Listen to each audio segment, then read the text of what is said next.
Hello, hello, my cozy folks. How y'all doing today? Happy Thursday. How's it going, Skeptic? Thanks for the 10 months.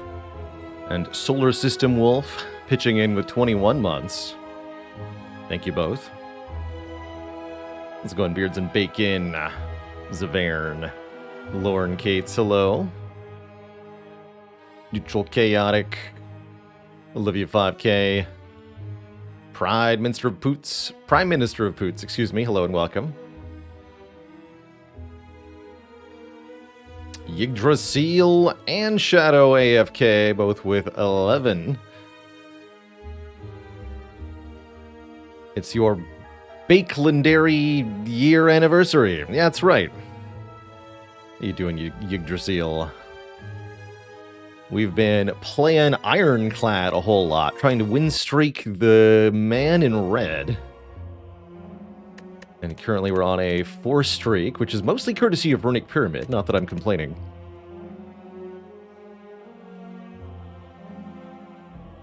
Hello, hello, Deathdraw. How's it going, Failey? What was supposed to be a 5-minute phone call to correct a small clerical error turned into an hour-long call with 3 different people. Oh no. That's the worst kind of problems.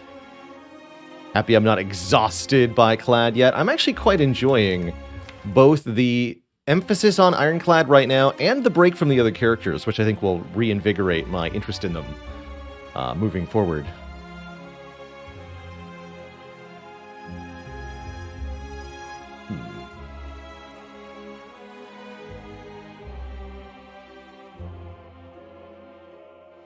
Go Bauer Ranger, thanks for the Prime sub and the 9 months.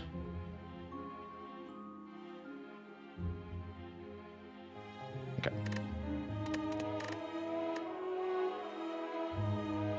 Might end up making today a slightly shorter stream than usual.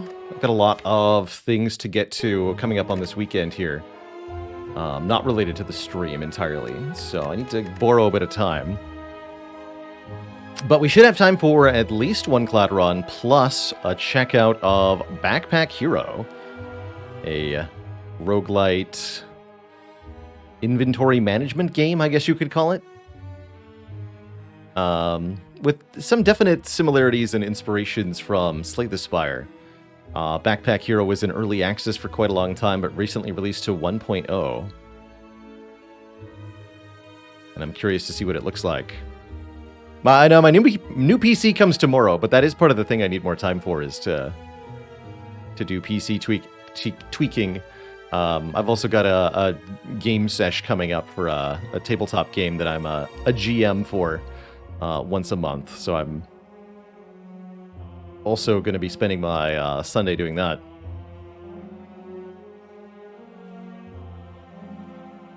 And again, I'll be sharing all the specs for the PC and such once it arrives.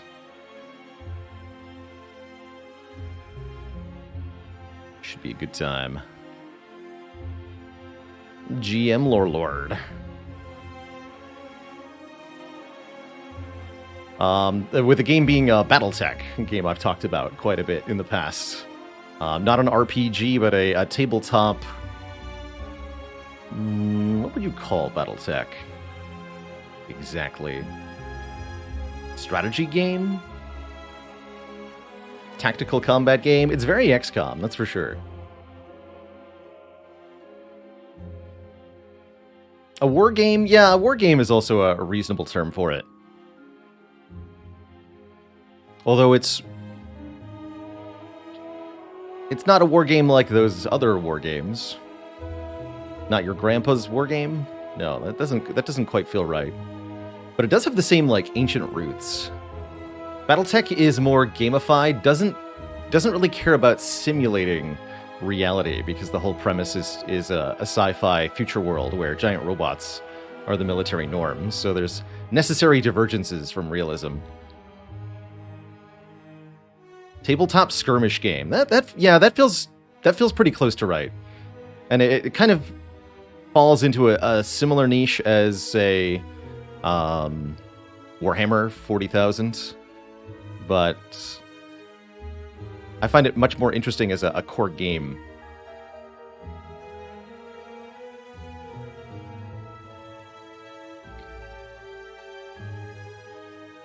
Back in my grandpa's day, we represented infantry as just a hexagon with an envelope icon on top of it, and we liked it that way. Terminal Tractor, and you had to simulate supply lines. Terminal Tractor, thanks for the 9 months and the Prime sub. Heck yeah, Blakey on a 2-stream streak, you got it.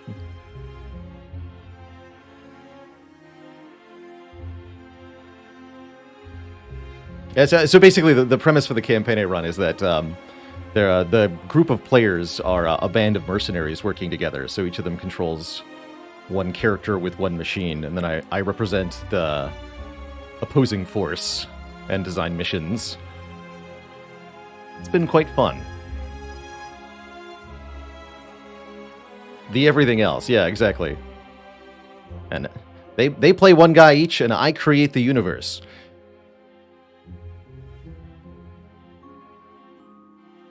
Envelope traditional wargaming there. Remember, no matter how hard you push the envelope, it'll always be stationary.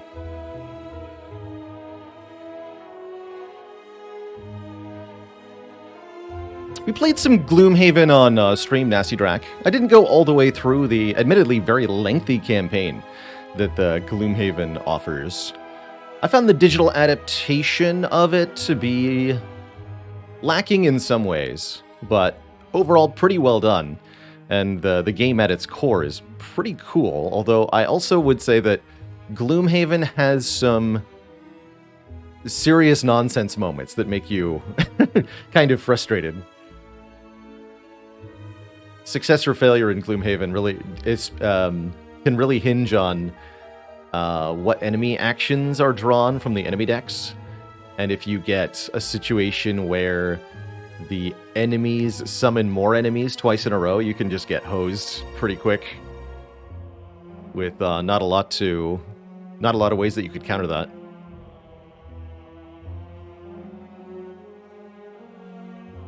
Struggling to beat the Divinity with Wormkin/Stygian on Covenant 25. Wow, that's a combo I haven't heard of. Not to besmirch your attempts in any way, just to be clear. But that's one of the combos that I find personally the strongest. For that combination, your strength is in your spells. You can absolutely break the game using damaging spells. With the big ones to look out for being Proclamation, which scales 5 times off spell power for 0 cost, as long as you have some shards. Ice Storm hitting 5 times for 1 energy. To a lesser extent, Ice Tornado.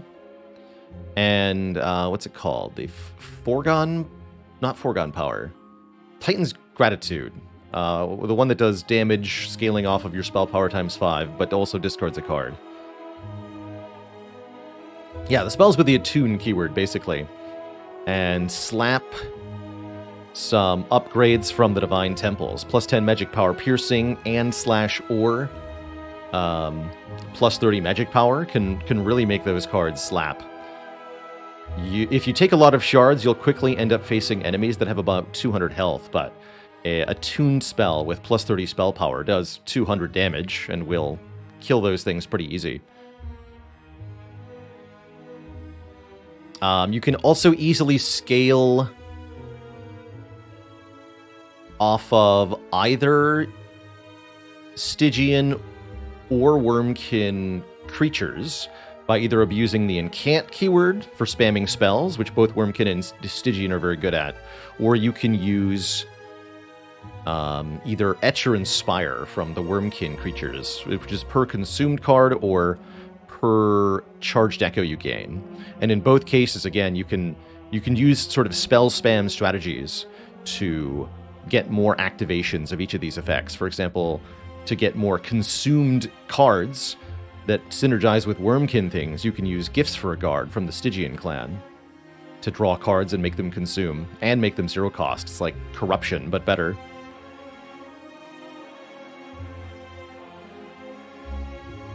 How's it going, Hey Pick? I don't believe you can get Searing Blow to upgrade twice at the same time from any effect.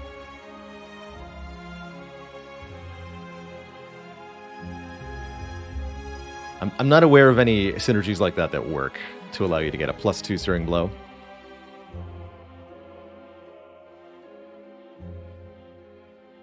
And yes, as Koryu says, just plus 20 consume can be really, really powerful. Something you can do, for example, is give -1 cost and plus 20 magic power consume onto a card. Those are both pretty cheap upgrades. It'll only cost you about 50 gold for both of them.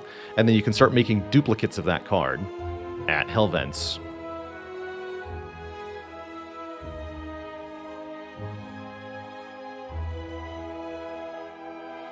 And stacking plus 10 twice is also good. And ideally, you want to combine all of these. Basically, get enough spells that you can take every spell power upgrade you see and just use all of them to overwhelmingly destroy your opponents.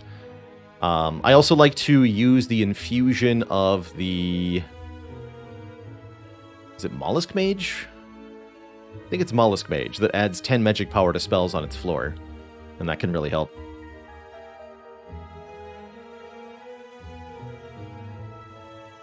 What are my thoughts on taking Warped Tongs plus Pain on Clad? Game winning at best, or the Burning Blood can make the curse less bad until it can be removed.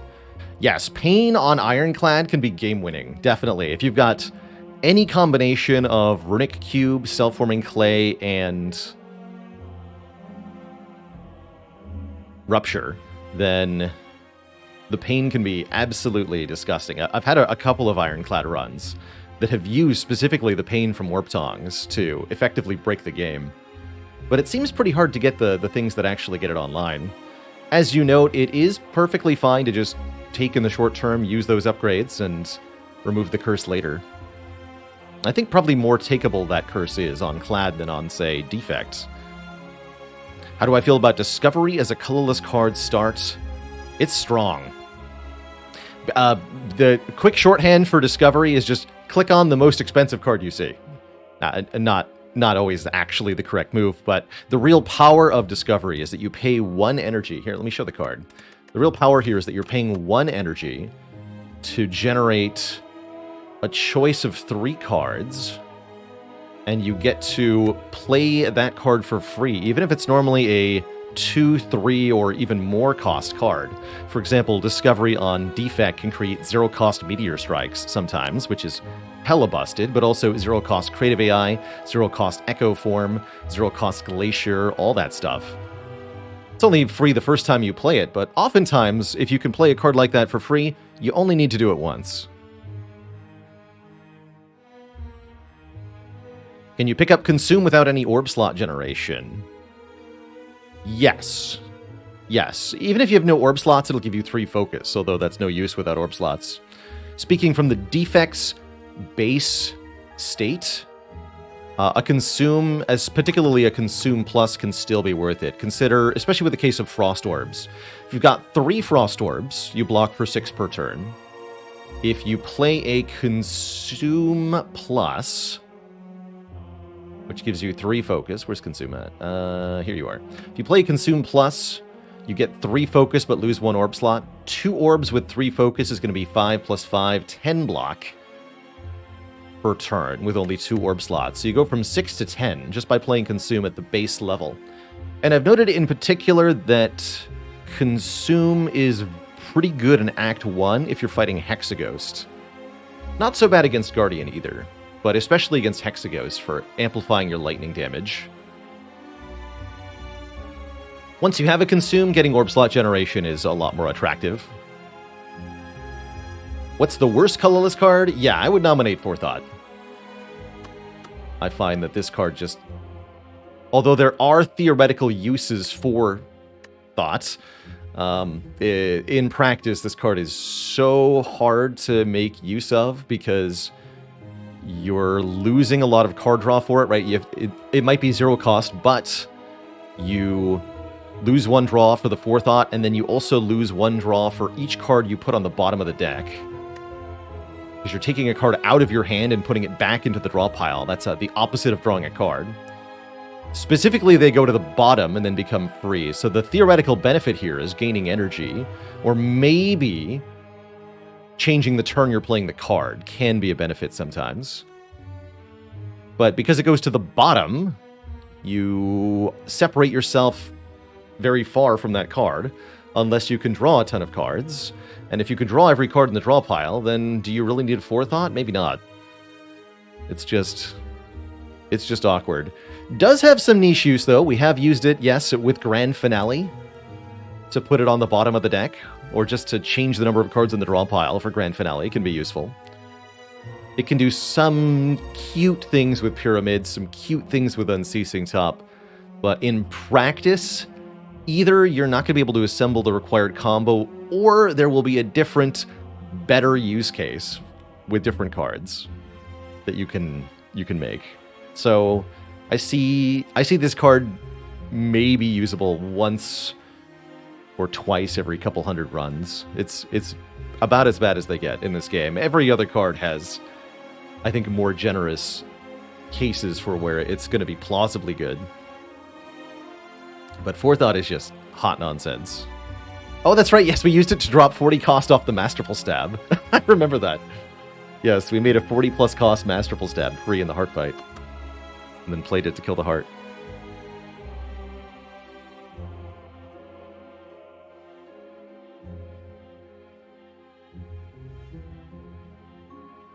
Mind Blast is not a card I pick up often, but it can at least do stuff. The 2 cost plus an 8 makes it actually pretty spicy with Bag of Marbles or Necronomicon, and you can upgrade it to be 1 cost to allow you to play 1 or 2 of them. It's relatively hard to get enough cards in a standard run to make Mind Blast hit really hard, but even if it only does 20 damage, that can be a pretty good opening attack. Cylon Detector, thanks for the Prime sub in the 10 months. Creamium with 7 months.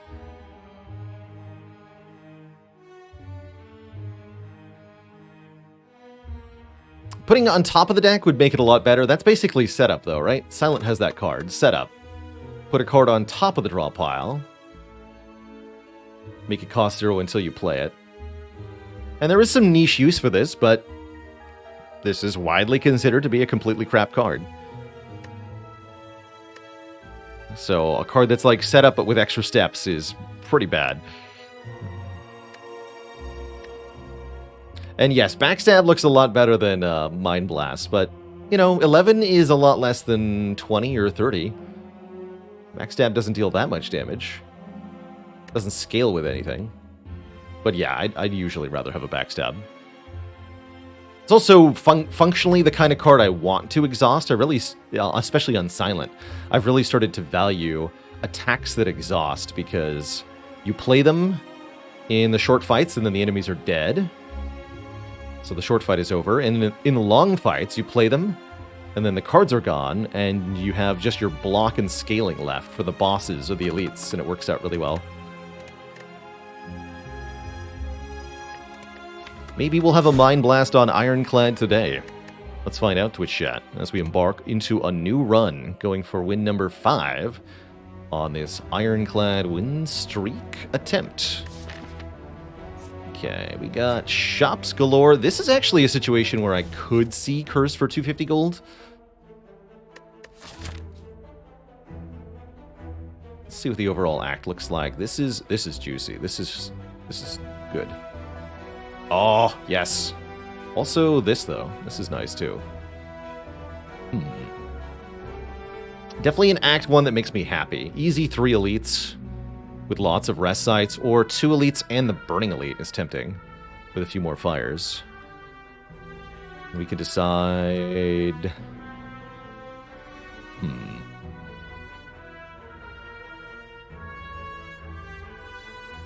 Yeah, if I want the money, we're not going this way. I could upgrade Bash, I guess.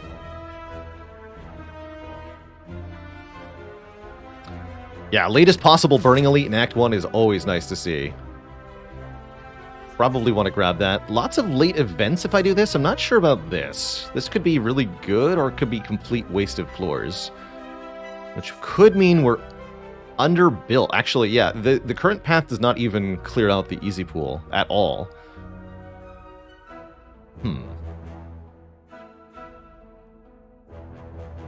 Maybe we do this then. Although that would mean not taking a curse, huh? Maybe if the curse isn't bad? When I'm win streaking, do I tend not to take boss swap? Usually not. It's not bad.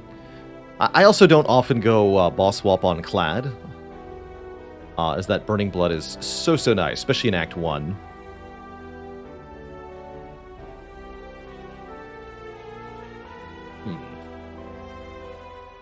Yeah, taking these 3 combats up front might be good. So that's a valid reason to maybe just take 100 gold, but I think we should just do it anyway. But going for the elite on the left, this one would mean missing out on 1 rest site versus this one. It's not the worst thing in the world. Do want those upgrades, though.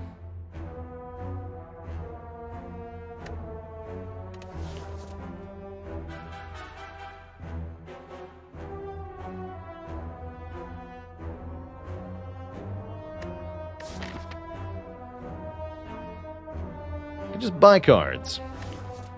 What boss swap would quickly lose the streak? I think the worst ones to get are probably... Number 1 is Busted Crown. Starting with Busted Crown means your life is in immediate danger. Because you only see 1 card at a time, and the game doesn't force those cards to be different. So it's not likely, but what can happen is if you get Busted Crown on floor 1, you can beat the first combat, and the card ward says Havoc. And then you beat the second combat, and the card ward says Havoc. And then you beat the third combat, and the card ward says Havoc. And then you die.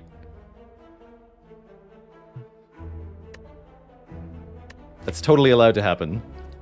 Sozu can also be pretty bad. Having no potions throughout the whole run can be very challenging on A20. I also find that the boss relics with no immediate impact can be really tough. Black Star, fun to start with, but can also just mean you lose in Act 1 very quickly.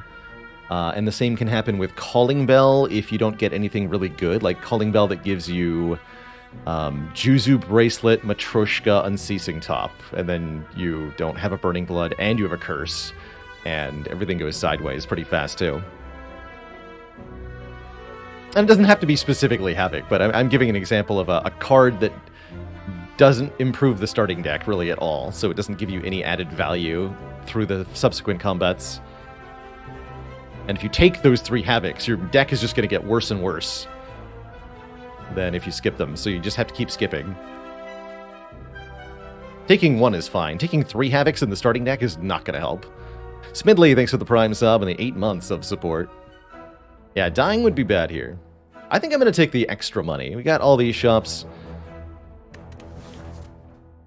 What do you got? A Parasite. Okay, that's not too bad. I think I'm willing to do a few combats with a Parasite and go to this shop. That way we get some initial card rewards. I'd feel motivated to go for an immediate shop if we got a Pain or a Doubt. Or a Decay or something. But I think the first few combats won't be that bad with 1 curse.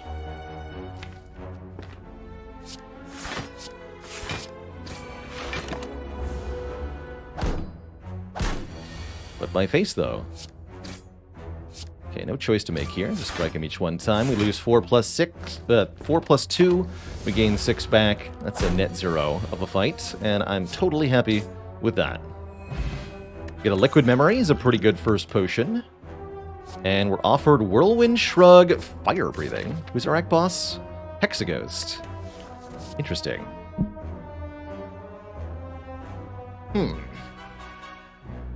Fire Breathing allows the Parasite to actually do stuff. Solves sentries for us, and helps a lot with our act boss. It's definitely not too early to start thinking about Hexaghost here.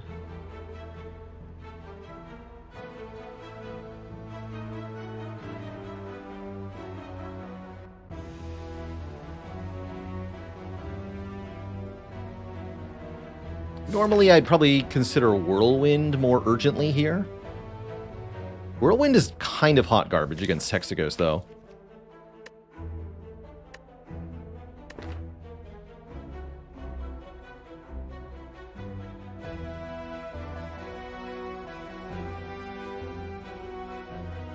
If you don't start thinking about Hexaghost now, your kids will start thinking about Hexaghost later.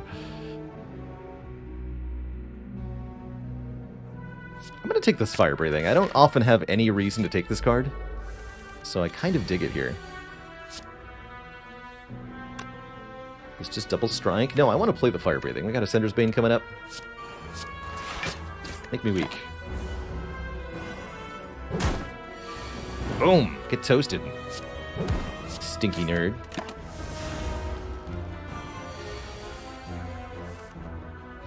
Alright, we gained 1 hit point from this fight. I'm happy with that. Nice. Holy crap. Can all of my Act 1 card rewards look like this? Now that's spicy. Power through with the fire breathing is pretty cool. Add 2 wounds to my hand. When we redraw them, they will do big damage, and we get a ton of block at the same time. Maybe we'll find it evolve.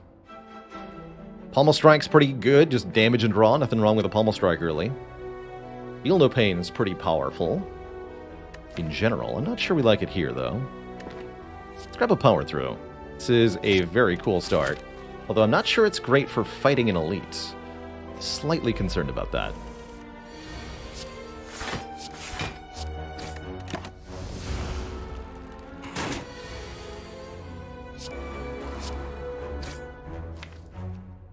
Next turn, I'm going to get hurt for quite a bit, looks like. We get attacked for 17, but we draw no block whatsoever here. Ow. Liquid Memories wouldn't even be enough. Take 17 to Jower him. Bummer.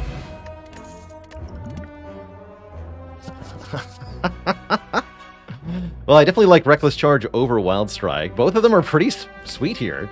Adding a status card to the draw pile. Don't take the Clash when you have a Power Through, pro tip. But yeah, I'll take a Reckless Charge, happily. It's 5 less damage than Wild Strike for 1 less energy, and we get a better status. Seems way better. Yeah, evolve when? How about evolve...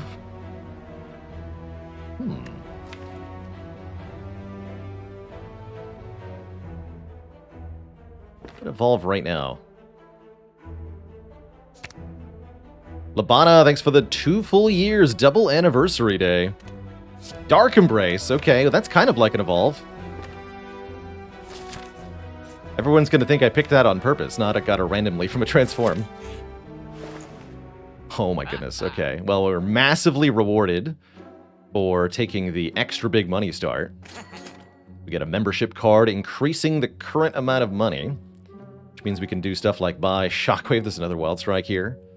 I'm going to buy the Happy Flower for more energy. I'm going to remove... Maybe not Parasite, because we have Fire Breathing, but maybe also Parasite. We don't need to keep that card. Sentries in shambles right now. Yes and yes, for sure. Truck for 30 is not too bad.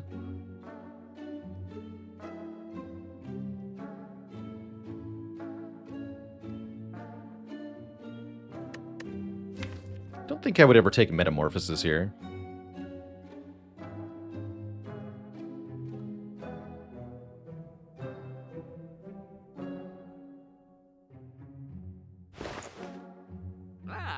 Would be nice to have a card that's powerful enough to Liquid Memories against Gremlin Knob. We don't actually have a good Liquid Memories currently. Damage is overrated. That's right. I guess Clothesline does improve our damage against the Knob substantially. I don't really want a Wild Strike.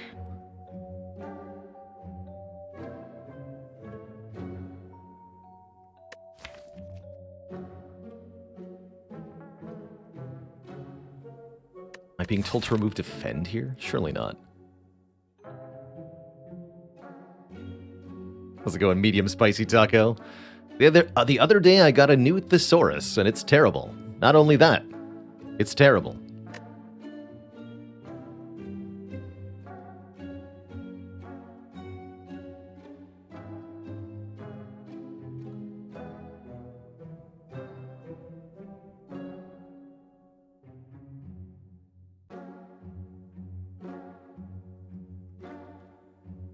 I'm not that worried about Gremlin Knob, quite frankly.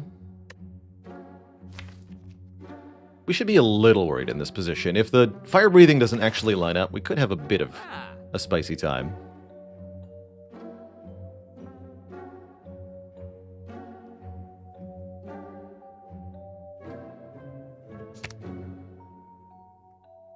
I'll dunk that.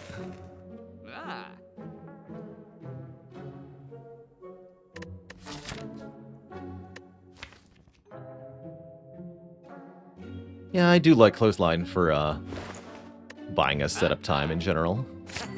Buy Clothesline here. And what's my upgrade going to be? Clothesline could be the upgrade, or we could upgrade Fire Breathing. Now that we have Power Through and Reckless Charge, I really do like the Fire Breathing upgrade. Let's do that.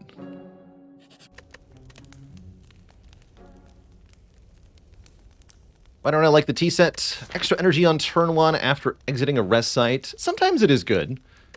It is one of my better common relics, actually. But I felt like we could do maybe a bit better with a relic of that rarity if we save our money for something. Or if we purchase the immediate cards and removes. It was perfectly fine.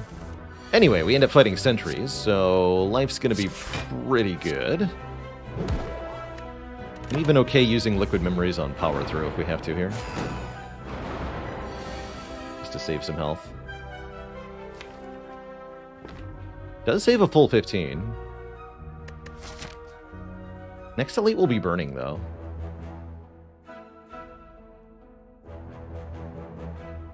And I'm not likely to get a new potion.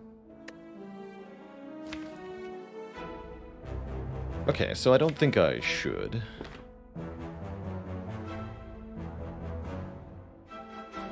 Shockwave technically blocks for a little bit here. Next turn we play Fire Breathing, Defend, Reckless Charge. We should just play the Dark Embrace.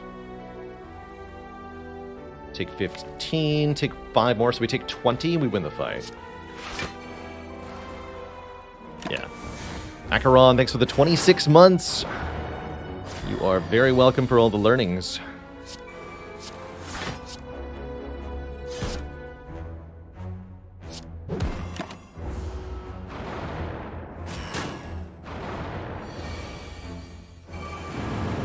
Spicy.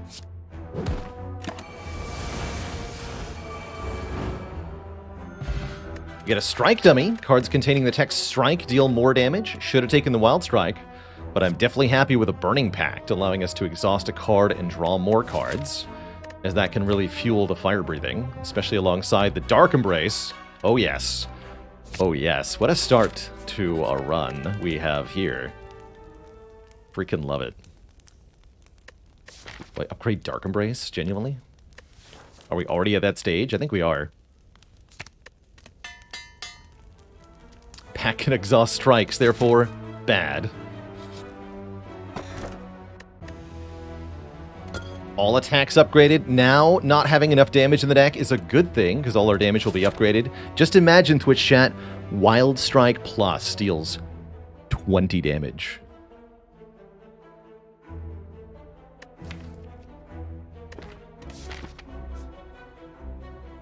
It's a big number.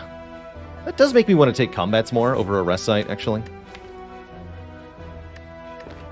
This rest site no longer seems even slightly appealing. I've got a couple good upgrades. Shockwave, Power Through, Burning Pact, but... what about Immolate Plus, you know? What about Feed Plus? Kazroll, 3000, thanks for the Prime sub in the 2 months. We can potentially heal from these fights. We'll get money that is being doubled. I think we want to take combats now. Skip the fire.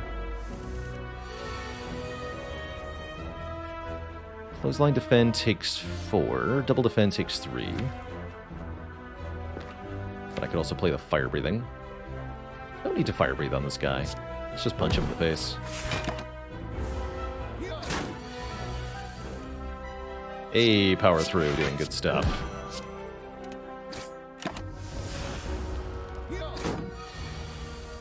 Oh yeah, strikes are also super powered. I would like Happy Flower on 2 for the next fight. Thank you.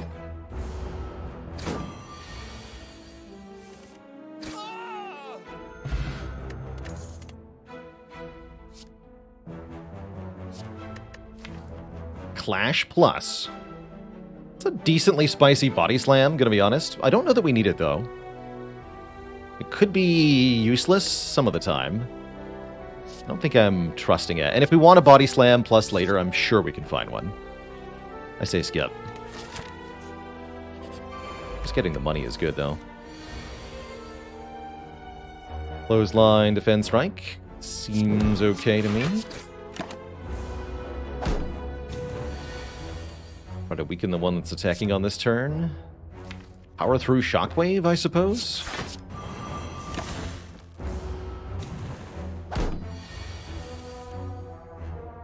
Can't get them both, though. Unfortunate. Unless... No, we can't, yeah? No. Maybe if I'd done more damage last turn, perhaps? But then they wouldn't be vulnerable. Oh well, we'll do it like this. Take 7, heal 6. Seems okay.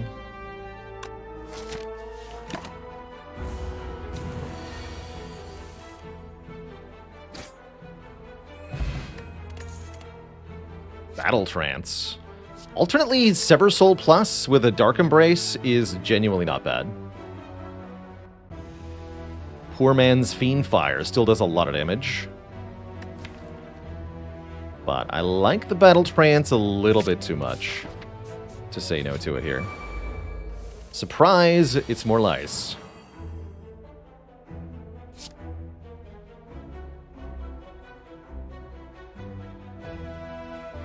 Explosive Pot saves 6 health here, and we're at 60% chance to get another potion. Also, it lets me go Happy Flower on 2 into the Elite. Right, use it here. Do not get another potion. But we do get offered a Shrug and a Clothesline.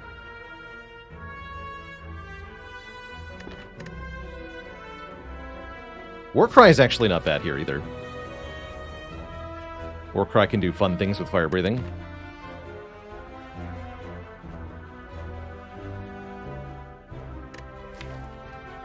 I feel really bad about taking this Clothesline right now. I guess I'll just skip, right? We don't want to lower our knob matchup substantially for a Warcry. I'll click up to 3 times here. 1, 2, 3. We're out. Not Gremlin Knob, thankfully.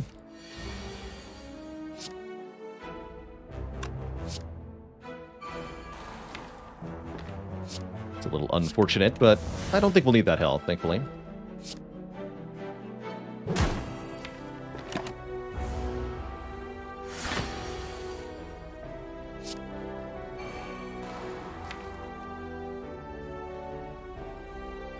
I want to wake it up with Shockwave.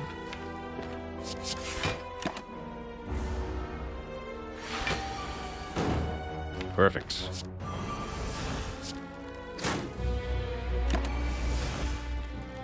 Wakey, wakey.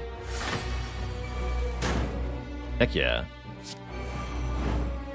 Power through, reckless charge, clothesline your face, strike your face.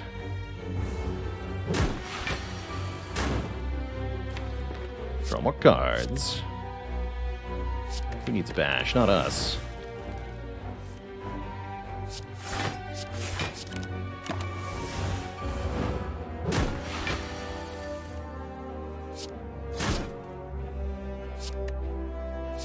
Bit of this, I guess.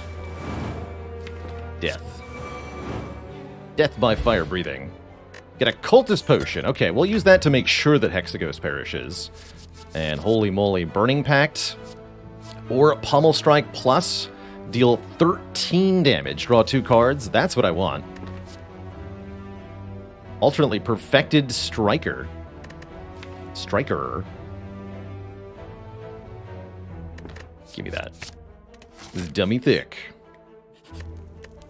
And we get to upgrade another card. I like upgrading our card draw.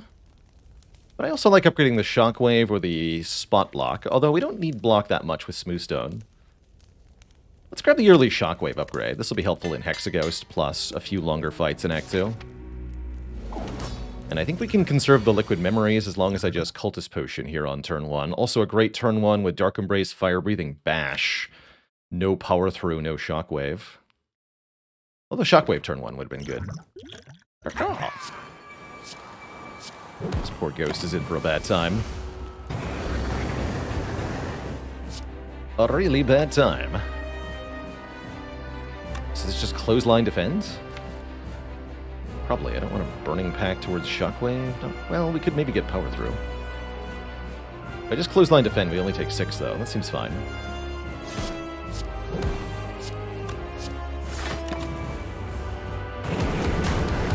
Would have felt that Fire Breathing is enough damage without the Cultist Potion.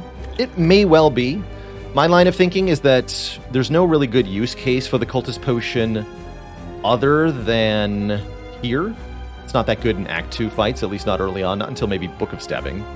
We're quite likely to get another potion by then. And as a general rule, I would say that you gotta respect the Ghost. Hexaghost is easy to underestimate, and the penalty for doing so is substantial.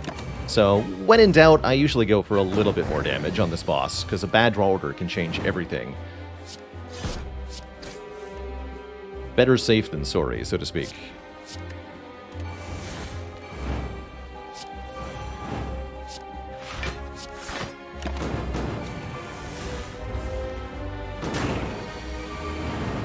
Get spiced.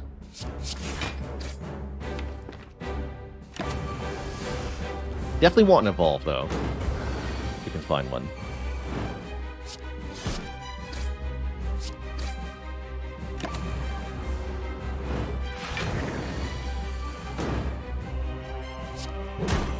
GG.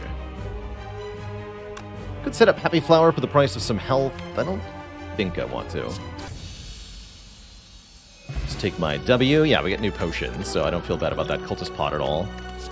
And there's the Feed Plus, which is pretty sweet. If we can kill with Feed, we'll raise our max health by 4, which is really good. Maybe a little difficult to land Feed with Fire Breathing causing damage sort of uncontrollably. But even if we only land Feed sometimes, acquired this early, it'll be a ton of max health. And, I mean, my other two options are kind of terrible, right? Like, we don't want a Limit Break or a Double Tap, so we should definitely take a Feed over skipping here. Why do they call Defect the upgrade character? Genuinely because I think that character has massive, massive impact on some of their upgrades. A Defect with a 20-card fully upgraded deck is a very strong Defect. Shaft says, when choosing which card to exhaust, why exhaust the attack cards over the statuses? Because of our power Fire Breathing here. We do 10 damage simply by drawing the status card, whereas the attack card, I have to draw it and play it. Seems like a ripoff. Just draw it. The statuses are better than attacks at the moment. Take a Feed. Yeah, Defects upgrades are often a double effect, which can be very strong. Look at that, a Fusion Hammer. I don't mind a Fusion Hammer here. I guess there's some upgrades we would like, but do we need them? No. Especially since all attacks will be upgraded from here on out. I don't need an upgraded Evolve. A normal one is fine. Likewise, Feel No Pain. Could take Philosopher's Stone instead if we think that the upgrades are really important, which I can't say that they are. We're also going to be able to buy a lot of stuff with the membership card, and I think that does help too. If Defect is the upgrade character, Clad is the unupgrade character. Yeah, mostly agree. I think maybe Silent as well can get away with not that many upgrades.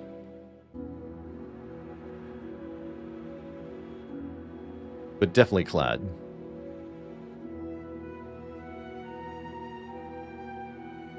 Silent does have a few really big ones. Well-laid plans, footwork, poison cards, especially Catalyst, various energy upgrades. Wraith Form. Definitely Wraith Form.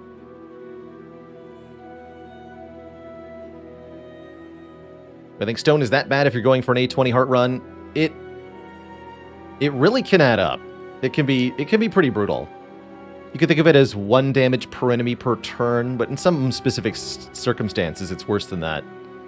And that chip adds up pretty quickly, such that oftentimes something like Fusion Hammer versus Philo Stone, you take the Fusion Hammer, you rest all the time because you have to, and you have full health and no upgrades. You take the Philosopher's Stone, you rest all the time because you're low on health, because of all the extra damage the enemies are doing. You still have no upgrades, but you also have less health. Now, if you can actually block the extra incoming damage, then that's not the case, and Smoothstone does help with that somewhat. But, yeah, you're gonna take more damage with Philo Stone. It's pretty substantial. And certain fights can be this disaster, like the birds fight. I think would be okay against birds with Philo Stone, but we'll be much happier if we don't have it, that's for sure. I'll take a hammer here. And because we have the egg providing free upgrades on attacks, I'm really quite comfortable with the Fusion Hammer here. Interesting layout of elites here. Looks like a max of 2. So we'll definitely go for 2 elites here.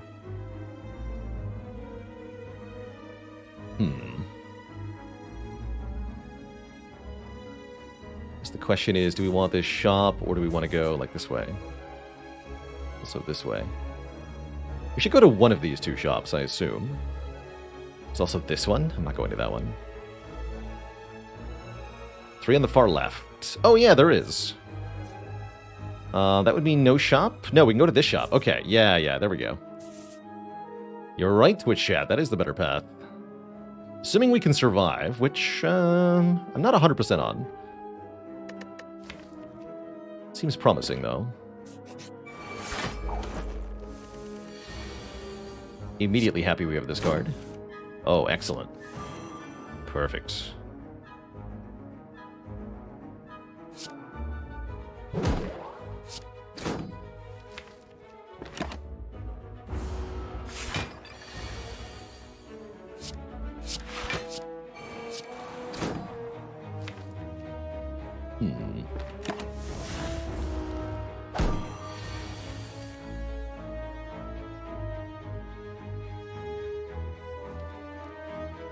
Reckless Charge before I Burning Pact. I think I just want to go Dark Embrace, Burning Pact, the Shockwave. Draw a bunch more cards here. I'd like to block this turn if possible. That's a bit better. Not a terrible use case for a Speed Potion. Pretty happy to use this for some health the first opportunity that presents itself, which is right now. Might as well. Block for 8x2. So we save 8 health from that Speed Potion.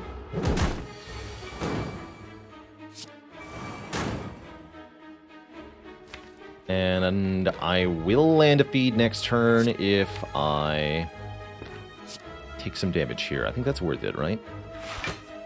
Let's see. You're going to gain 15 block. So you're effectively at 31, 21. This is 20. Okay. So we could kill right now, but I'll take 7 to gain 4 max health. We'll get 4 of the health back immediately, and then every time we rest, we're going to gain some more health.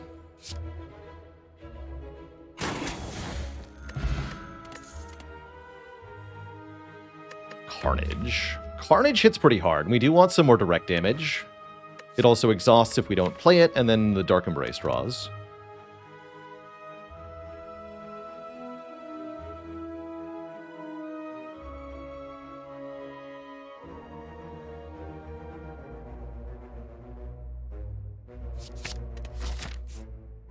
Let's take one event here. I'm feeling it. It's a chest containing a singing bowl. We can now skip cards to gain even more max HP. Excellent. 19 gold for an uppercut plus. It's not bad. Orange pellets. If we play a power attack and skill in the same turn, remove all debuffs. Don't have any debuffs that are currently being inflicted on us. Actually, Battle Trance is a debuff. And later on, this becomes really good. I might also want to buy a Fire Potion for this elite. Or, you know, one of these two fights, maybe. That's a perfectly fine store. Handwalk with the 18 months, happy 1.5 years. Fairly finally free from the miserable experience. Sorry that happened to you. I think we removed Bash because I have Shockwave Plus, Uppercut Plus, and Strike Dummy.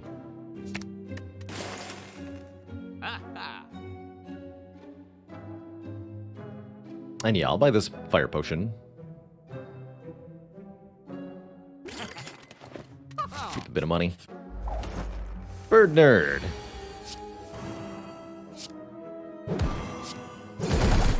But your face, though. Who says we don't have damage? Power. Skill. Attack. No debuffs for me. Oh, and we land the feed. Pure luck that this happened. We could have drawn the other dazed and just killed, but it lined up. Nice. Second Carnage Plus, or Clothesline. How about I take 2 max health? Just get chunkier and chunkier. And again, the more health we have, the more HP we gain per rest site of resting.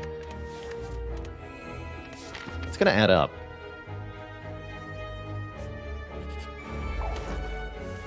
Aha. It is you. Really do appreciate the Smooth Stone. Yet another example of a fight that would be quite a bit tougher with the Philo Stone. At least I think so. Take another 12, huh? Nothing I can do about that. Nothing I can do about that. Maybe we get to eat it. Looking good.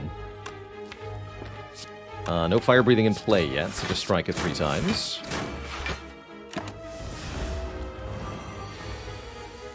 I will eat you now.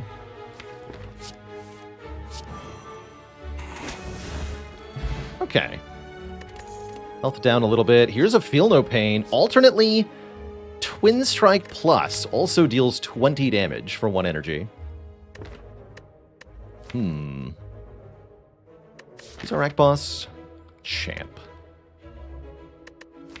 Interesting. Feel No Pain's really good, though. It's never not Feel No Pain. I don't know. Slavers, turn 1. What would you rather have? Twin Strike Plus or Feel No Pain?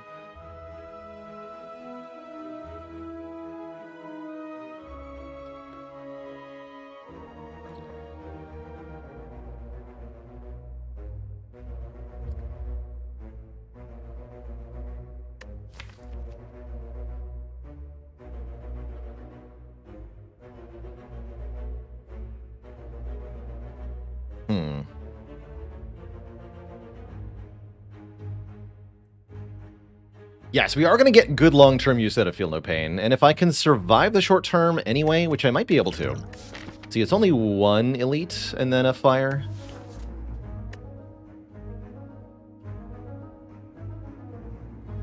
Twin Strike makes Carnage looks bad? Kind of.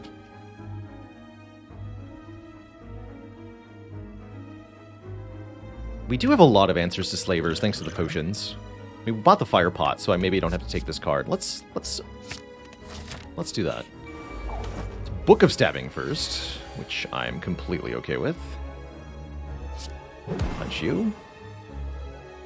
Probably just defend strike here. Get wounds, but those aren't bad. Defend strike.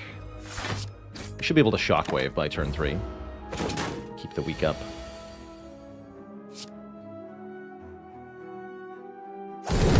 Could consider Liquid Memory's Carnage for an additional 42 damage right now, if we want to put a quick end to this fight.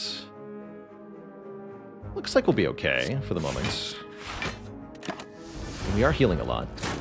Although I do want to use probably 1 potion in this fight. Here's our Shockwave. A little bit worried by our draw this turn. We should Burning Pact try to get a power in play. Any power is good. That'll do. That will do. Alright, and realistically, this has to be our last turn. Oh no, I can't draw any more cards. Or can I?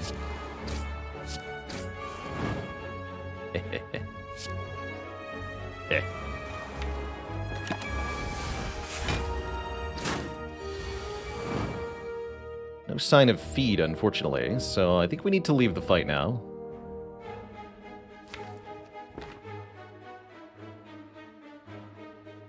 Although I can block for 16 plus 6, 22 plus 5. Take 5 to gain 4 max health. Ooh, that's actually immediately worth it.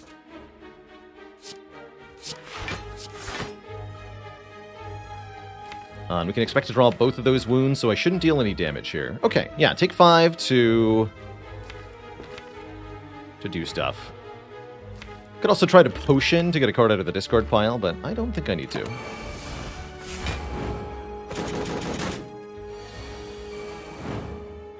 Uh-oh.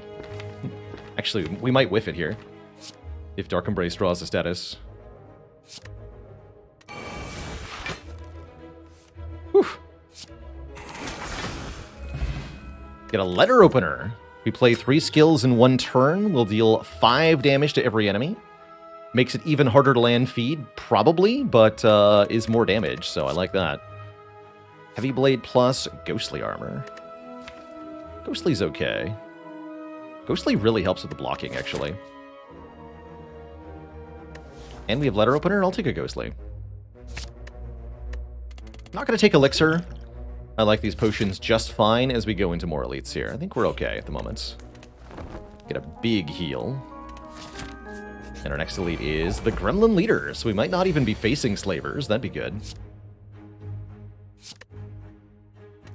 This is a great use case for a fire potion.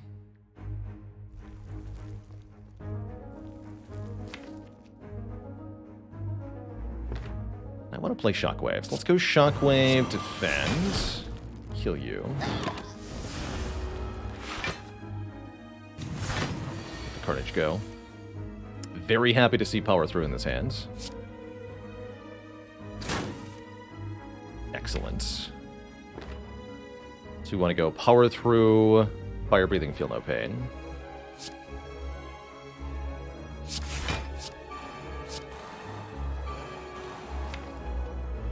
I don't want to draw these cards yet? I don't think so.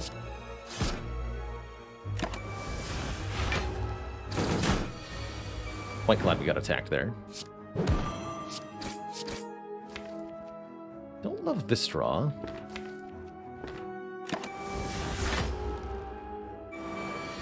Uh-oh. I don't love that. I can do Strike, Strike.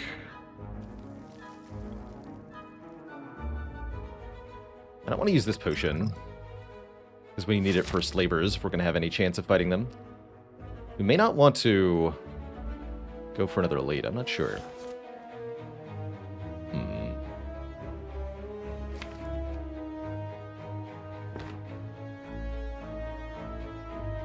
Might be better to let the Ghostly go at this point. Just go Strike, Strike, Defend, Dark Embrace.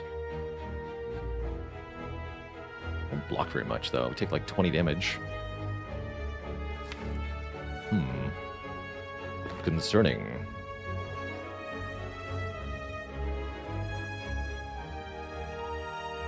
We're gonna have no potions, but more health.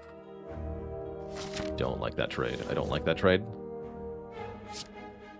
Don't like that trade.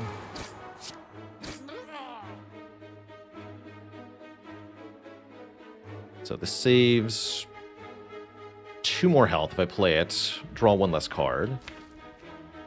I don't want to redraw Ghostly, so let's just lose it. Yeah, take 20. Ow. Etc. Let's try to get the feed next turn.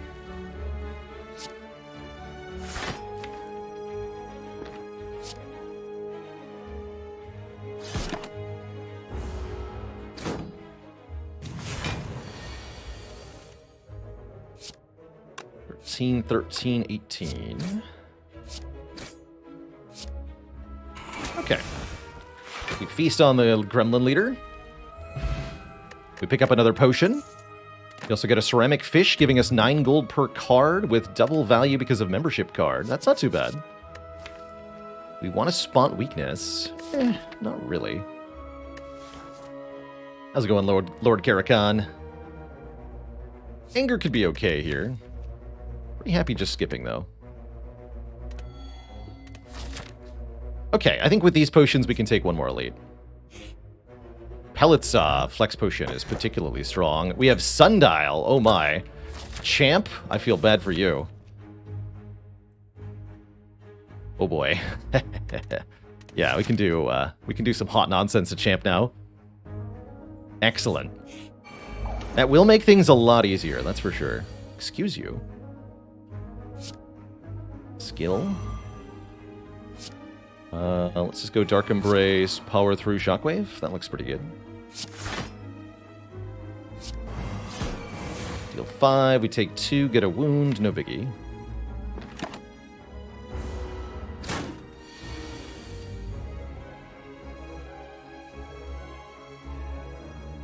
Use the liquid memories here for some health. We didn't get the worst case scenario that I was envisioning, so I'm not too worried anymore. I do want to play Feel No Pain. Uppercut is not required. Seems weak, though. Guess we're only taking 9. Feel No Pain, Uppercut, Defend, keep the potions. Seems fine. Get more wounds, but again, that's not a bad thing, necessarily.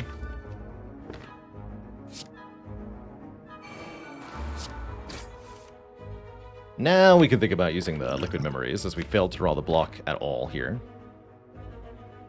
And we're taking 11. That's a bit better. I don't have a kill or anything fancy, right? No way, no how.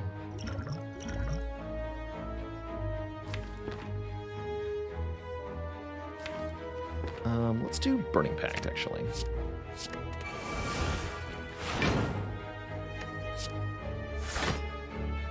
Two cards exhaust, so I can play Carnage, too.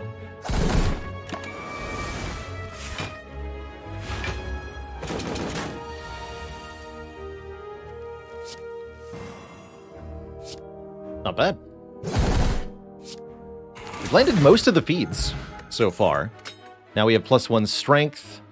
We're offered another Sever Soul, another Burning Pact, or a Rampage, and I think the Burning Pact is probably where it's at here.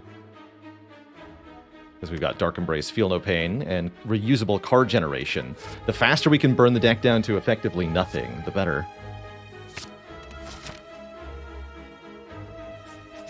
I like Rampage as a card conceptually, but in practice, oh boy, it stinks most of the time. I'll take more draw, I guess. We can remove the confusion, but that won't stop our initial hand here from being randomized.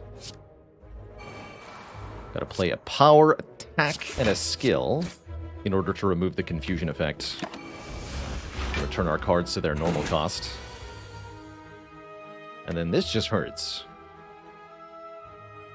Oh.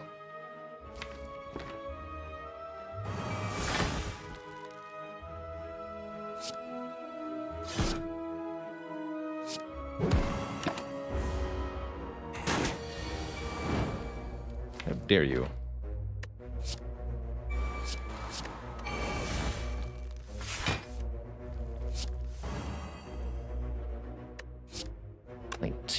Plus 15 is exactly 36, is it not? No, it's not. Can't math. Okay, but we're still good, right? We have exactly 2 wounds. No, we're not good. I've made a mistake.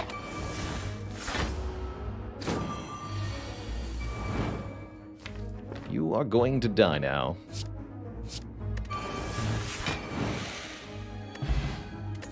Okay, that was my bad. I think we could have landed that feed, but not the biggest deal in the world. A second upgraded Pommel Strike with a Sundial. is the thing that we click on, because now we have an actual, just straight up, real infinite.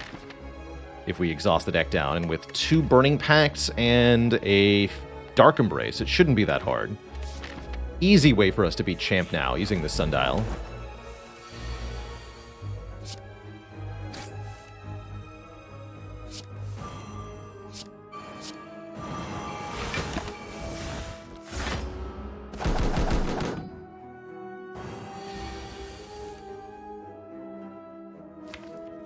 I'm going to skip the fire breathing because I want to land feet in this fight.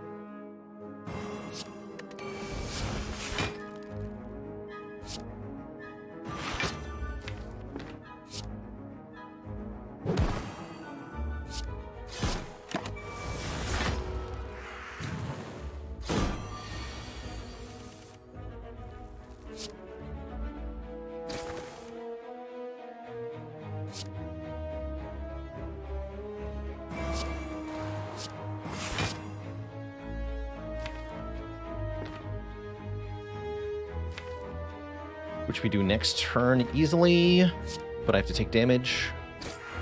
Let's just take the long route here. Shouldn't be that hard.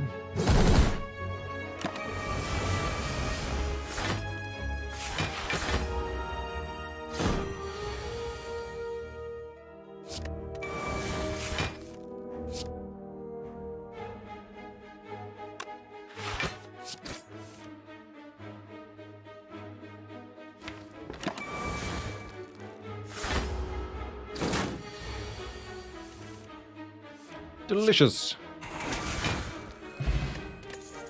Ancient Pot, not that good with orange pellets. If you want a zero-cost power, Brutality is here. I actually quite like Brutality for a couple of reasons. Brutality is more card draw, which is our main mechanism of scaling here.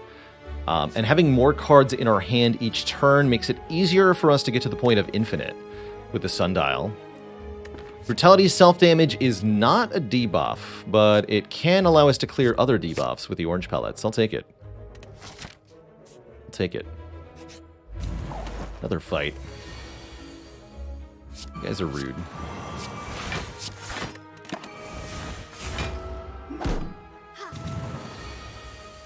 Now they're really rude.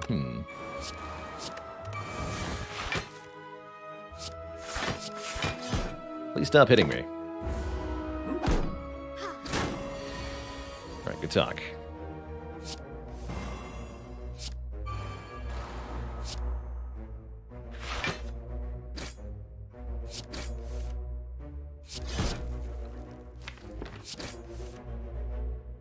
I'm not going to play this here, though.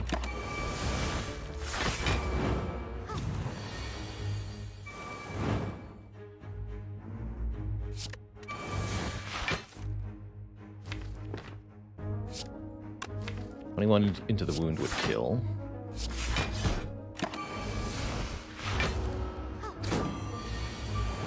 Don't want to accidentally delete the Mystic here. We must be careful. Cool.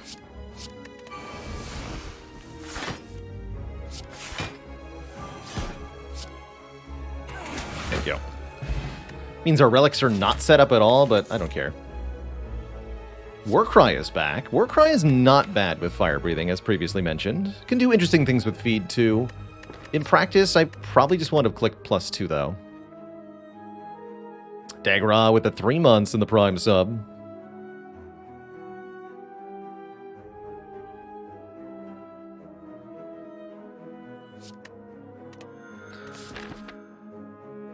I don't think there's an easy, simple explanation behind why you can activate Sundial twice with 1 draw card, Green Thumber. The game really doesn't know what to do when you try to draw more cards than you have, basically.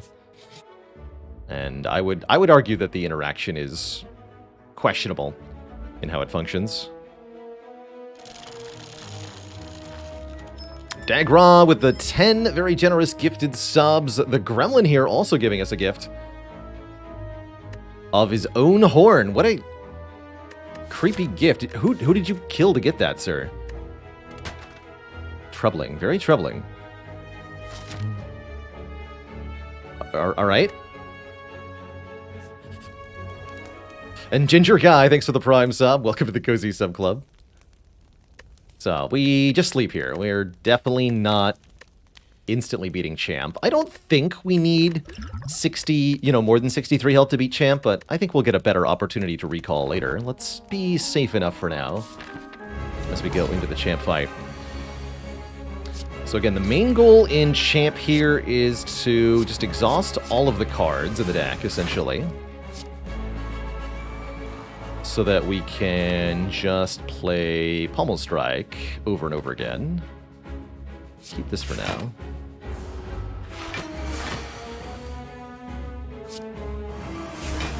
I don't think I'm even going to play the Fire Breathing, I'm going to be honest. Although it removes itself from play if I play it, so I guess I will. Then I don't have to draw it again. Could also have kept that around to activate the pellets. But I don't think that would have been a good use of it. Power. Attack. Skill. Remove all those stinky debuffs. Strike the chump. Why is Brutality damage not cleansed by pellets? Well, because it's not coded as a debuff, is the short answer. There are situations where you would want it. But yeah, it's simply just not coded as a debuff. Alright, now we lose the Ghostly Armor. I'll play Reckless Charge as well.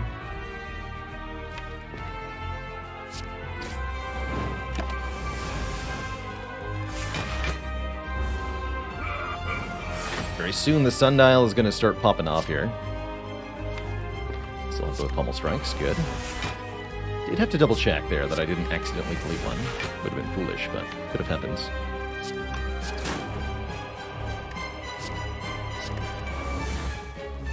We're actually not that many turns into this fight, right?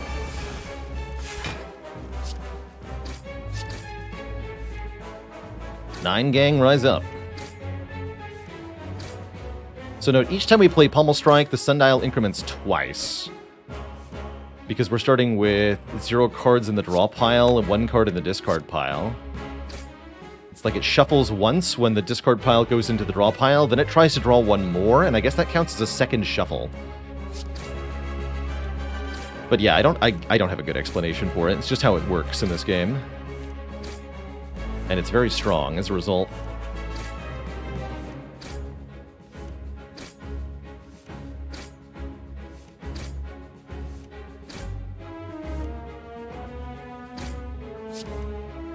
Numb. So yeah, we didn't need much health at all for that fight. That was a very encouraging battle. Do we ever take a second Brutality to get closer to that end state? I think 1 is probably fine. If we want more AoE, Immolate could be a thing, but now that we have Gremlin Horn, I think we beat Reptomancer quite decisively, so I don't need this Immolate.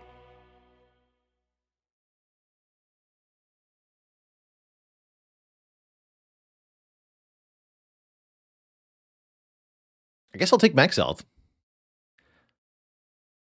So with only one Pommel Strike there, the infinite wouldn't happen, right?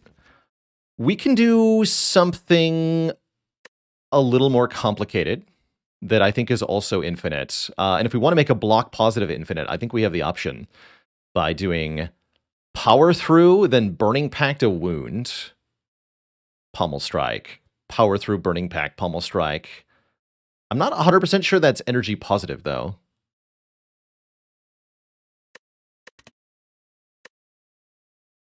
Shrug It Off would work fine. Yeah, Shrug It Off works fine. So if we find a Shrug, we'll probably just pick it up for the convenience.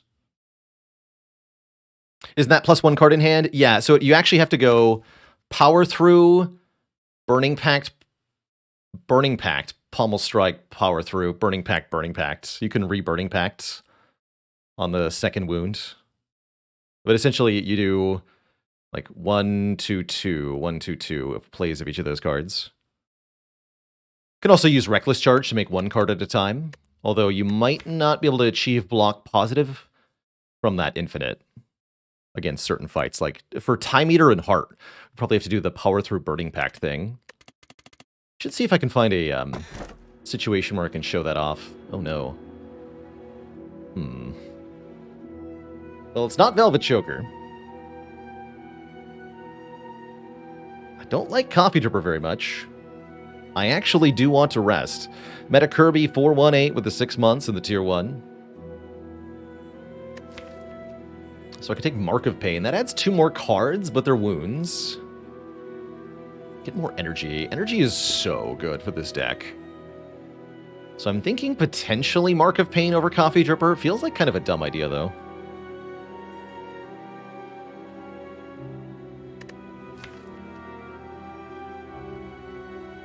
I have so much card draw. I think it's probably fine. In which fights do we take damage? We might take damage against Giant Head, depending on how long it takes to get set up. Nemesis can easily hit us very hard on turn 2, and there's nothing we can do about it. Triple Jawworms can get us on turn 1 pretty hard. Transient can get us if we draw all our powers on the same turn. Writhing Mass can definitely hurt us, because we don't have enough consistency for that fight. There's quite a few.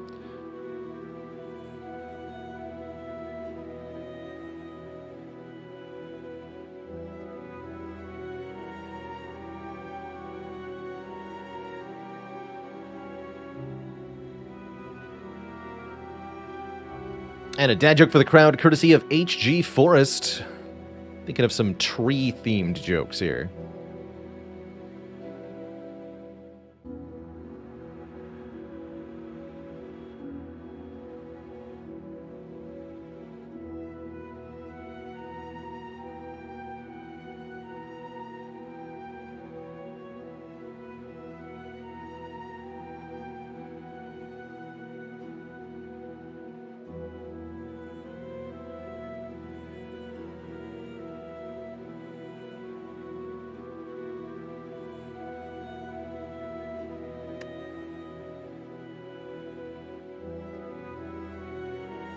Did you hear about the fir tree that ate small animals? It's true. It's a carnivorous fir. That's what I got for you, Twitchat. No refunds. Wanted a good joke? You've been barking up the wrong tree. I'll take the Mark of Pain here. For that painful joke.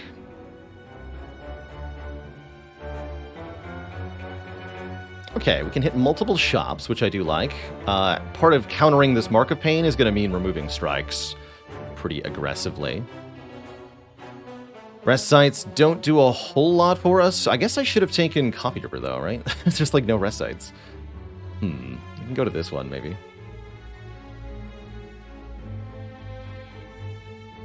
Yeah, with this map layout, I kind of feel like a chump, because I get 1 rest site and have to recall.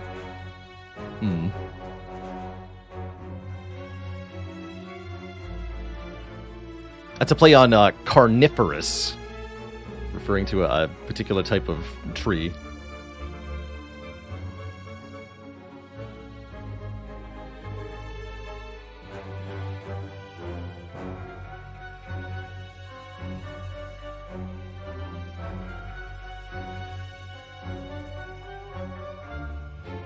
Tree jokes are evergreen. I guess I want a sleep, right? Let's do this path then. 2 elites. 2 shops. A couple events.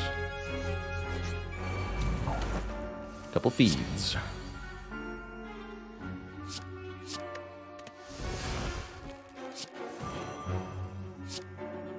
I'm not going to fire breathing in this fight. I am going to kill you immediately. Talk. You can also fire breathing as a spiker solution after we land the feed. But only after. 19! There we go.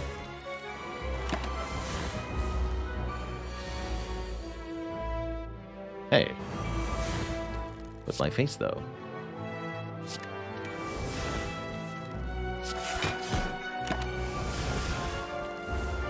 Zeknar with a 300 folk raid. Welcome, welcome, raiders. You're joining us for a particularly fun Ironclad experience. Our first card this run was fire breathing. And then floor 2 was power through, and silliness ensued from there. Now we're transitioning into double pommel strike sundial as the win con for the deck.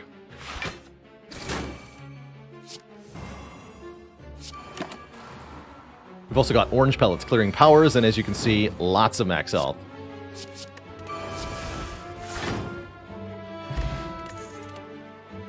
Ooh, and we have a second power through, which I definitely want here. Although adding more wounds does run counter to the whole going infinite thing. I think it's still a very useful card. Full health, 2 potions. Let's fight these nerds. This is a difficult fight, but a very rewarding fight.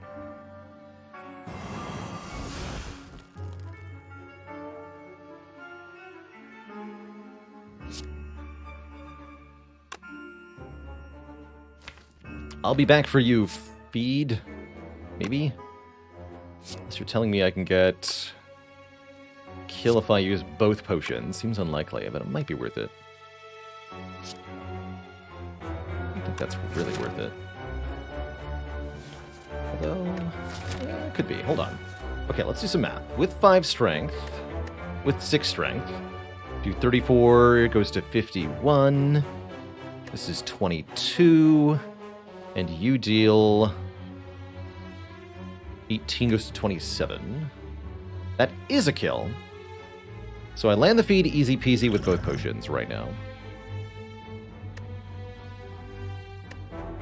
And then I'm full blocking. Yeah, I should have taken Mark of Coffee Dripper. I'm gonna do it here. It's kind of gluggy, but I really like the position it puts us in.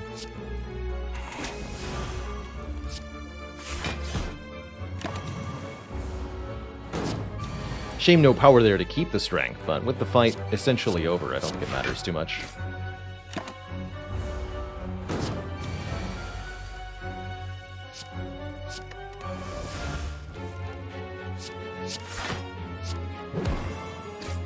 Here, play that.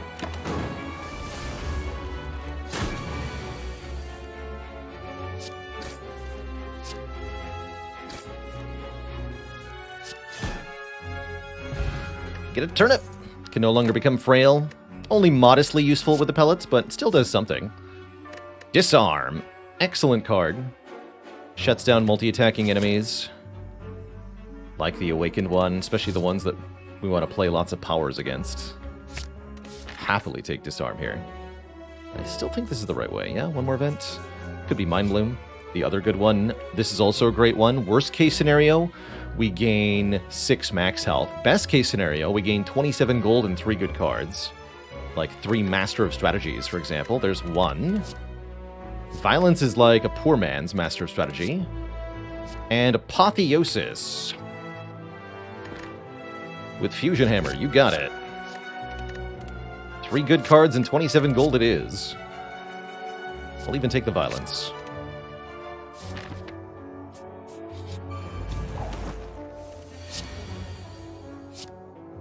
I choose Violence.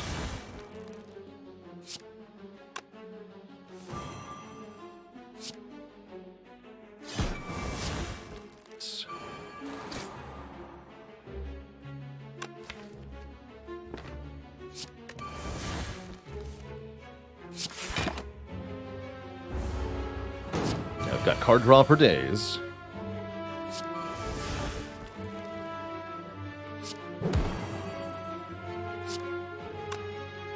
Quite enough, huh?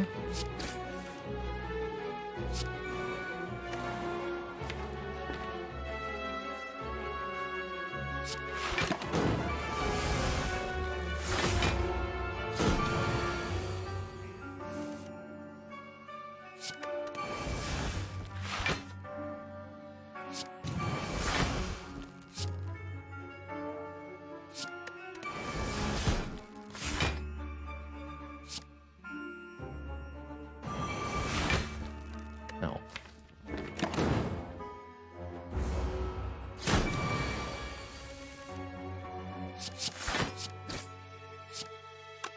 No fire breathing in play.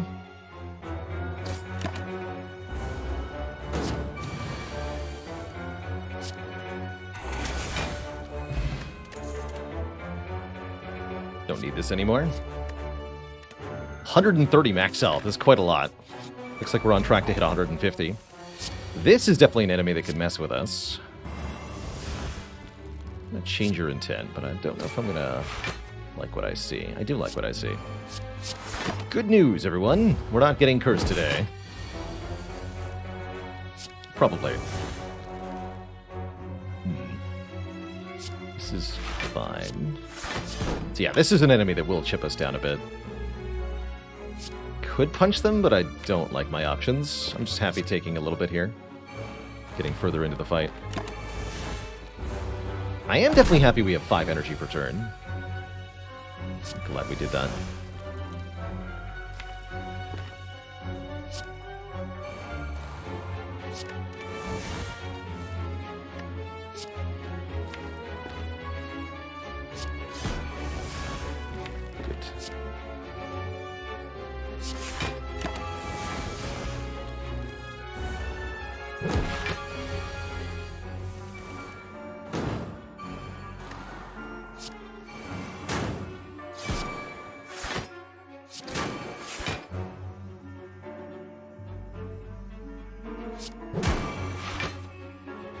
That one's hard to block. That's better. That's more like it.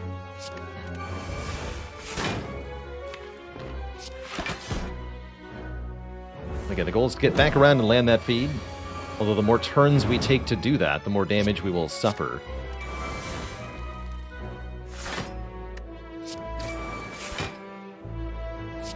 Here we go. This looks good.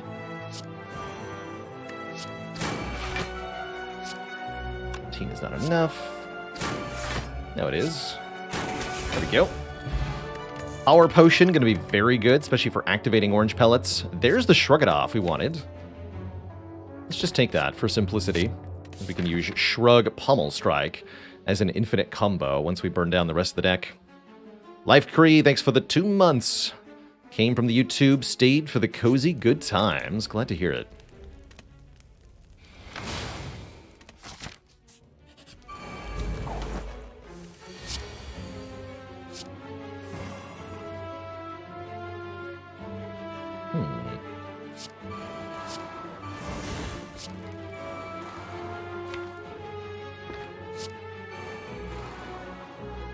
Take 18, but we get basically all the powers in play on turn 1. I think this is a very good start. Actually, only take 14. Even better. Now. Fire breathing, go! Fire breathing, hello! There we are.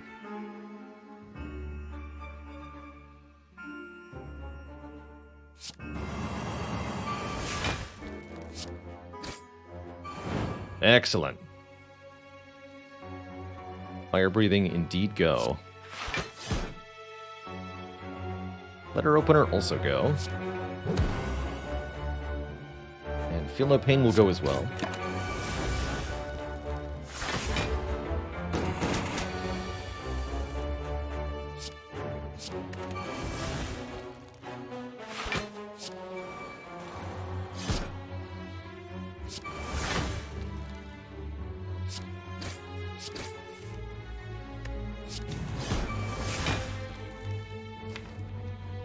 A lot of wounds coming up.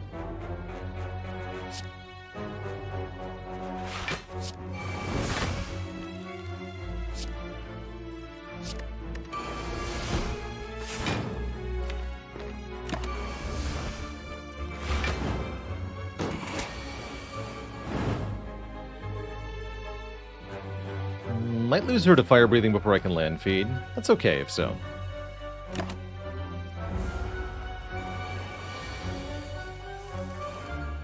Oh, we nailed it. Easy game. Give me those max health. Bottled Flame. Could bottle Uppercut, I guess. That seems kind of mediocre.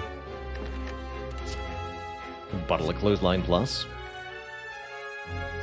Rage Plus was also a card we could have used to satisfy the block requirement for our infinite combo. Since we have the Shrug, we don't need the Rage. Not to say that it's useless, but we should probably consider fewer cards and not more here. So I'll take 2 max health. I'm going to skip the Bottled Flame. And we're going to remove some cards here. Oh, we're also going to buy Medical Kit. Easy game, easy life. And I can also bottle Tornado our Dark Embrace, which I'm going to do. Okay, those 2 things should pretty much lock in our success here. Very hard to have a bad time now.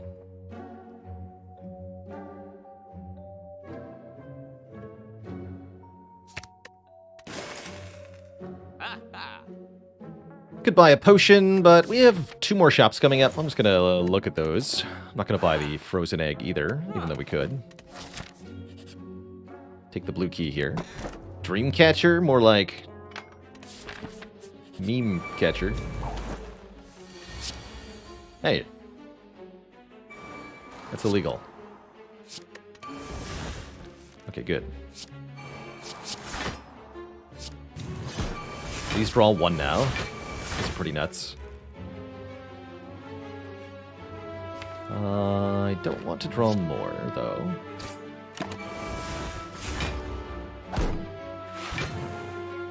Yeah, with Medical Kit, both of these power-throughs are very good cards, actually.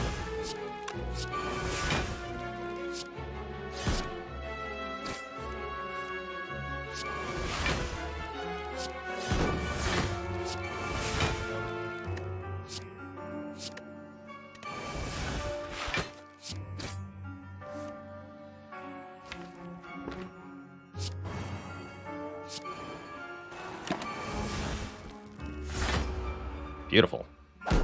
Scuba Squeeb with a 27 months. Ironclad streak for each month when. Hey, look, I'm trying, okay? Doing my best.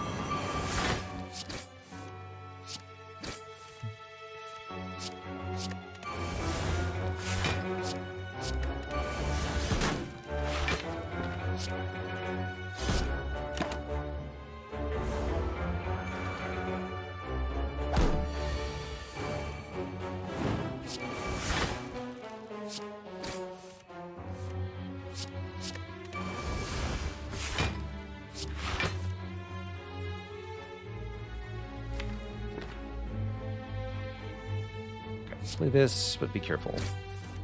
There we go. Another decent potion. Body Slam is back. That could use a Body Slam, but the sundial says we don't need it, and that we don't want it. We just want less cards. Fewer cards.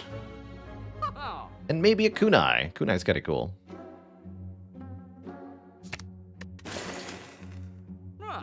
Or we could bottle Apotheosis.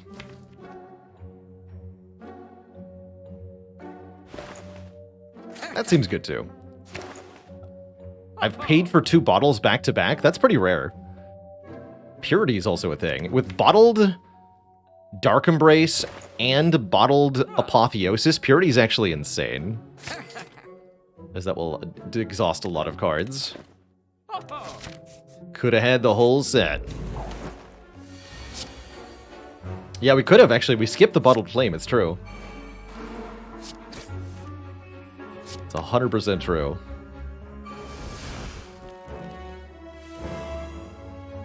I'll play this over Disarm. Yeah. Still need more energy, is the crazy thing. Even 5 is not enough.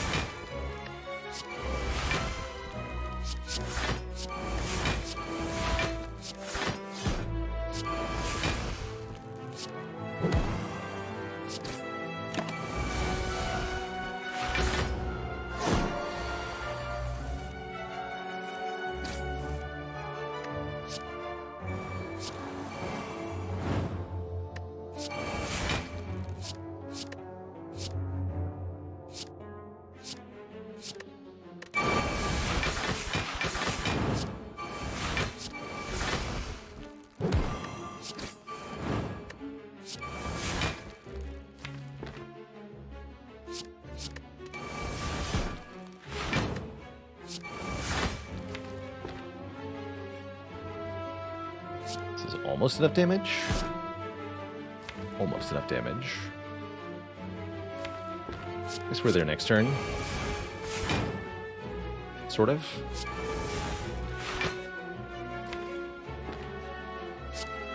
Also do 16, 19, that's not enough.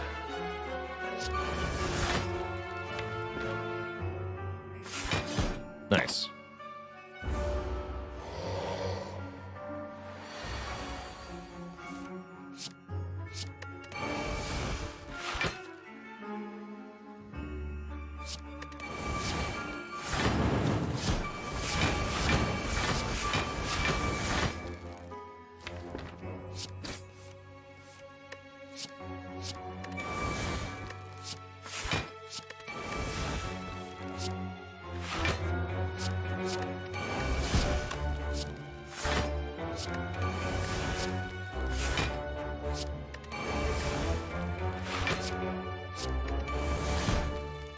Simply delete all your cards.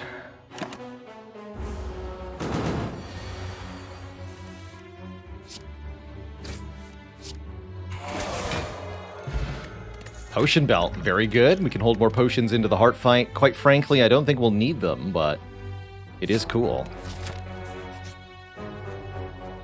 And we get to lose a card. Defend! You're gone. See you later, nerd. 150 max HP is such a nice number.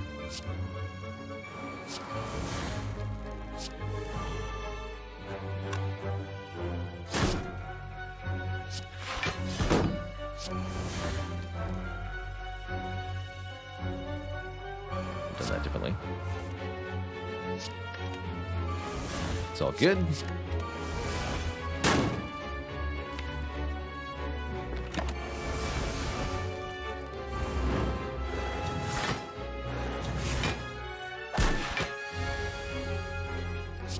Want to kill some of these quickly here. They will present a problem otherwise.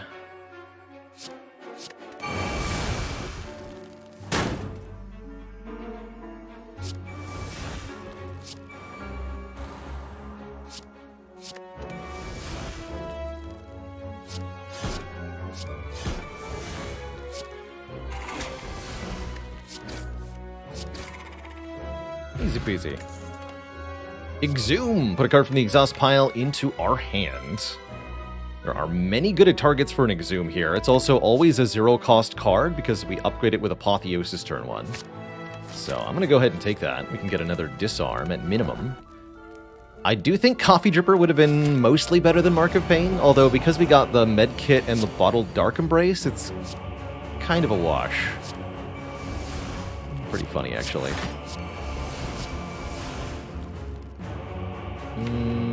Not ready to play violence.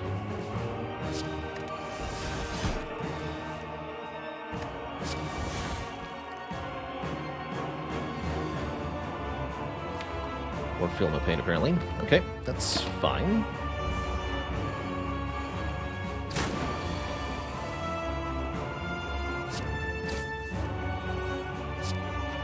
I will play Brutality in this fight. Oh, we can exhume the feed. I didn't even think about that.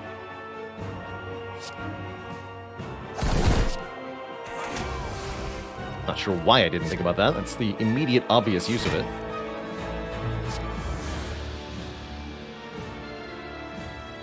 Also my face.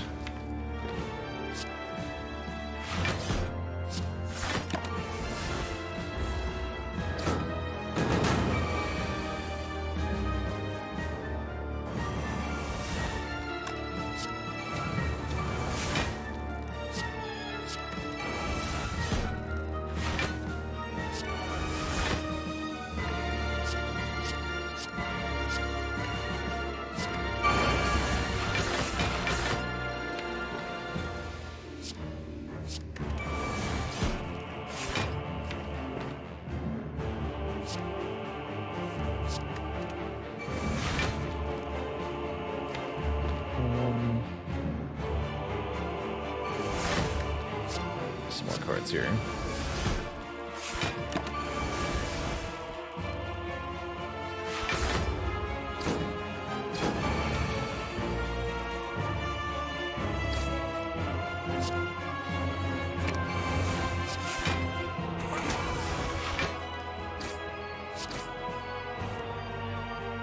GG, nerd bird. Destroyed.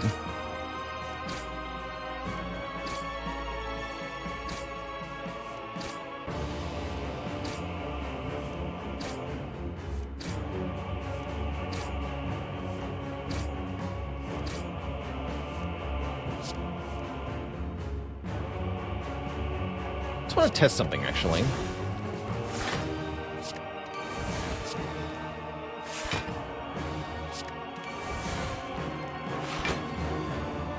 I know we can just power through with Sundial and the medical kit, but I want to test if the original thing was infinite or not.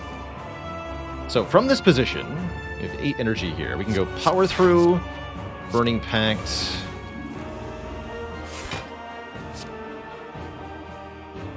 Burning Pact again, power through, Burning Pact, Burning Pact. Seems to be losing energy. Yes, this is slightly losing energy, but makes an absolute boatload of block, so it's probably enough anyway. But yeah, we can just medkit the wounds, of course. Just trying to hypothesize about functional infinites. What if we mix in the Pummel Strike? Trying to hypothesize about functional infinites here that...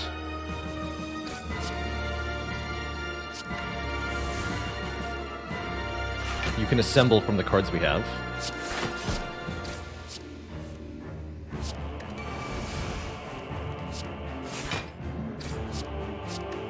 It does seem like this doesn't activate Sundial quite enough.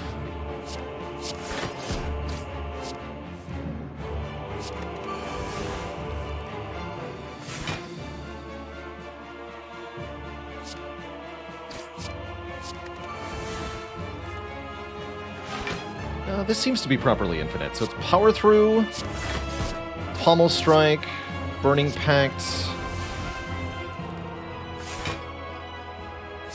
Pommel Strike, Burning Pact.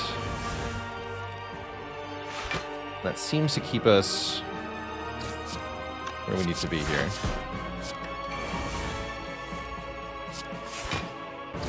We are losing slowly. Down to 5 now. Okay, close to an infinite, but not actually. Interesting.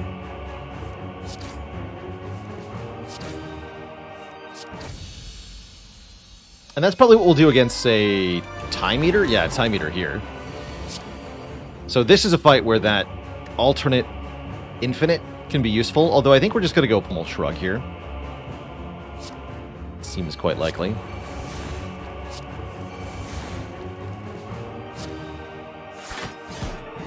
Playing these wounds counts as one card play for the Time Eater's timer, which makes it hard to want to do.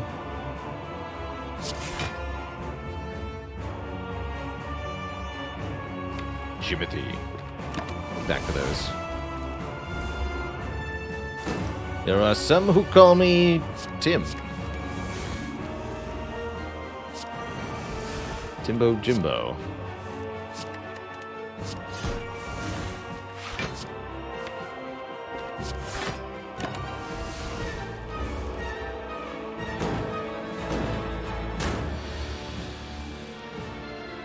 Rude. Alright, hit me, if you must.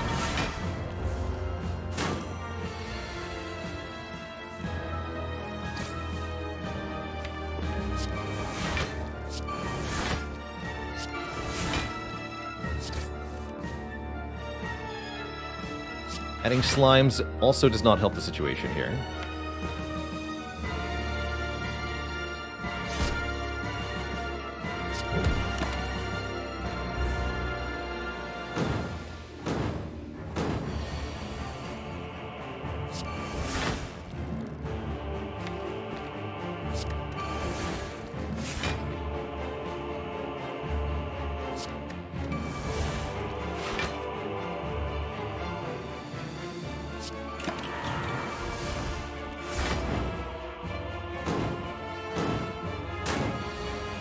There we go. Turn without nonsense. Thank you.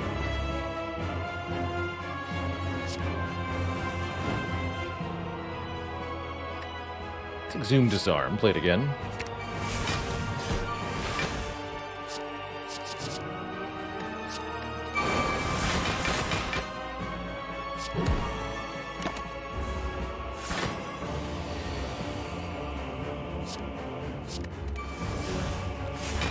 Nice debuffs, nerd.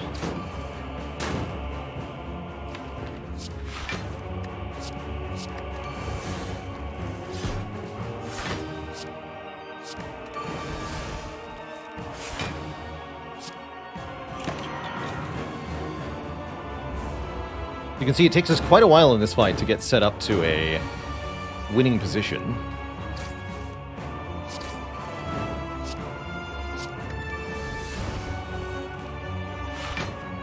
Let's play some cards here.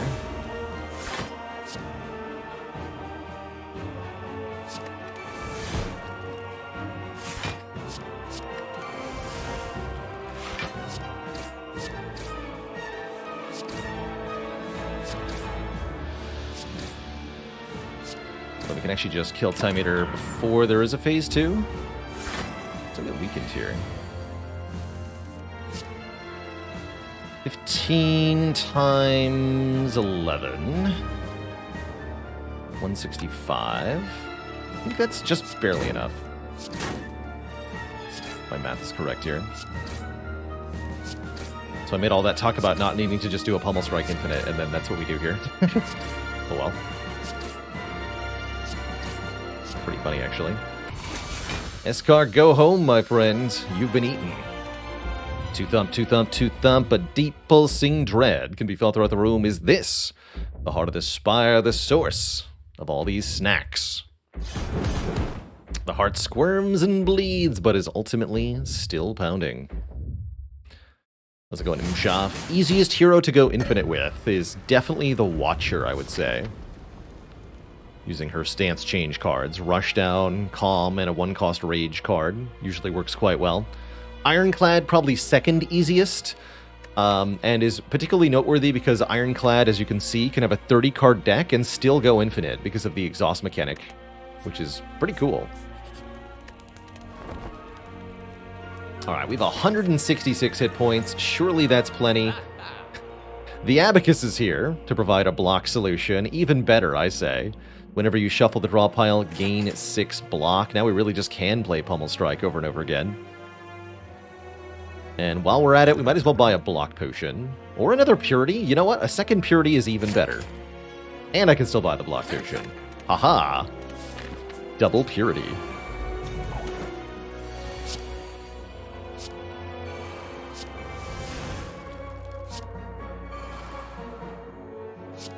Put my face. Oh yeah, those... Yeah, feel free to add burns to the top of my draw pile, actually. Go right ahead. Thanks, I'll just play those.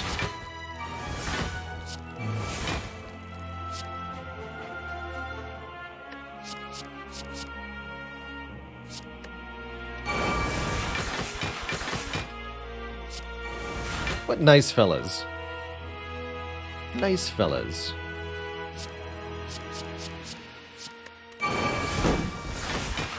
And you're telling me I just get to exhume Purity? Play Purity a third time? This is how we beat Heart now. This is so dumb. Delete the entire deck. Alright, my entire deck is gone. This is turn 2. Now we just do this.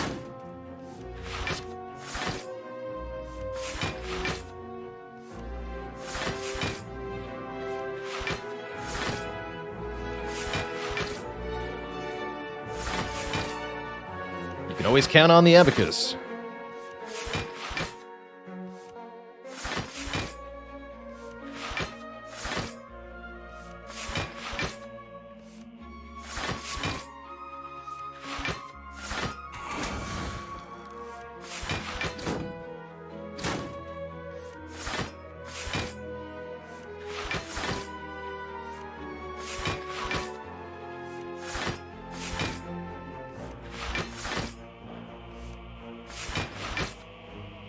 And yes, Abacus has the same trigger interactions as Sundial. Activating, you can see twice here per Pummel Strike. For no apparent reason. Head nib is not helpful. 172 max health is certainly one chunky clad. What's the power pot got? Corruption sounds actually pretty good here, right? Because we just want to get down to 2 pommel strikes and nothing else, so sure. Give me a corruption. I like it. That means we can play the Apotheosis for free, even. How do we block, then? Why, the Abacus, of course.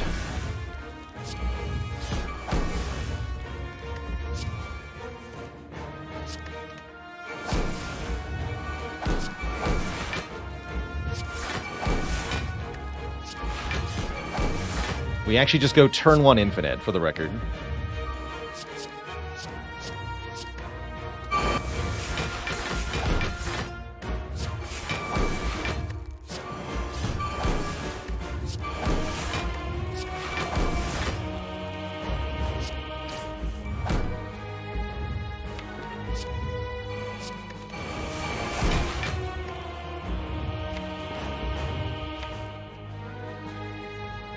Anything to exhume?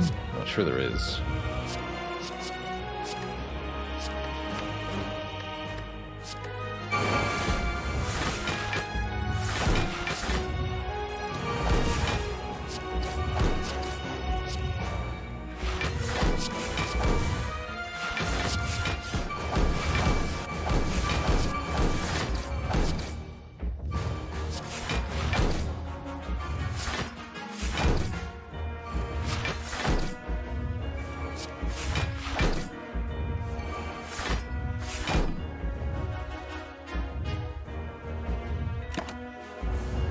Pretty okay turn 1. Oh no! Anyway.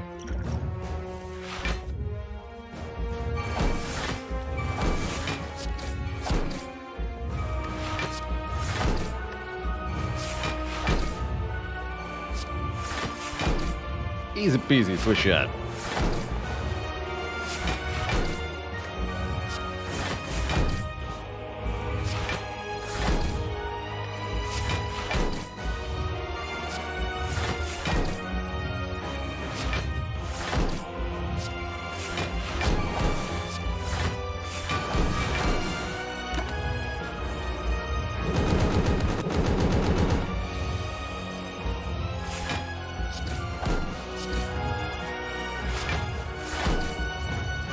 The blocketing.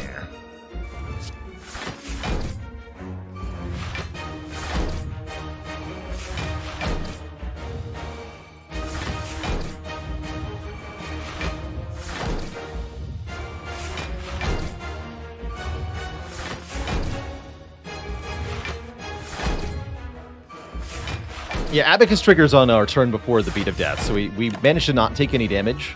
Because Abacus triggers at the start of the turn from us reshuffling the draw pile. So we get 6 here, and then I do take 2 for the first pommel strike, but then we get block again. So it is block positive.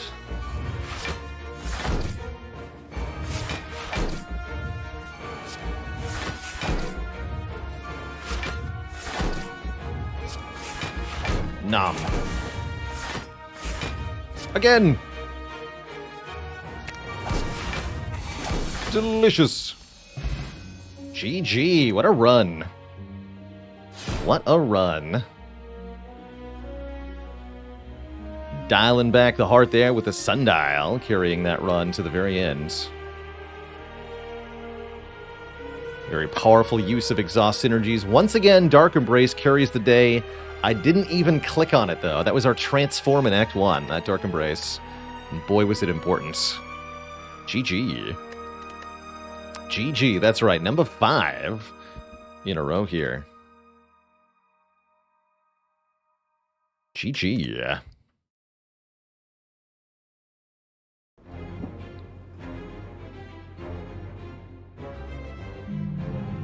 Now, what Twitch chat has it been done?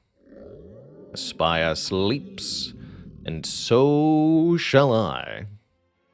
Mark McCarr with the 5 gifted subs. Kairos Final Cut with 100 bits. Thank you, thank you. In Sacraville, what it says, would I take a second Dark Embrace if I've already got a bottled one? It does depend on the deck. I think in that situation, I probably wouldn't have taken one because, as you saw, we were already able to get set up very quickly. You essentially have to weigh the energy cost of the Dark Embrace against how many turns it saves you by drawing more cards. And when you're already down to 1 or 2 turns of setup, it's pretty hard to get lower than that. And that was number 5. 1, 2, 3, 4, 5. Since we lost to Slime Boss.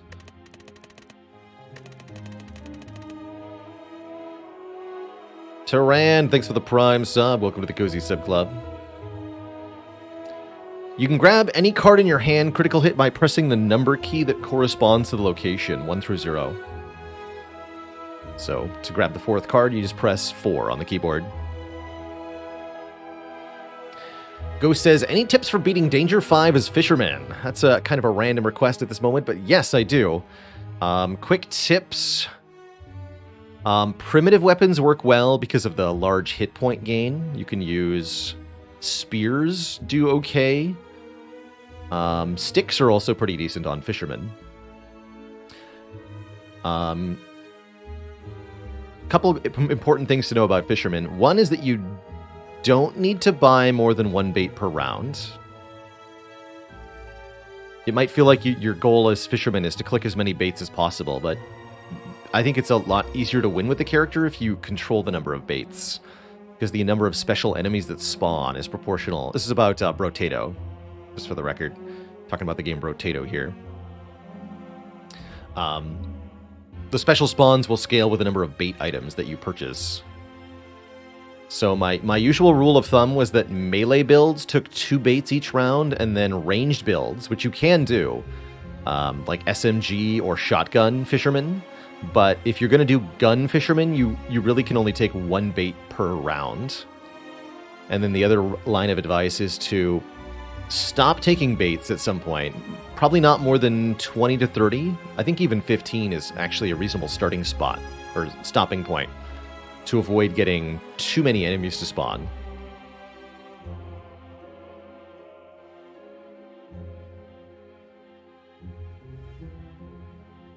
I've also heard good things about the shield as a weapon for the Fisherman, because you get to stack lots of armor, and then can scale that with % damage.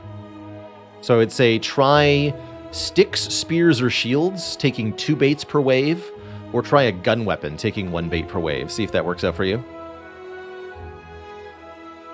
Jackstonian with a half year of support. How many claw wins would I anticipate to be in the Defect 20 win streak?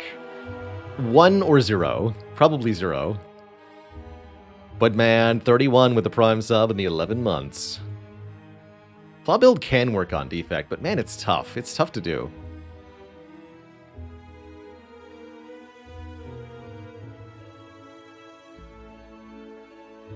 Not bad. Thanks for the gifted sub to Bobo Face Roll. Welcome to the Cozy Sub Club.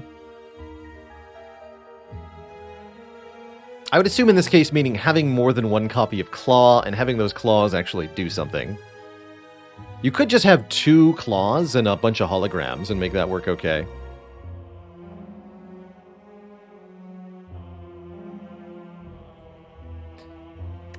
So, a couple things I want to mention here. One, did you know today's the last day to get your merch at a discount? The merch store, it has opened back up. You can get hoodies, mugs, t-shirts with channel branding and some cozy designs. And those are 20% off for the rest of today with the code COZY at checkout. As a heads up. The merch store will remain open indefinitely, but without the discount moving forward. Let's go an A of Phantasm. Made your way here after watching a ton of runs on YouTube. Well, you came to the right place. And thanks for the 800 bits to Obsess. I don't know if I thought you thanked you for that. Geriatric Millennials will rock in a Baylor shirt. Okay, so as I did mention a little earlier in the stream, I do plan on making today's show a little bit shorter, but I do also want to get to some Backpack Hero. So, My current plan is I'm going to take a break, refill my legs, stretch my water, back in 5 to 10 minutes with some refreshments. And when I return, I'm going to switch things over to Backpack Hero, and we're going to look at the 1.0 release of that game. So just a one run in the Spire for today, but a good run. So Twitch chat, I'll be back in a few. Please don't go nowhere. BRB.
All right, Twitch chat, we are back. Thank you for hanging out.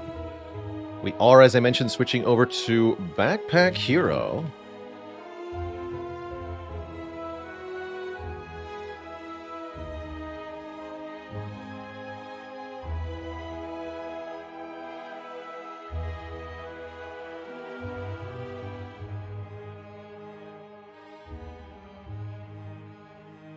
Which recently launched to 1.0.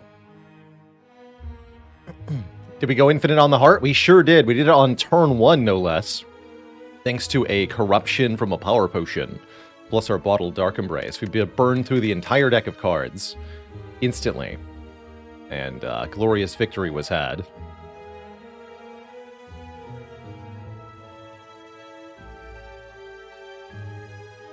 was a good time. It was a really good time. Yeah, Sundial Abacus working in glorious tandem. Abacus gave 123 block per turn. That's good. That's good. Oh, I see. I'm still... There we go. Aha. All right, Twitch chat. Swap games.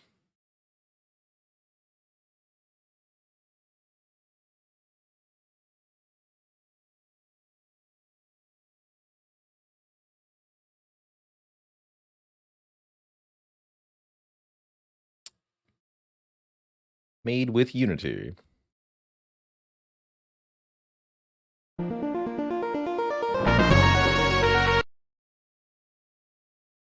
One sec.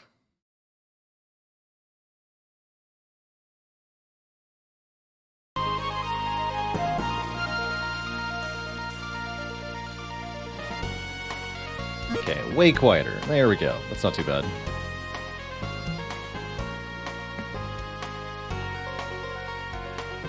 Welcome, welcome one and all to Backpack Hero. This is a roguelite that's also sort of an inventory management. The idea is you've got a magical backpack full of items, and you're looking to sort of build synergies and adjacency bonuses and such to defeat the enemies of the game. So in early access, the only mode that was available is now called Quick Mode, where you just play sort of a run of Backpack Hero. Very similar to how you play a run of Slay the Spire, and there's no unlocks, all the runs are even. Everything's available from the start, that sort of deal. Newly added with 1.0 is apparently Story Mode, which is a more guided experience. There's meta progression and unlocks and such. I'm actually kind of curious as to what it has. What's the difference between this and backpack battles? So they, of course, sharing the backpack of the name and kind of a essential mechanic in the backpack. Backpack Hero is a roguelite, kind of like Slay the Spire, a single-player game where you're progressing through sort of a dungeon and a set series of enemies and looking to prevail in that way. Backpack Battles is an auto-battler, which means you set up sort of combos and stats with your backpack, and then that's matched in sort of player versus player style against other builds by other players. Although no inputs are provided during combat, it's actually done asynchronously. So you just kind of see how your build matches up against another player build. You could think of it as the PvP version of Backpack Hero. I'm much more interested in the roguelite format myself, so I would definitely prefer to try out this game versus Backpack Battles. And that's what we're going to be doing, is starting a new game here of the story mode, seeing where it leads us. In the deep, dark dungeons beneath Orderia, a young pack rat searches for treasure. There she discovers a mysterious relic.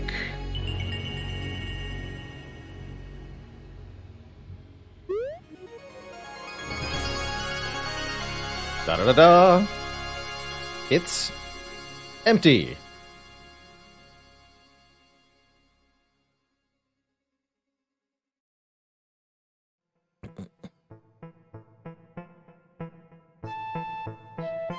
I do like the jams in this game quite a bit. So, each run of Backpack Hero usually consists of a starting pack of gear and moving around a sort of dungeon floor on which there will be enemies, treasures, as well as the exit to the next floor. Took the music down a little bit quieter, actually.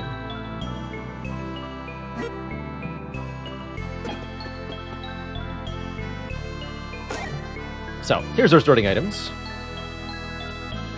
Wooden sword, rough buckler, and the meal. Every item has a amount of space it takes up, sort of a footprint. You can rotate items, and they all have costs and effects. Wooden sword takes 1 energy to deal 7 damage. Rough buckler, 1 energy to add 7 block. And the meal adds 2 energy, but has 2 uses only. It's a consumable item. Still a bit loud? Okay, we'll tweak it down even further.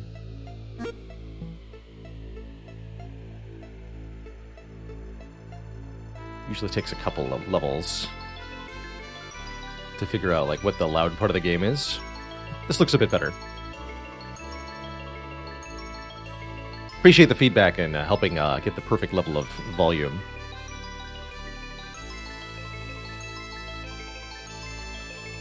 Okay, so let's see how that actually plays out against our enemy here.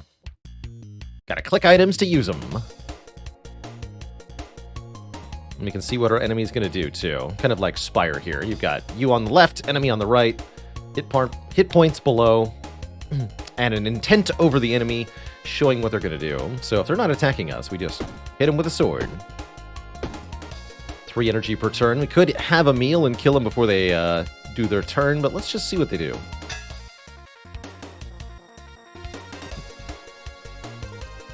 Use your shield to block. And keep hitting him.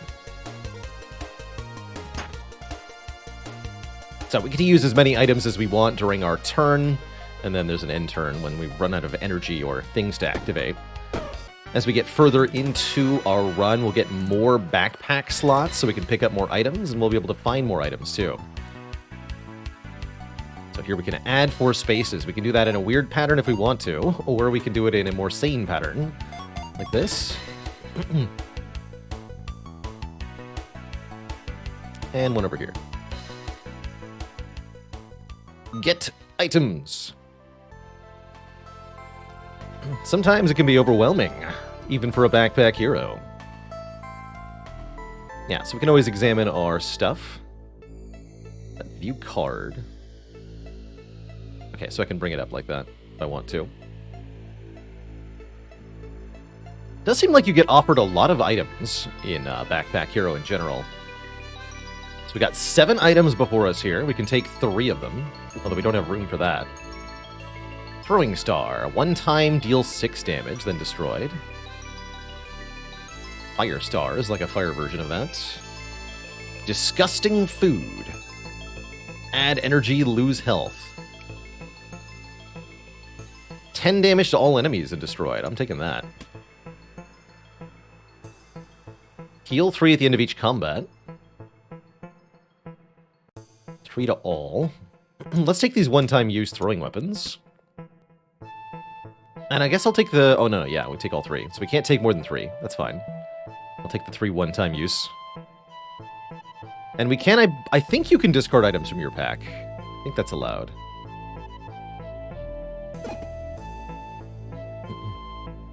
Down we go.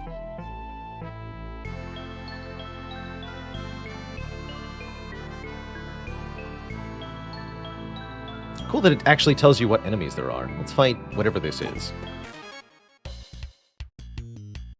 Hermit Crab Bomb. When the blue hermit crab outgrows its shell, it explodes, and it goes off in search of a new piece of junk to call home. Robber Raccoon is going to steal money from us. Alright, we'll throw the dart to all of them. Hey-ya!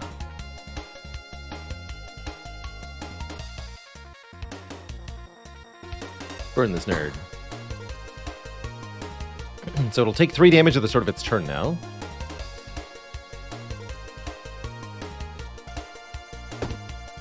Let's kill the robber on turn 1 here. I guess I'll keep the shuriken for now.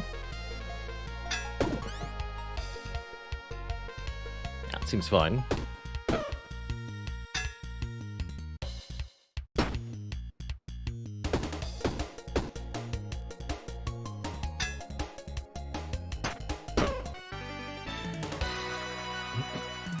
So unlike a deck builder, there's not any randomness to what happens in the combat, because you're always allowed to just choose which piece of equipment to use. Your choices aren't restricted by a draw order or anything like that. And I think that makes this game at base a little bit easier, as you're not subject to variance like that. I have no idea what shape I'm trying to build here. More throwing stars. Poison potion.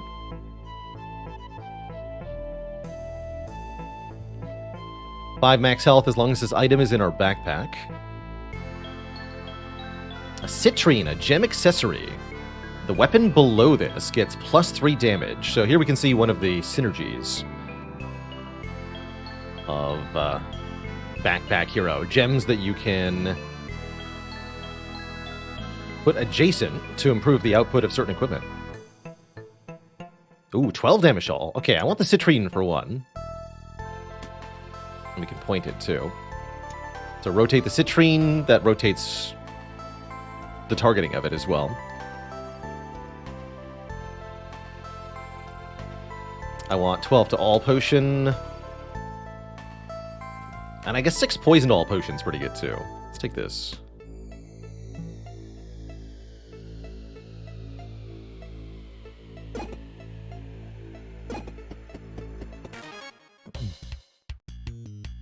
Bearded Dragoon. To control flame is to become flame. At least that's what Grandpa said. Angry. It's angry. So this does 10 damage now. Kill the bird, the bee. Almost call it a bird.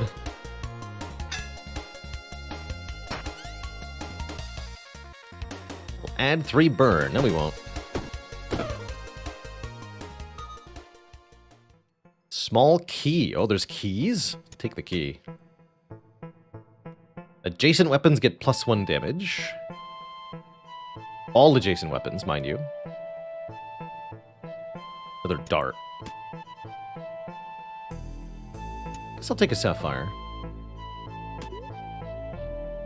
Oh, it has the... This item floats. So this item has to be in the top square of whatever column it's in.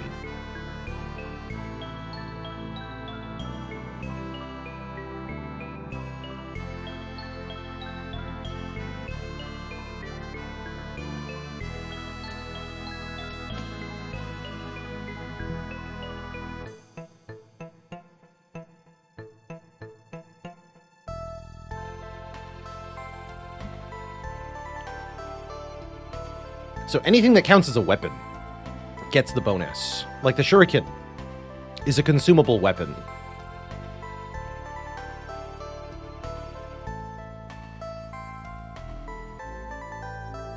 And so is the dart.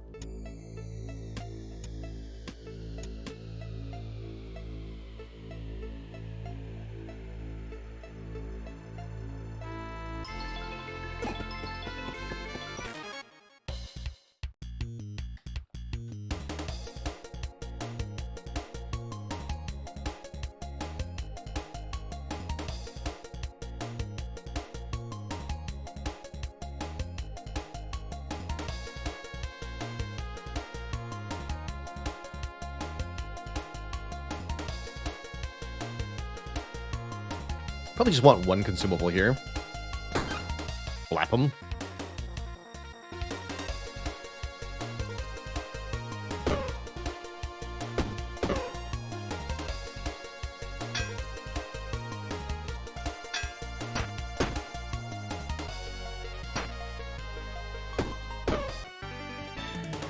Level up.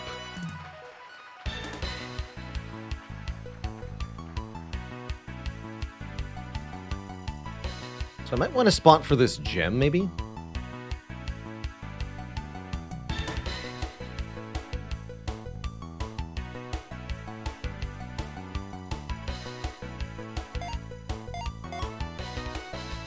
Let's do that.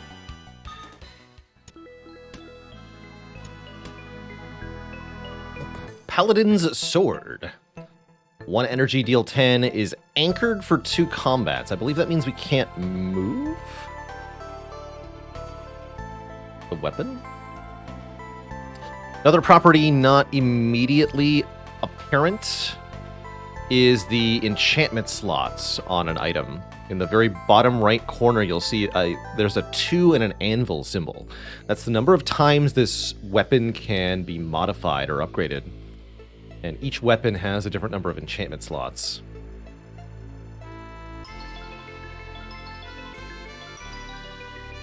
When a weapon kills an enemy, add 6 rage to yourself, but take 1 damage each turn.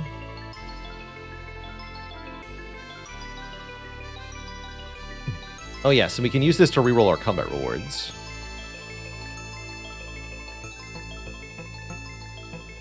Tunic. Each turn gain 5 block. Ooh, I like the potion, deal 30.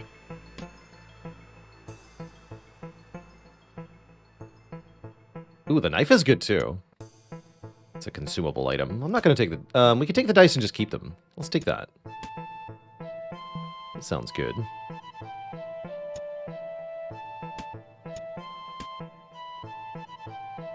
This is not adjacent. Okay, that's fine. So, we can exit, or we can keep going on the floor. There's no enemies, we should just get more stuff. The legendary dice adds +1 to items we can take. May have been misinterpreted that. Oops.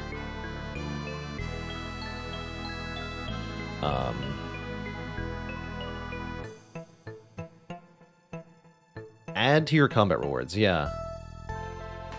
I think there's a different dice that rerolls them, maybe.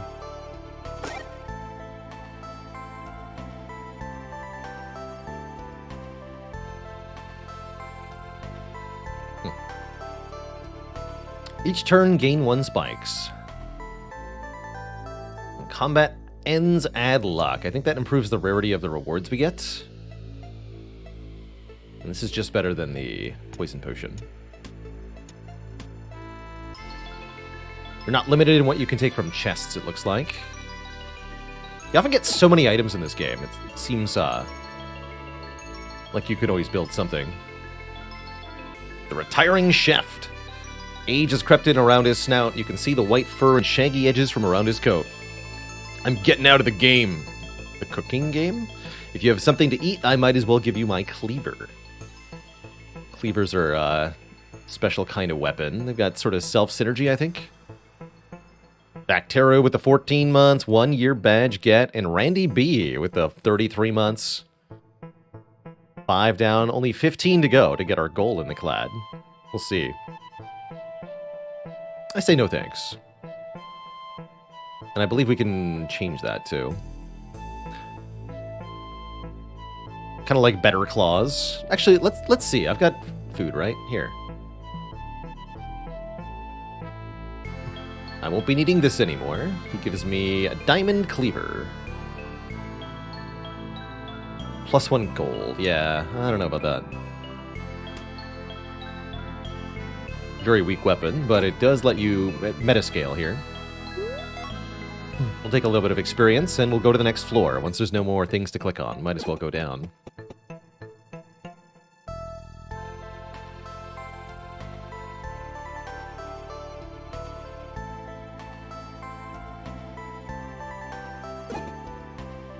Hello. You see a wall up ahead and think you need to turn back. Then you realize it's not a wall, it's a huge rodent, a capybara. Hello, friend. I'm looking for items of this type. Weapon. Here, have a garbage cleaver. Maybe you want one of these instead? Bee sting blade. 1 time each turn, deals 10. When an item in its column is used, it is refreshed, and you can use it again. Nunchaku. A rare. For each adjacent empty space. 1 more damage to the enemy. For each adjacent item, deal 1 damage to self. Starts at 1 cost, deal 12. Make sure you have the space to use them. It's actually really appropriate, right? If you don't have space to use nunchucks, you're just going to hit yourself in the face.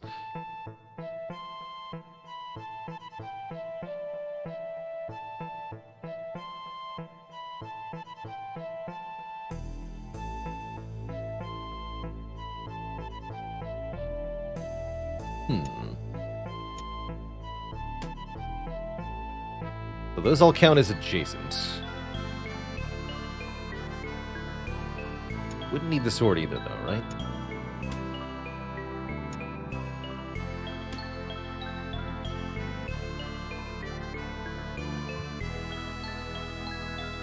So currently it's deal 17, but take 2. Let's see. We don't need all these consumables.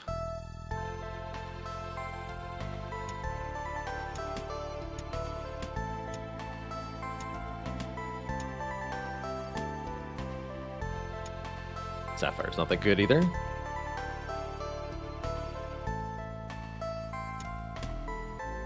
So now it deals 19 for 1 energy. Could also get more space by doing something like putting it here. Then it deals less, but still no self-damage. And I can carry some more stuff. Okay, let's go shieldless. I like it. We can also, as a rare, I think we can sell the nunchucks to a merchant for quite a bit of money. Is this a rare? No, uncommon, right? Let's fight some stuff.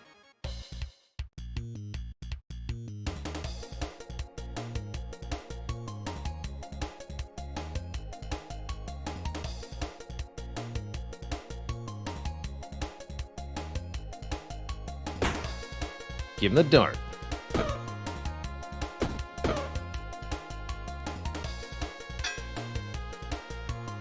Oop, bop, bippity. What do we got? Double nunchucks. I don't think we need double nunchucks. But I will sell the other nunchucks.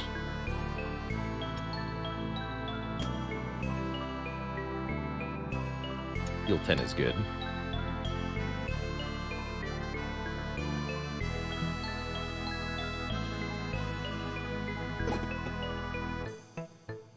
Want to see what I have today?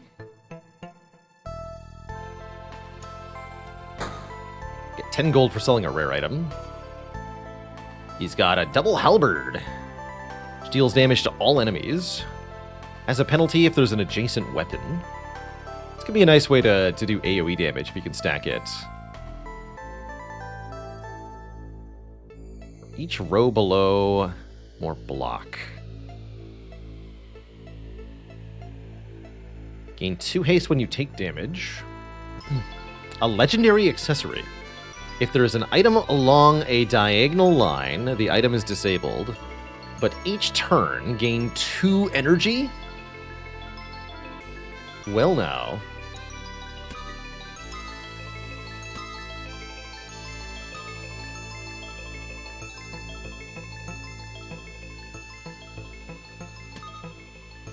So that'll disable anything in the highlighted slots here.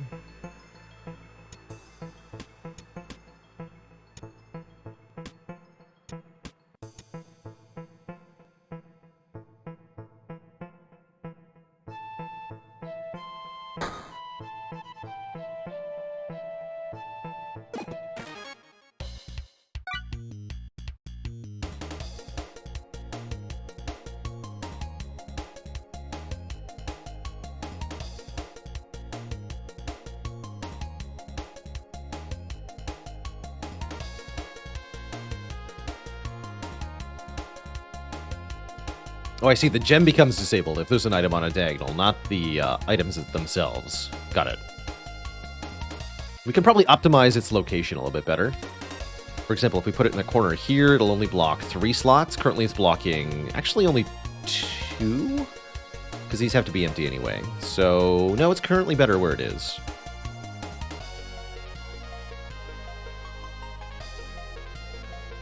I see that I have the warm drink in the wrong spot, though. This does 15 currently. I think I'll use the acidic potion here.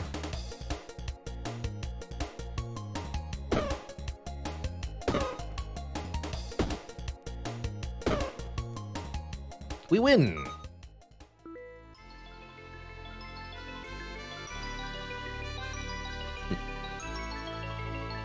$25 block one time. That's pretty good. Club Cleaver.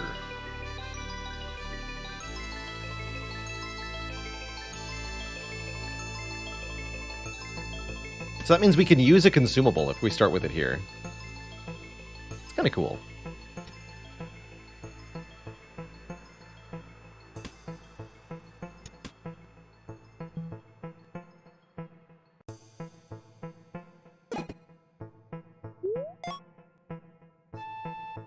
Thing to collect. Money, alright. The dungeon is collapsing here. So when you see a collapsing segment like this, it means you can go one direction or the other.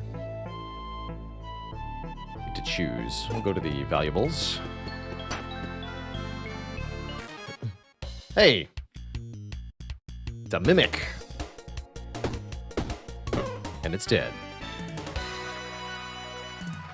So, more adjacent slots next to the nunchaku will improve their damage.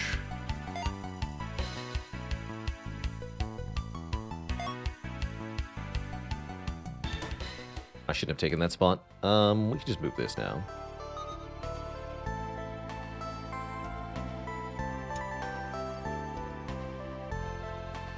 Cutting board. When an adjacent consumable is used, gain block. It's rare, so I'm going to take it and sell it. I think rare is the... No, there's also legendary. But rares are pretty good to sell.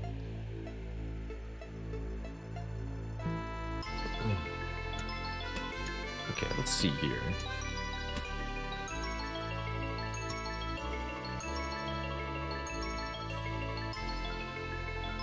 So you want to put the nunchaku such that this is on a diagonal from some of the spaces that are adjacent to the nunchucks. But not the nunchucks directly.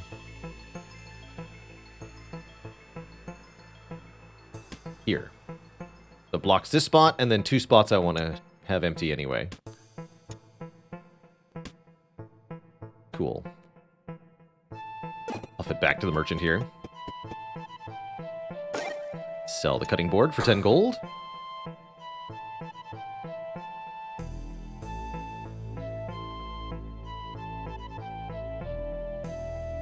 And I want to rearrange a little bit here. The kunai better. So currently deals 17. It's good placement. Okay, we're fine, we're fine. Good enough.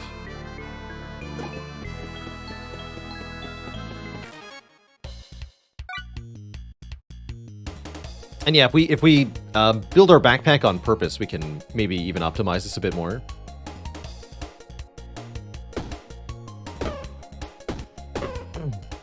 And it's a good sign if you have enough damage output that you can kill all of the enemies on turn 1, just like Slay the Spire. If you can do that, it's going well.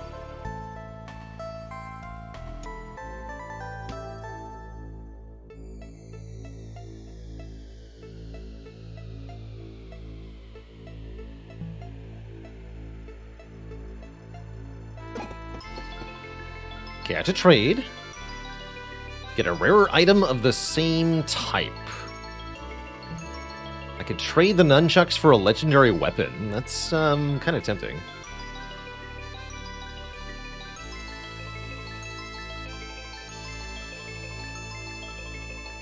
Don't believe I'm allowed to get a different... I don't believe there's anything above legendary. But if I give the spare dice... There's no time to say no. We get a gemstone heart. When an adjacent item kills a non-summon enemy, heal for 8.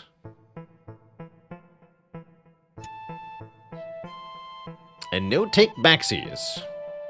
So what if we add self-damage, but heal on kill to the nunchucks? Seems okay. Also a good curse removal event. Interesting. Wrong spot, though. Yes, you're right. Here.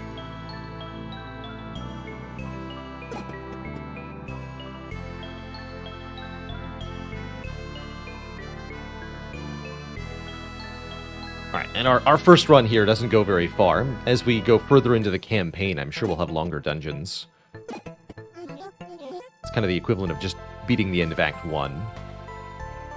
Wait a second, I recognize that. It's my mom's lost locket. You could have a clue about where she is. Belong to your mother. This is property of King. Nice hairstyle, sir. It's mine. All items of the dungeon belong to King.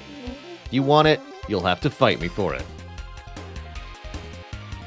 If you want to survive, you're going to have more than 16 times 5 health, which you don't, buddy, so it bonks. Squished. Something inside it, but only your mother knew how to open it.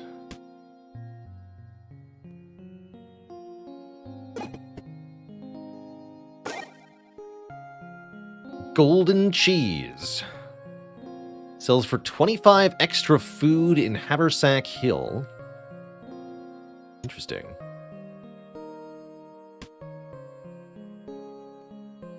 Is the end state of the backpack going to matter for the meta progression? I'm very curious now. By Anna's Quills purse, there you are. Why were you gone for so long?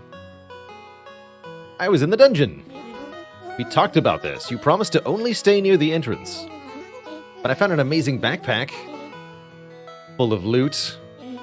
Besides, well, we won't be able to rebuild the town with what we can find laying in the woods. That may be, but do I need to remind you how dangerous it is in there? You're exaggerating. It's full of OP loot. No one will die. There's bandits, Kingsguard, and who knows what else. Still, Dad, someone needs to do something. It's what Mom would do.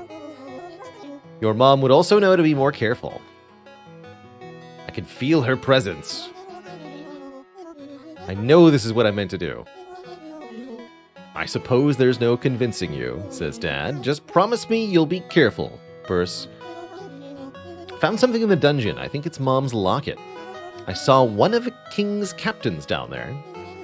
I think he might have been there the day Mom was taken. Let me see that. This was your mother's locket. I recognize it. She found this in the dungeon. She always claimed it was magic, and it was the source of her luck down there. I remember she had some way of opening this thing, but it was always a challenge for me. Dang it, I can't frickin'... Where's the hammer? Come back to me next time you're around. I'll figure it out. Dang locket. So this kind of overworld layer was absolutely not in the game last time I played it.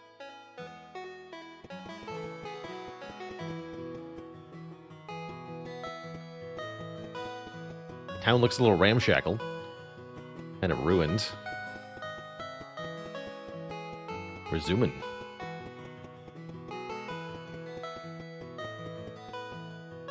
Czar. You look rough. You're one to talk. Did you fall for the old hermit crab in the treasure chest trick? I just came back from the dungeon. I figured. I always know you've gone down there when old Louis starts pacing by the entrance of town. I hate to worry him, but there are so many things down there that can help rebuild the town. Like cheese. The dungeon keeps shifting, and I can't get deep enough. It is tricky down there. It took my brother Baz years to make any progress in his explorations. I don't know how my mom did it. Yeah, that Prada was something special. I sure do miss her. Prada, I like that. Purse and Prada. Anyways, did you find anything good to sell down there? I found this magic backpack. Lets me carry lots of stuff. Baz and Czar, oh no. I missed that one. This backpack is not for sale, but all of the items inside are. Why don't you remove the old store? We can get some resources from that. Follow me.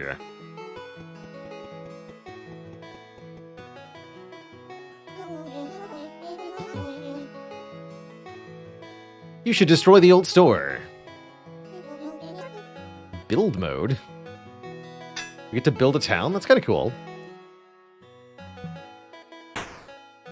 Tell Czar you destroyed his store. He'll be happy?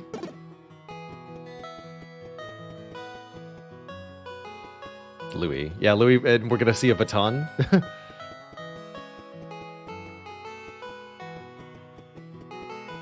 Where's Czar at? It's just rubble, so we can destroy that too, yeah?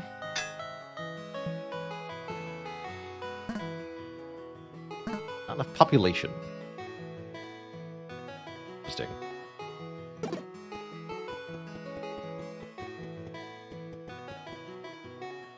Oh, right. That is Czar.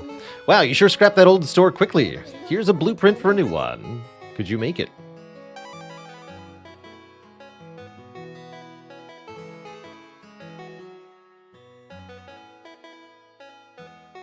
For each commercial decoration nearby, gain more efficiency. Of course, there's adjacency bonuses in the building level as well. So it's going to be like a giant backpack that everyone lives in. Let's put that... Probably regret putting it near the water, huh? Just slamp it right here. I built a store. When I said you should build a store, I meant over the next few weeks, not instantly. How'd you do that? It's this backpack I found. It gives me access to the UI. The what? Wow, with what you can do now, I think we could really rebuild the town. I'll start setting up the store as a trading post. You should head back to the dungeon to find more meta progression resources.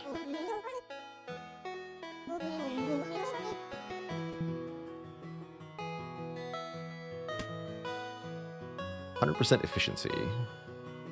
So we get the big cheese. I'm allowed to sell these as well. Interesting.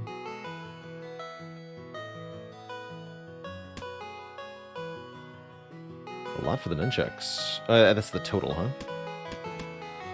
Oh, I see. Okay. So this is only 111.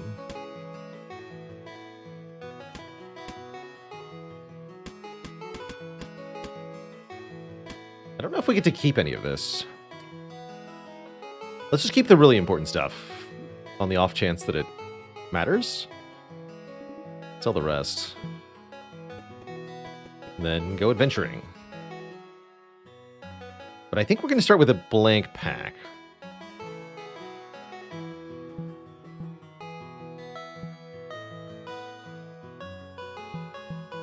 Standard run. This is the next run.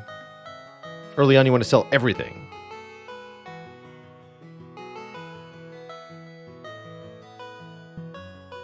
Yeah, I didn't think we'd be able to start with it, so we might as well just sell everything then. Cool. 12 more. I don't really have anything to build, so we just go. Standard.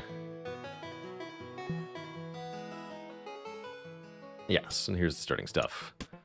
As we start back at level 1 with the basic pack. Lil B. Well, I'll be.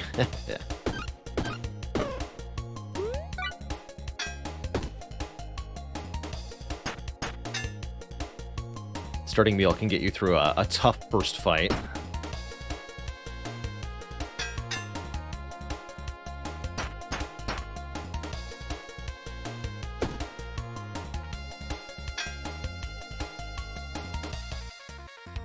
Okay, so I think this is this character's special ability. Periodically in combat, there'll be an item on the ground that we can pick up. Or maybe that's from killing the first enemy, I'm not sure. It's all good.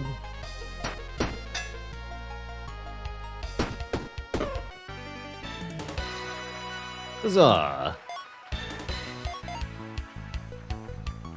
Want some oddities here. Yeah, that showed up as well. The Double Halberd. Really inefficient for fighting one enemy, but really good at fighting multiple enemies. Don't think it matters that much. A 12 to all. And a Fire Star.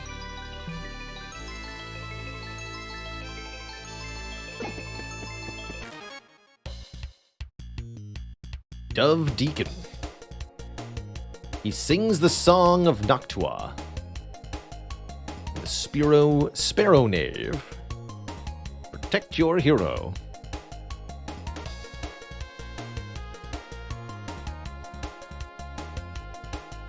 Burn before or after they go, I'm not sure.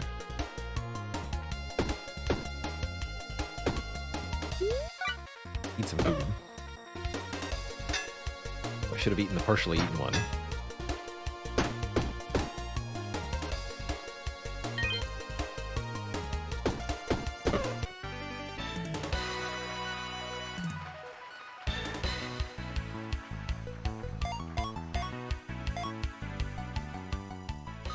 What do you got?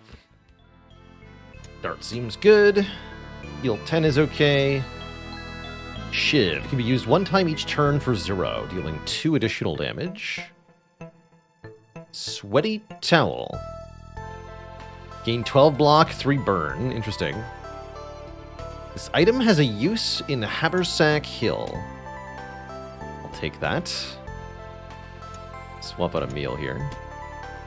And take the heal 10. No, we're done picking. Okay. I guess I'll keep the meal then.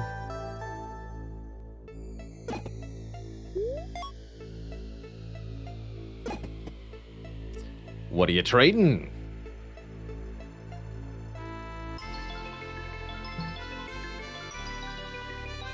Can do that later.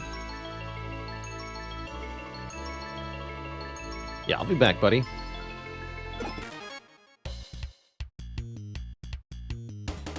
Bearded Dragon. To control flame is to become a flame. At least that's what Grandpa said. Grandpa knew what's up. Man was wise beyond his years.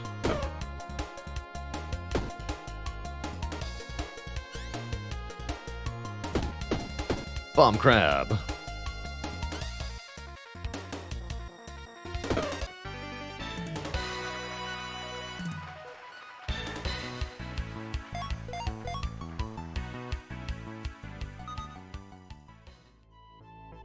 Rough whetstone. Pay 1 to give adjacent weapons 3 damage this turn. Banquet. 2 energy for slow to oneself. Interesting. Small key. On the cutting board. This is a rare accessory, so we should be able to get a legendary accessory if we trade this, I think. Reach hazard. Gain 1 block. Hazard. What's a hazard? Not sure. Guess I'll take 2 keys, might as well. Let's look at the chest of valuables before we make the trade.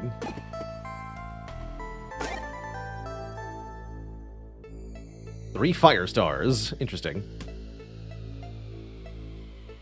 Alright, what do you give me for a cutting board?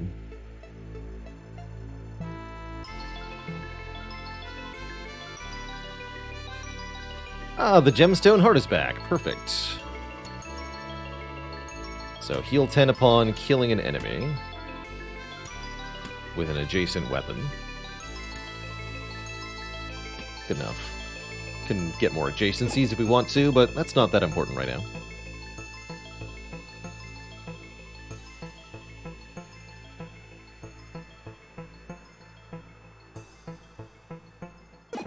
Four enemies. Sounds like a good time for a dart. Deal 10 to all of them.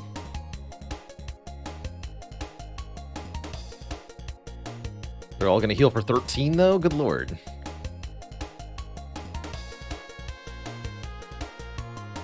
This guy in the back will flee if he's the only one left.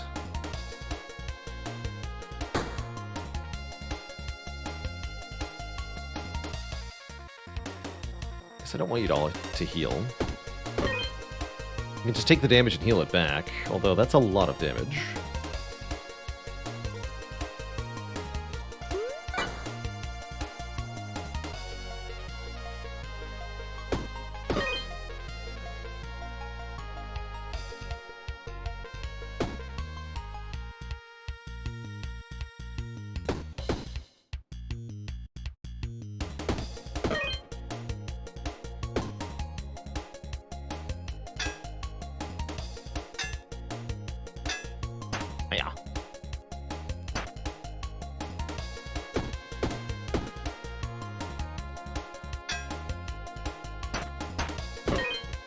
There we go, back to full health.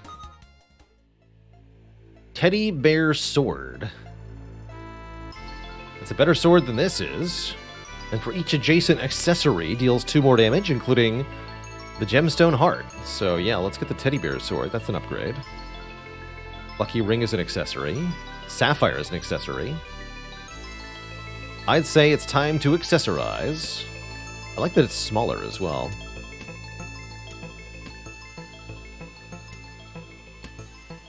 So now it's 1 cost, deal 13. Excellent. Rotisserie teddy bear. What's up, buddy? Here, have a meal on me.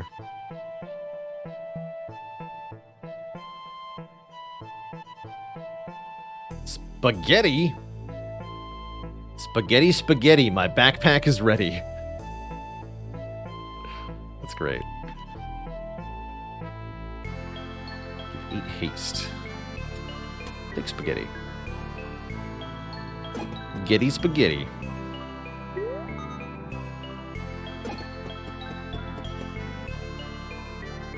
This guy's dead. Rip. Possum has been here for several days, poor fellow. I will pray for him. Your good deed strengthens you. Gain 5 max health.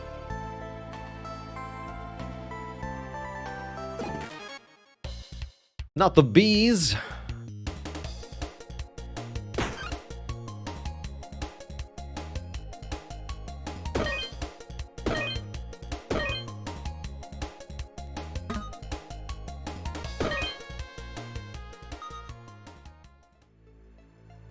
Clean burn. Consumable accessory. Must be played on an item. Remove all status effects from self. Destroy the item this is played on. Okay, so this is a way to get rid of cursed items, I guess. That's a clean burning hellfire. A new dart. It's an accessory, so I'll probably take it just because this is also an accessory.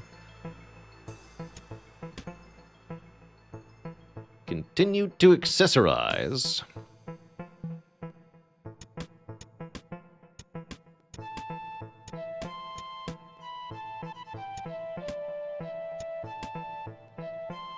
$17 damage. It's about as good as the nunchaku was last time.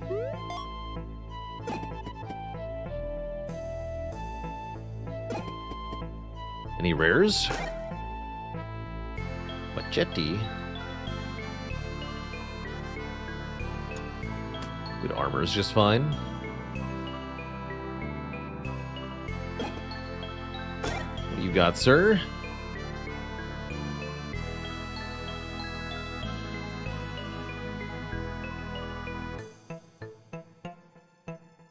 I don't have much to sell, unfortunately.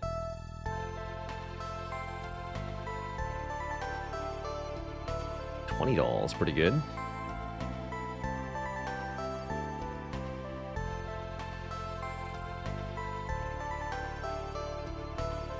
Start with poison, but add poison to enemies when attacked. Interesting. Or we can get a second gemstone heart. Let's do that. Take 2 of those. Thank you very much.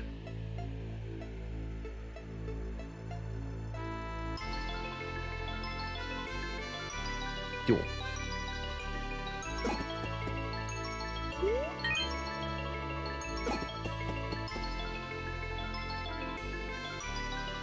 Down we go.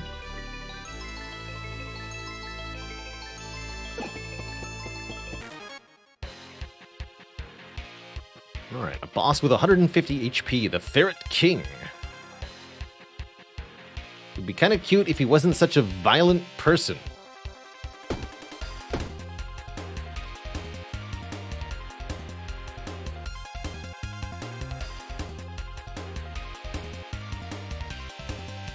Spaghetti, spaghetti.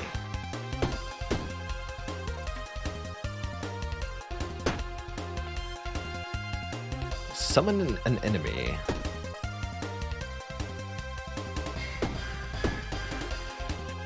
Won't save you, sir. Then this guy's fleeing.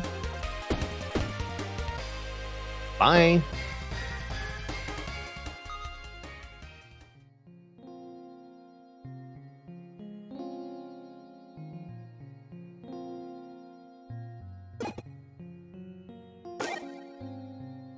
The cheese.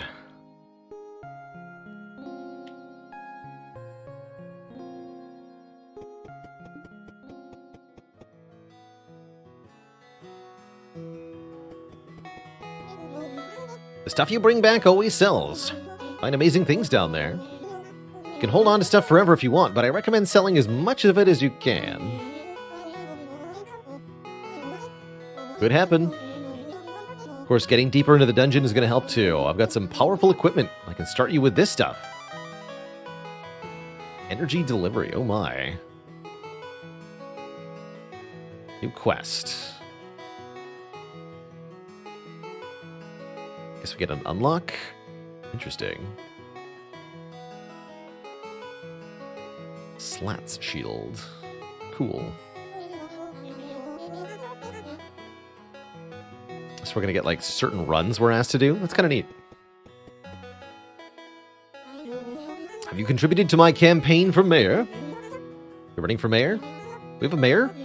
Not yet, you don't. I am Mayor Quillfish Jr., and I intend to be your next mayor.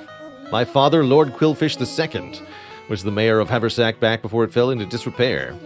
All this time I've been waiting to claim my birthright as the mayor. And now that my town is recovering, I have returned. Yes, you've done all the adventuring and fighting, risking your life. But someone has to handle the true risks, the voting. The first thing I need is a small donation. Let's say 10 treasure. If you have some treasure I can have, I need 10. Here. Fantastic. Now I will consider myself a proper mayor. Please swear me in. Sure. I'll repeat after you. Whenever you're ready. I don't think I know the oath. It goes like this.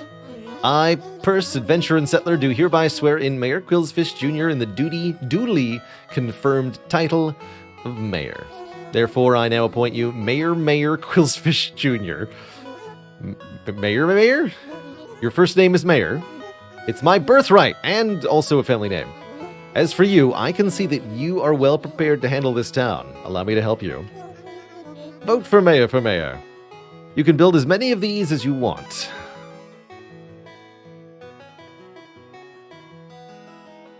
Farms. Creates 5 food while you're in the dungeon. Farms will create food while you're out adventuring. And houses will attract new villagers. You can't expand forever, though. The costs will keep rising. You're back. I am. You're never going to stop going in there, are you?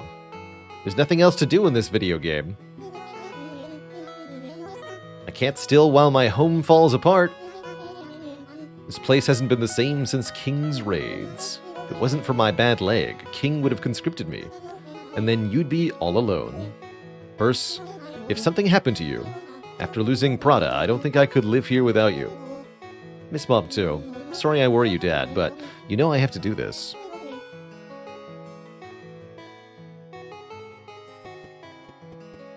How's it going, Glarber Flurpist? 2 questions. Indeed. Does the prospect of streaking make me a more conservative player? Yes. Yes, I think it does. I'm less inclined to do high-risk, high-reward playstyles if I'm trying to win streak. And I'm often finding myself envisioning what's the worst that could happen along this route and then kind of planning accordingly.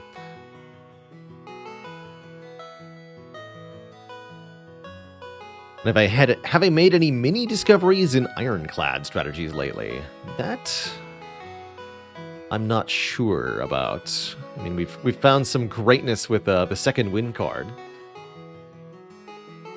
and I'm finding more and more reason to get card draw on Clad. But are these novel revelations? I'm not sure. We are going to be talking Revelations, actually, speaking of Spire, during tomorrow's stream. I'm going to be opening up with a retrospective look at the Mastery Challenge. And we're going to be talking about what I've learned from that challenge, as well as some of the cool stats. Yeah, that Iron Wave is better than usual, exactly.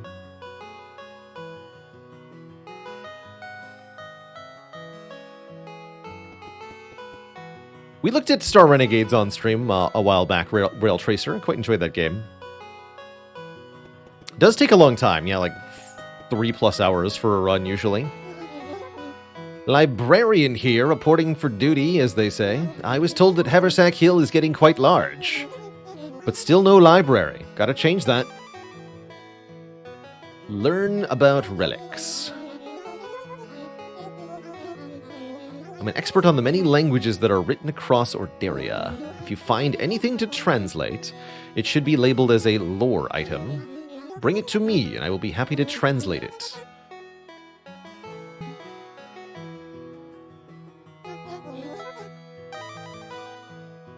Fluffkai.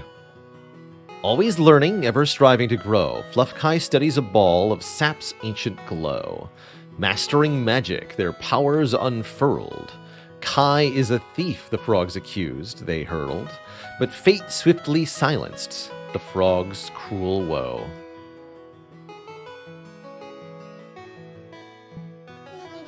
I've added the translation to your atlas. Do you have more for me to read? I don't. I do just want to test, actually. I just keep Gemstone Heart here.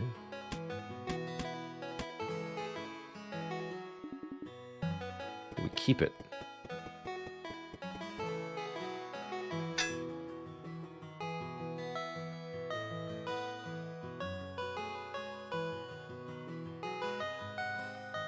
Need lots of food for the library.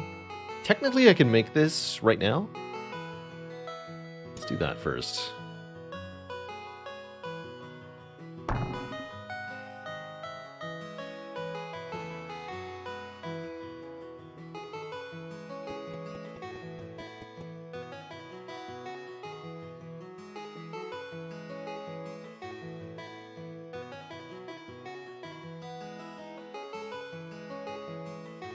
Little ice cream.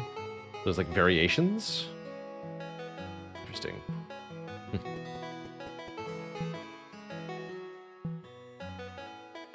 So we can do the energy delivery quest. Start with token of energy.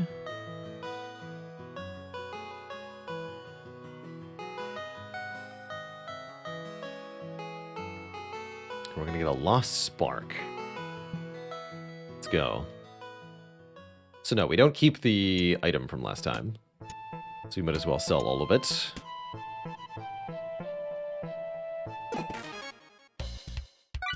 This thing wants to not have anything adjacent to it. We'll get more energy.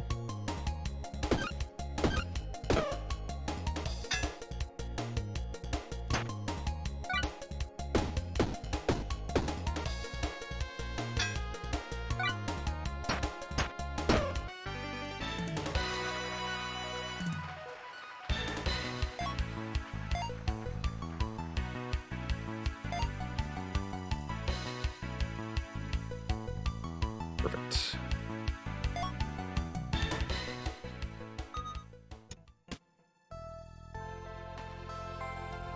Dog's etching.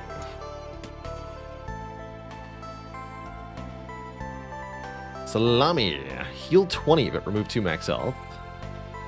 Still haven't found what keys actually do, or maybe I have and I just didn't notice. Unclear, honestly.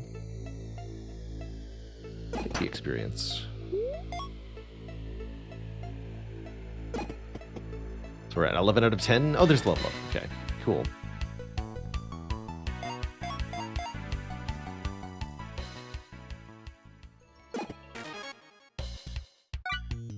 Bird nerd.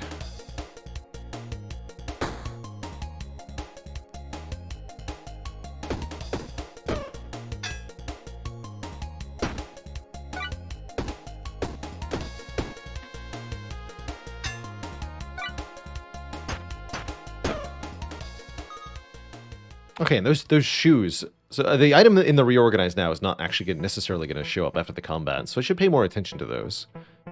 They could actually matter. On taking damage, gain 7 spikes. Interesting. Spikes build could be kind of cool, actually. Shoe hat. This item is not in the top row, it is disabled.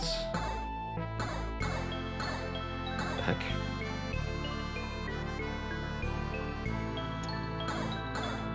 Oh, I see. It's either a shoe or a shoe hat.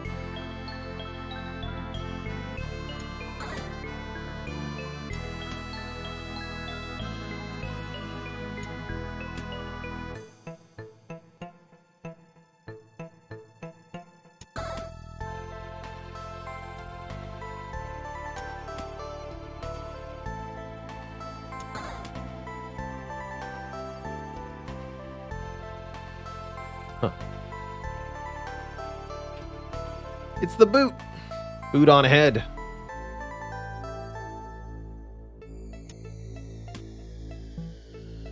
They've taken the dynamite. Whatever. Steal from the body. A little gross, honestly. Get a balloon under him. For each adjacent structure, add 1 block. Structure.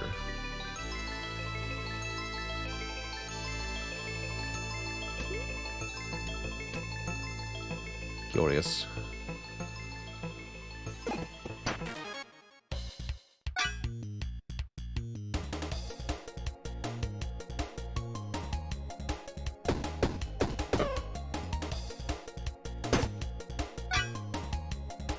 So spikes decay by 1 per turn, looks like.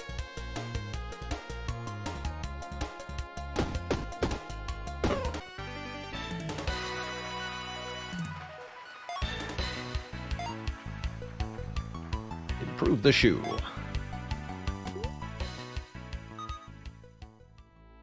Club.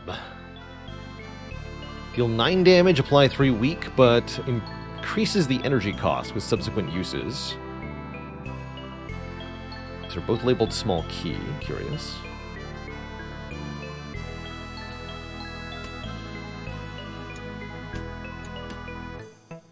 Take some disposable stuff, I guess.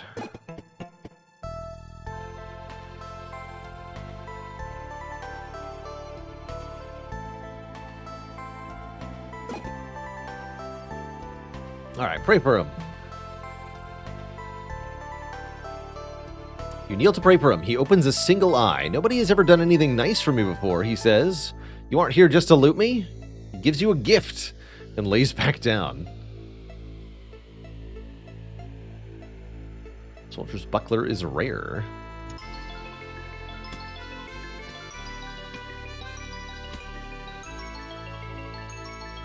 He's just playing.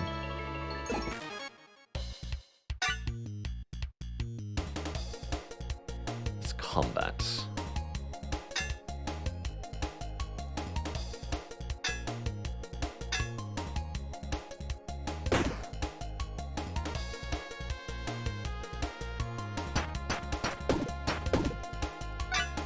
Take that.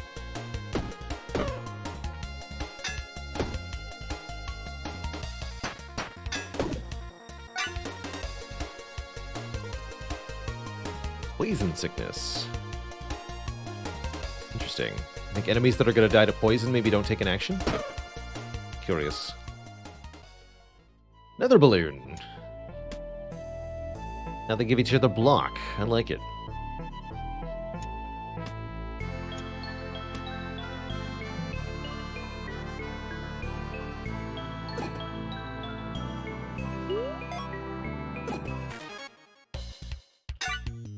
Big rabbit. Rabbit knows you are in its garden.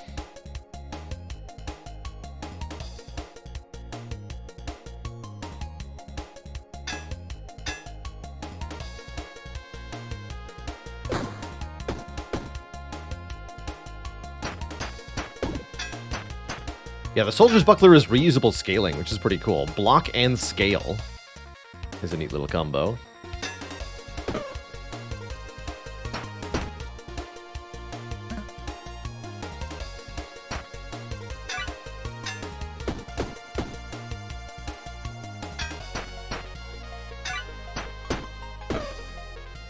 Yeah.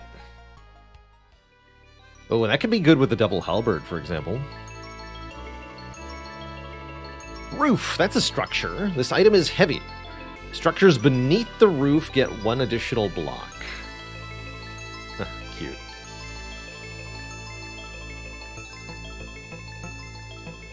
Very cute. Sells for extra treasure in Haversack Hill.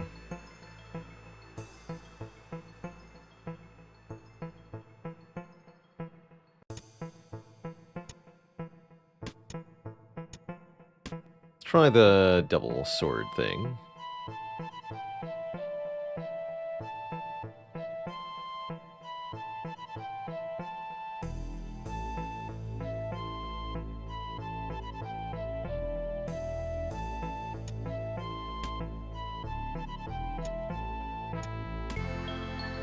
Looks good.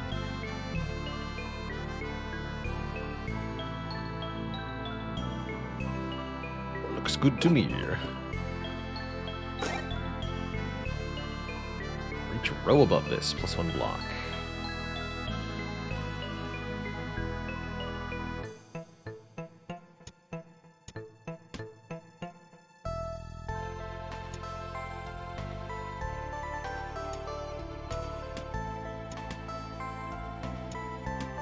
Let's work. Oops. So this says color.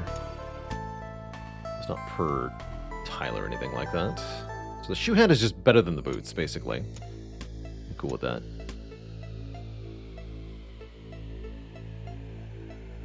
Do I have any food? That counts as food. Never mind.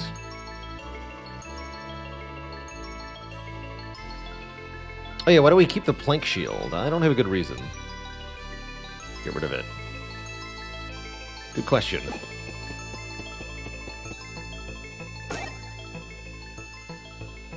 Crystal gauntlets. Gem glove armor. Fascinating. Pretty good for adding 3 damage to the double halberd, though. What is this? Masonry tools.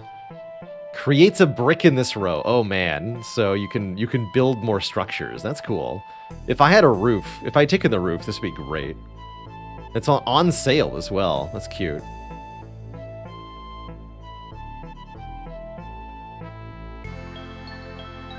I think I'll take the crystal gauntlets. We can afford them.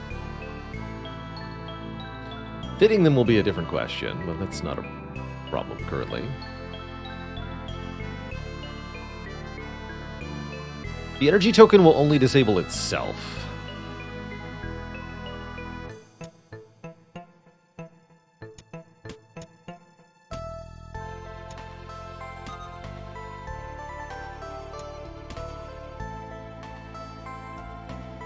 So currently this is 7 damage to all enemies to start.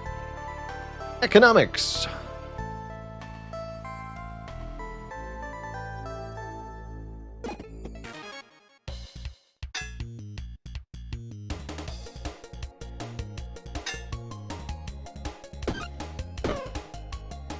Get him.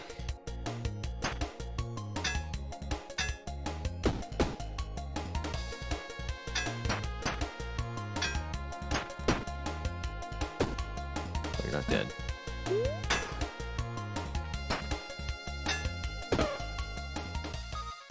You got, buddy? Okay, this is the one I was thinking of earlier.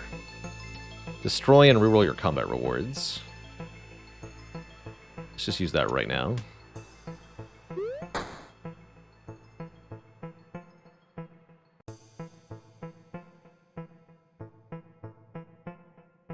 Take a heal.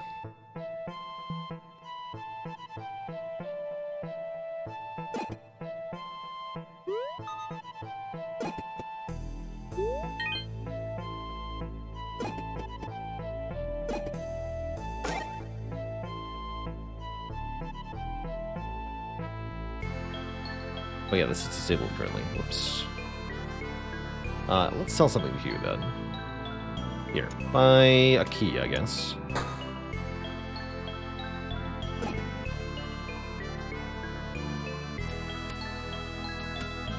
There we go.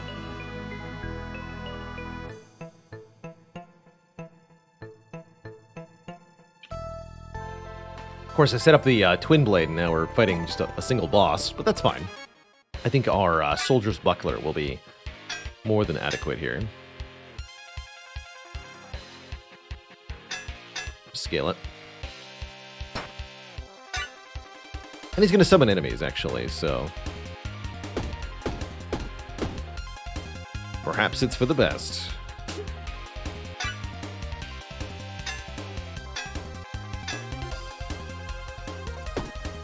"14 to all foes."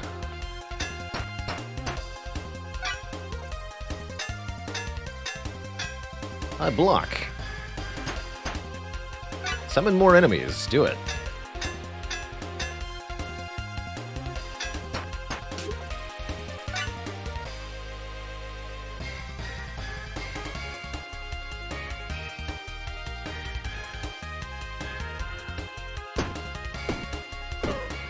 Be gone.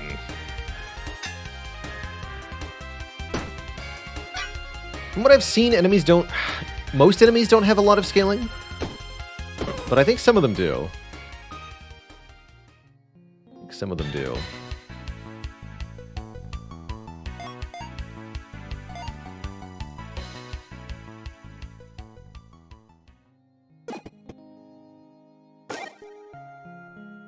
Corn!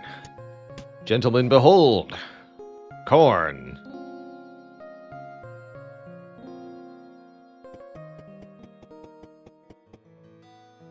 Sir Artemiel clarifies, all enemies scale, but later acts will scale faster. So every enemy scales to prevent infinite stalling. Fights take too long, they all bonk you very hard.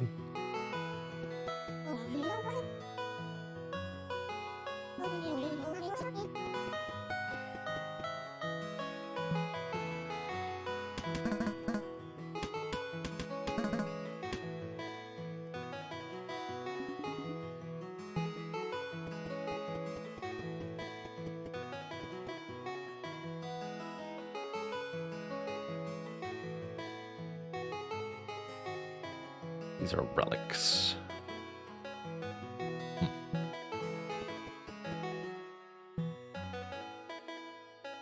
Loot.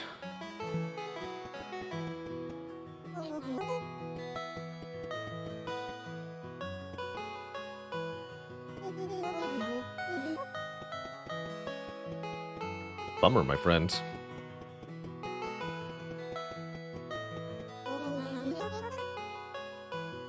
You research this? No.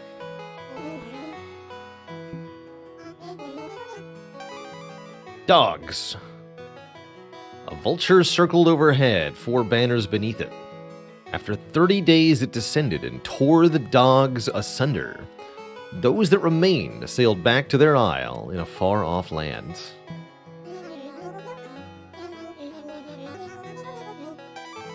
A new costume. I like it. Coop Beware, thanks for the Prime sub in the 6 months. Doggone it.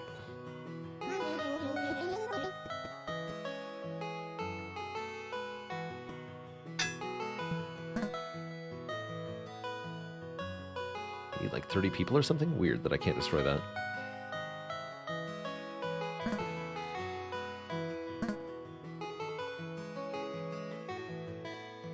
If we get more people in here, we can maybe clean up stuff. So let's make a house. Or 2. An immediate population up. That's 45 for the next house. This is only 10.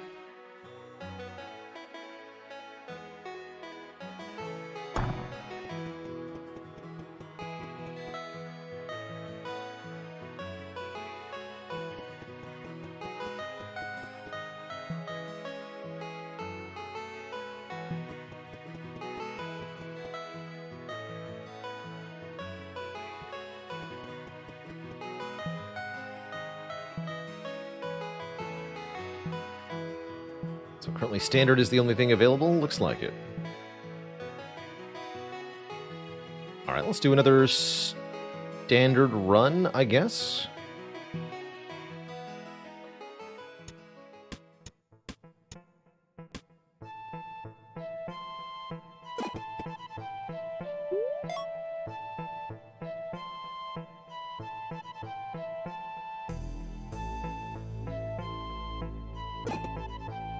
Just level up.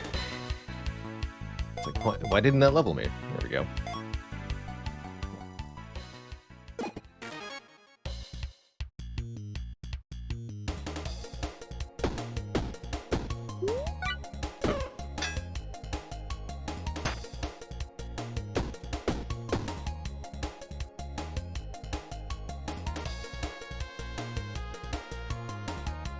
Alright, I'll just need to be able to avoid that. Seems that's hazard, probably.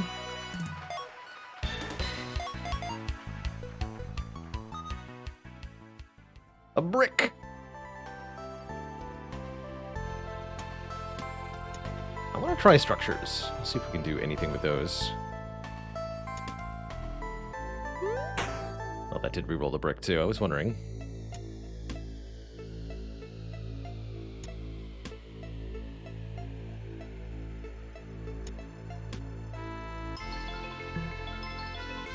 Seems fine.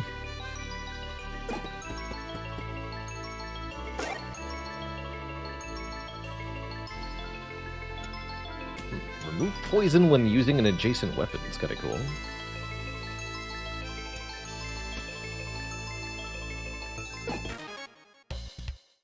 Well, that's quite an array. them 5 weak and slow. Reduces the amount of block they gain and the amount of damage they deal. Cool.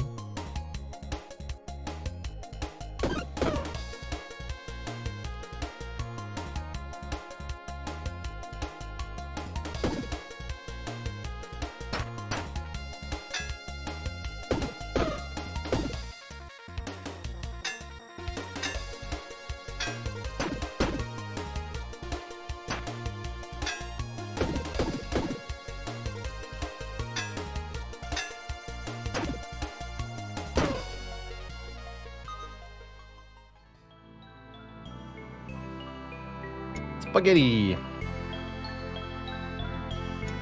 And the shoe hat.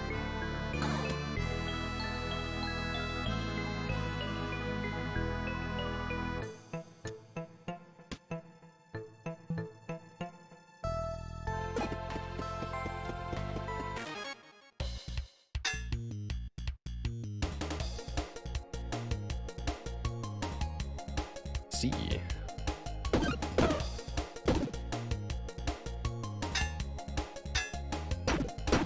So we're getting passive block of 8 per turn thanks to our items here.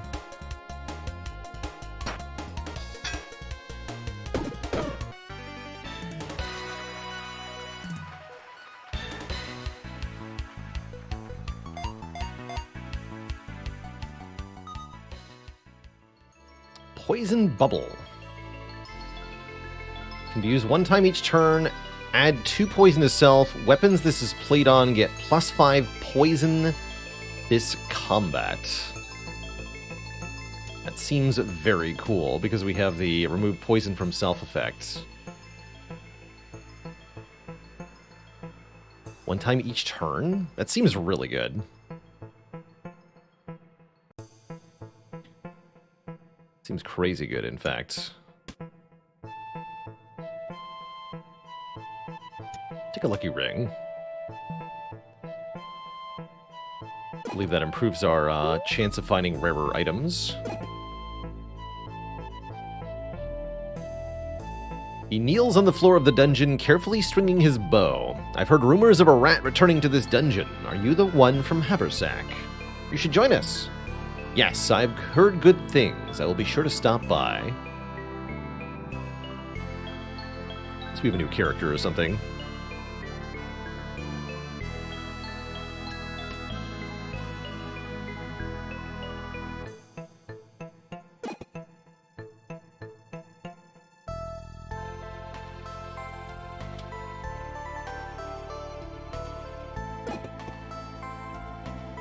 Good times roll.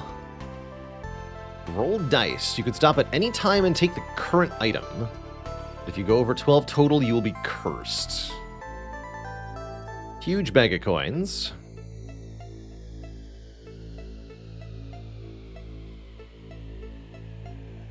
Moves forward 1 space each turn, turns clockwise, giving adjacent weapons 5 damage this turn. Interesting. Weapons 2 spaces away get +4. A vampiric axe, which deals a lot of damage, but adds poison to the self. Or the jagged blade. Deals 9 for 1, on kill, deals damage to all enemies. Let's see if we can get the pearl. You sure can. I accept.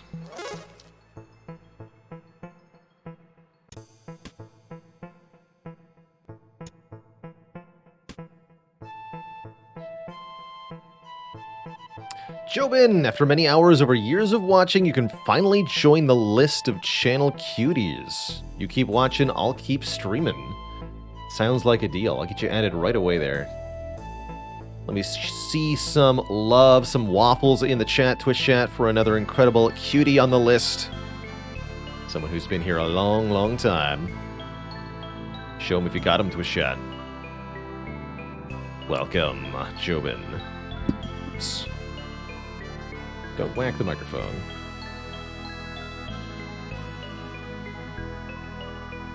And Prime Minister of Boots, thanks for the 3 months in advance of subitude. Thank you, thank you. Alright, you're on the list.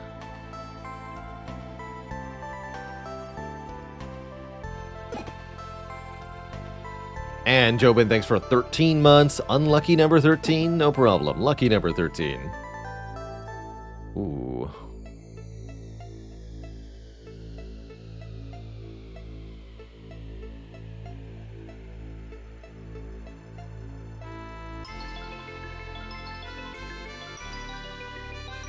Trade you spaghetti.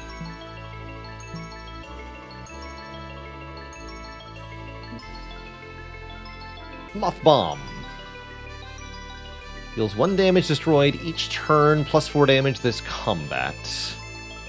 If you kill with it, you get a new one. Weird item, I like it.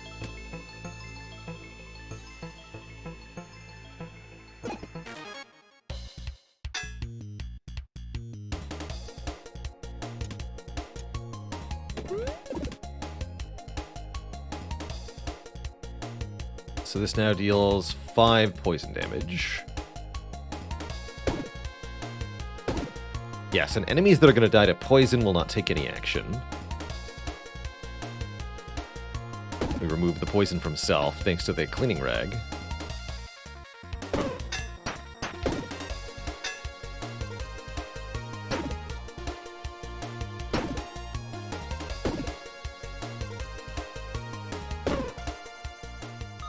Cool. Big Fish. Rogue's Mask. 1 time per combat dodge. That's pretty good.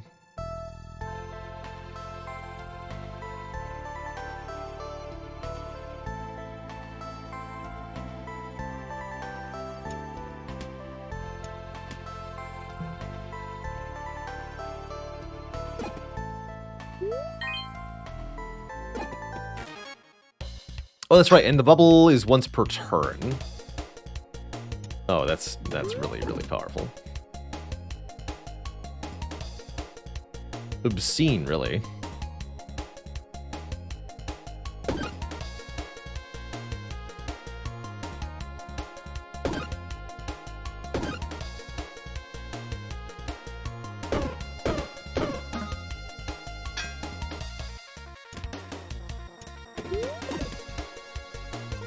Yes, 10 poison per attack. That is way too much.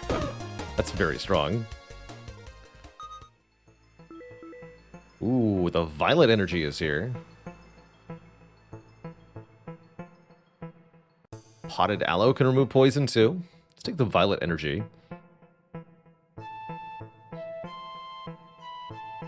Sapphire's garbage. And I don't need this anymore, so this can just work. Seems good.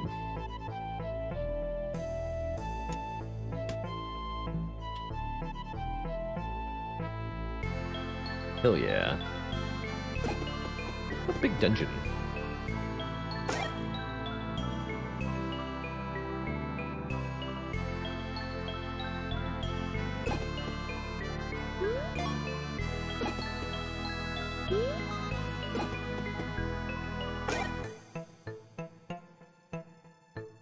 Extra material in Haversack Hill. Ooh. I want that.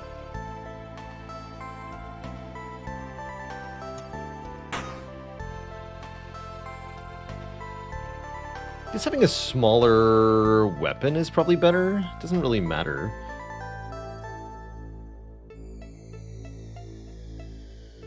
What the base damage of our weapon is anymore.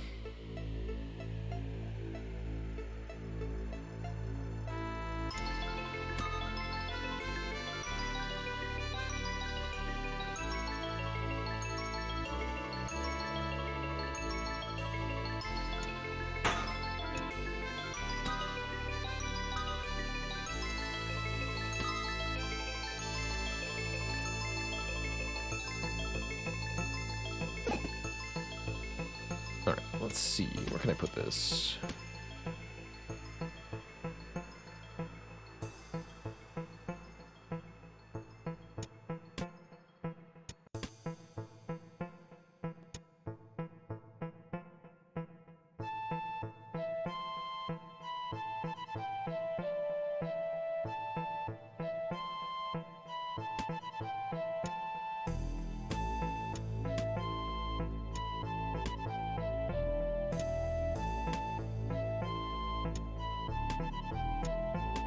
There we go.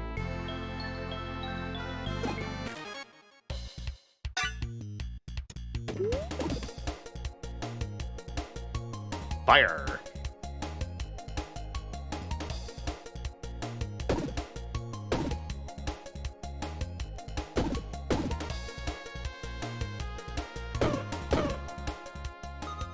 Rest in pieces, friends.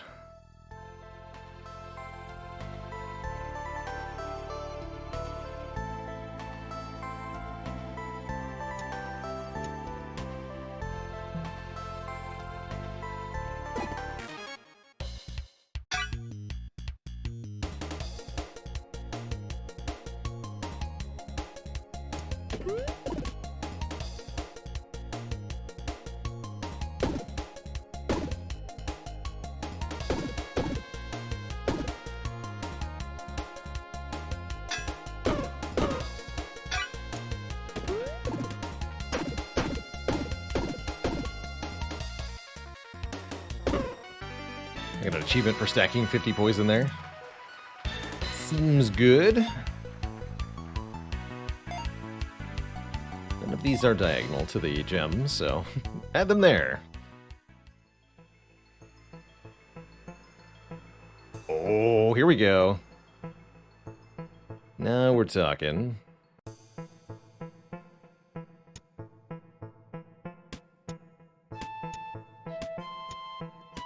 There's our weapon.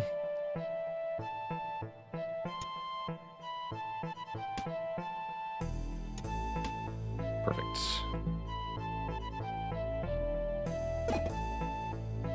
Although, again, I think we're going straight to the boss, right?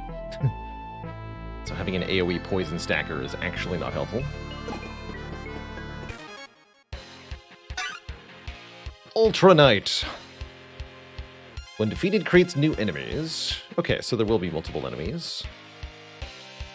Rough Hide. Half damage from projectiles. Okay, whatever.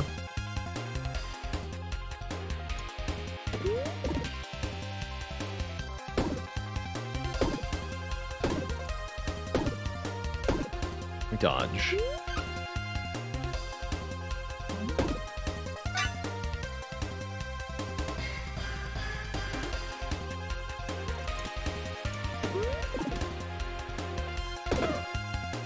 Now there's 3 of them.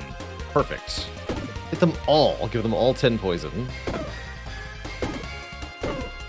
Rip. Nice spin to win.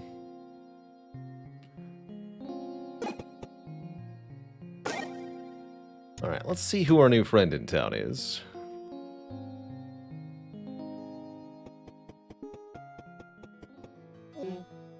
Ah, the famous purse. We met?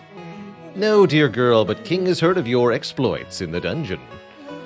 You are taking treasures that rightfully belong to him. Everything in the dungeon beneath Ordaria belongs to King. But without it, we wouldn't even... Silence! This will be your only warning.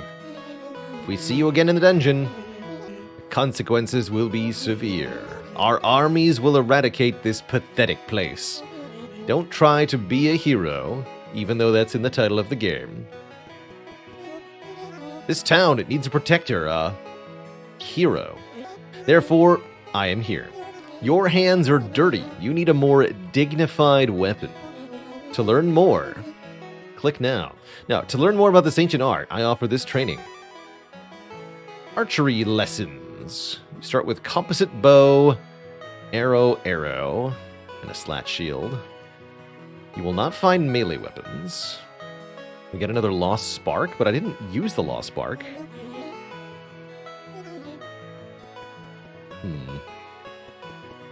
What do I do with those?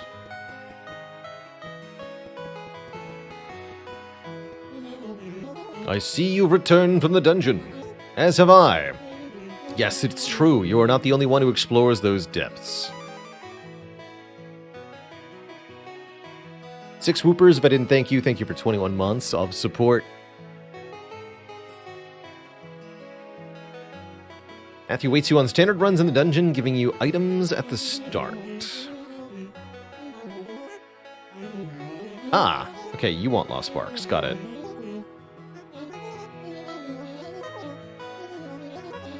My mom might be trapped down there. She disappeared in a raid. Same one that ruined the old town. Yes, we need lost sparks to find those who are lost in the deep, dark depths beneath Ordaria.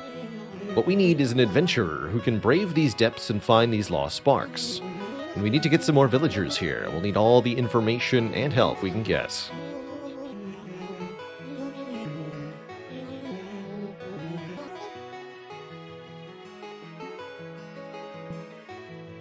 But I still do have that lost spark from last time, looks like. Key to the deep caves.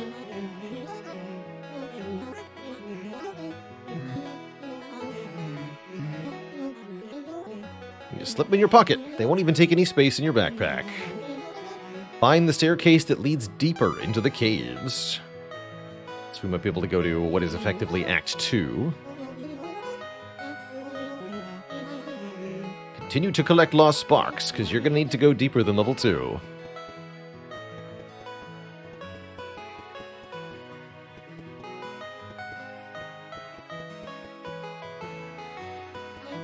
Hazel?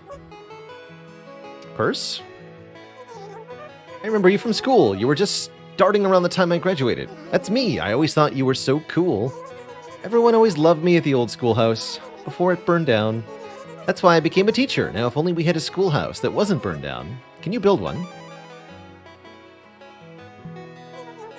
Boy, can I. My thighs are killing me. You ever need a break from all that collecting? Stop on by.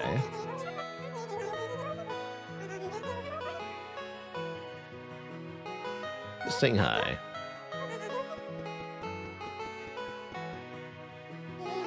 I need a place to stay, and what better spot than among my adoring constituents?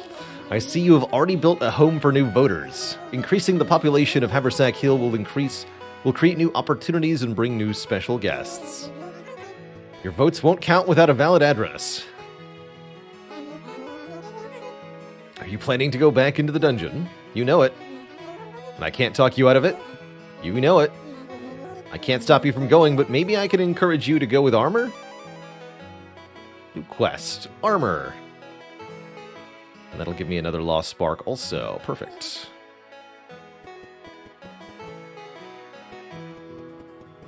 The bow run real quick, actually. But first, we have things to sell.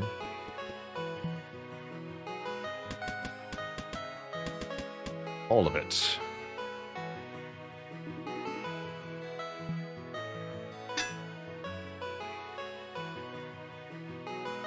Stinky cheese.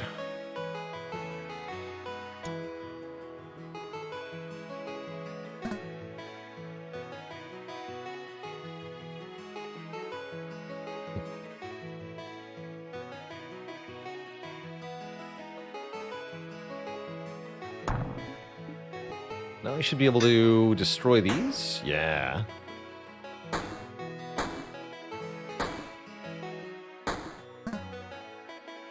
Needs 25.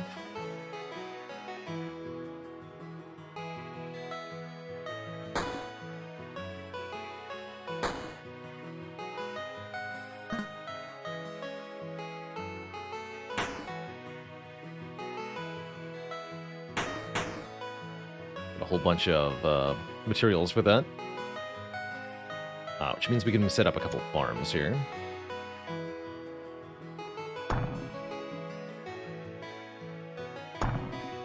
Each one's more than the last. Is that what that's indicated?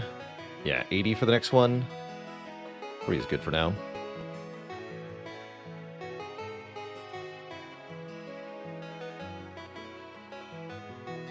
As soon as we get research buildings, we'll need items to unlock other items. Kind of cool. Towns aren't just about buildings. They're all about how you organize things. I think we could sell even more stuff if we had some proper decorations, like these.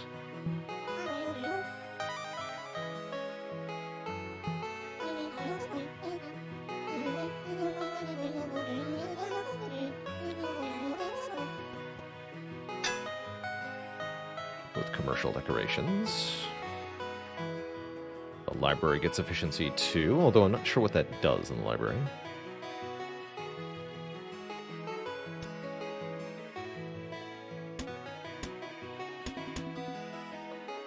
How much do these cost?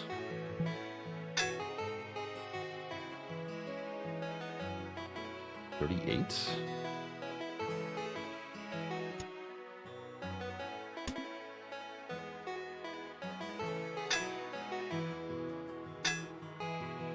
Yes, they go up in price. Okay.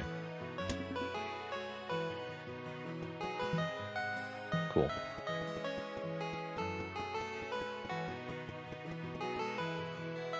I'm going adventuring.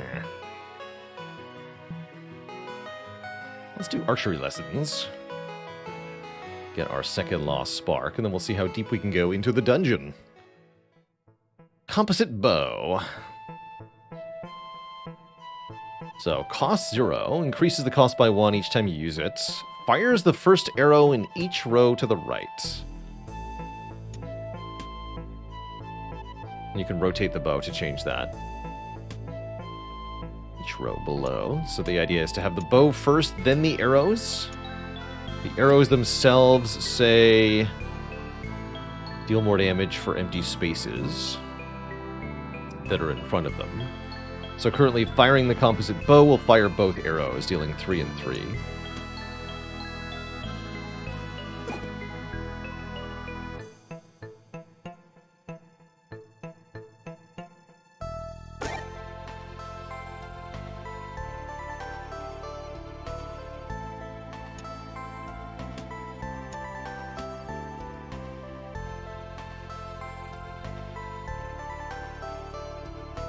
Tooth necklace could be pretty good, actually.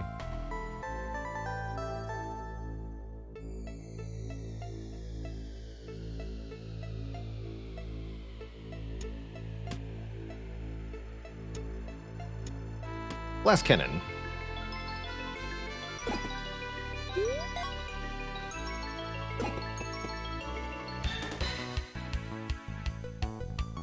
I think we can have a wider backpack than we can have a long one, so let's embiggen the pack.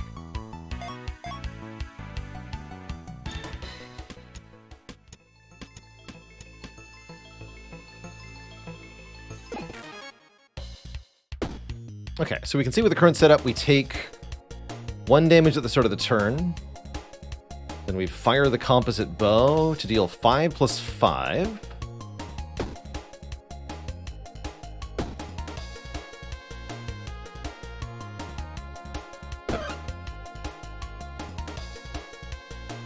Cost 0, 1, 2, so we can fire 3 times.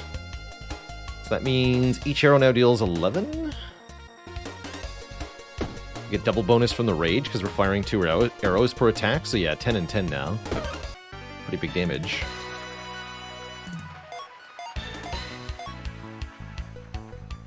We do more damage the more spaces there are for the arrows.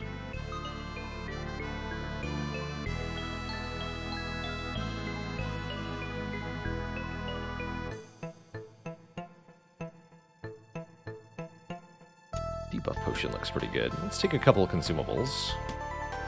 Just chuck them at our next fight.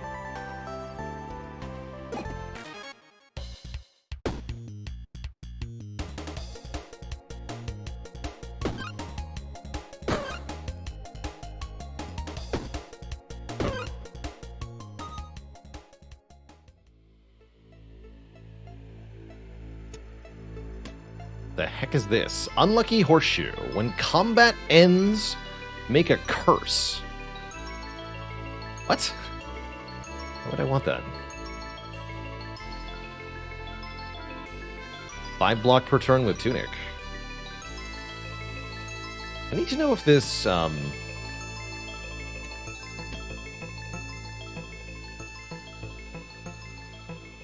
if this blocks the self-damage.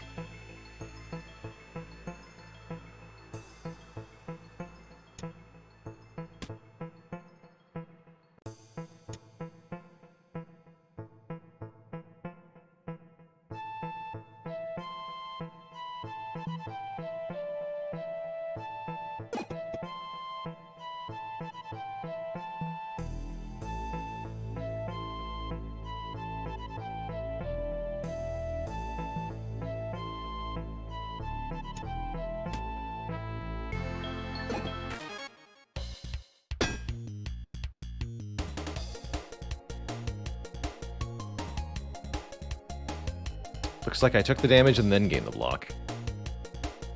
Which is fair.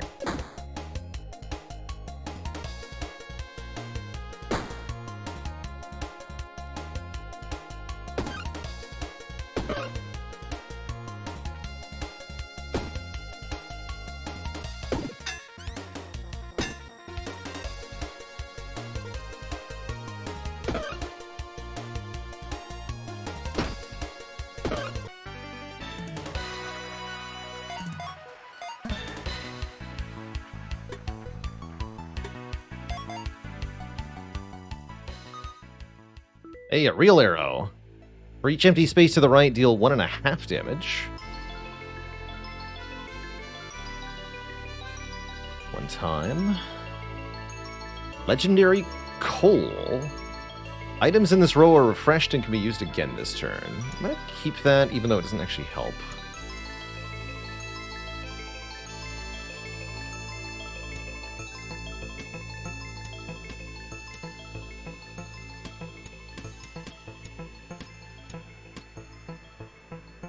So that's a 10 damage arrow.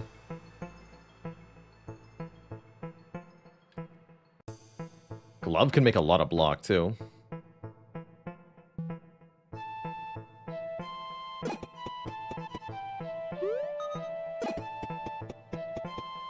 Going down.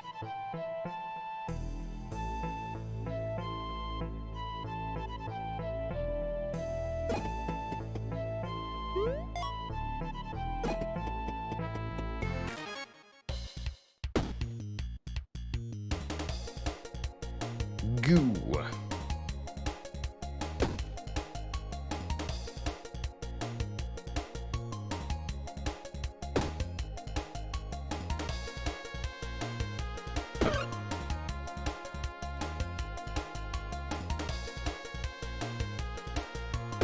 Ow. Empty cup. Throw it.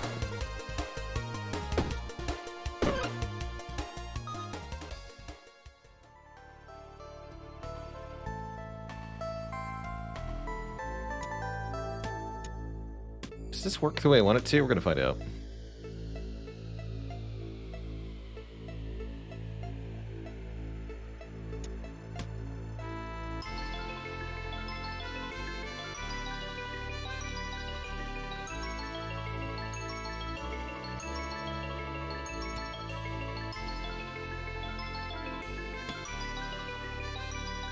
It's fine.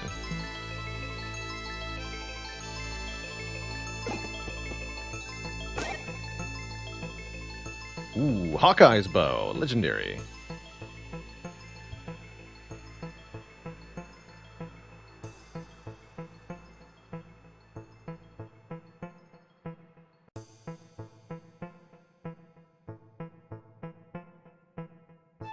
Fires arrows on both sides, it seems.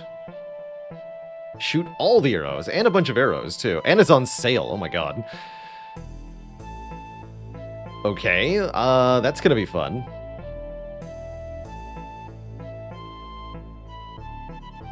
Would you like to buy coal?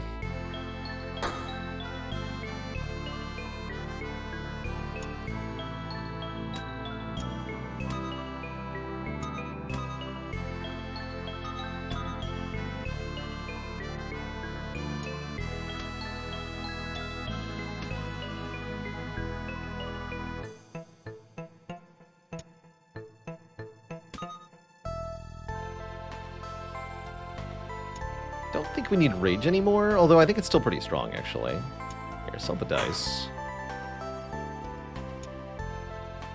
Opposite bows also seem like they're now useless.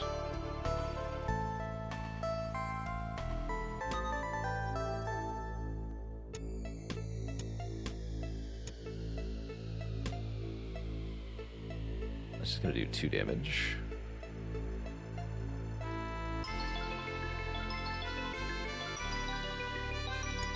Wait, if I put this here, it's better?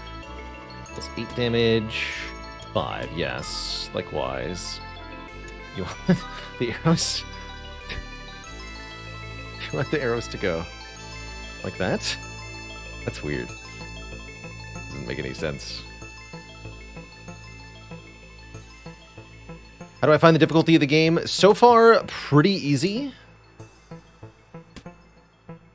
Yeah, so far pretty easy.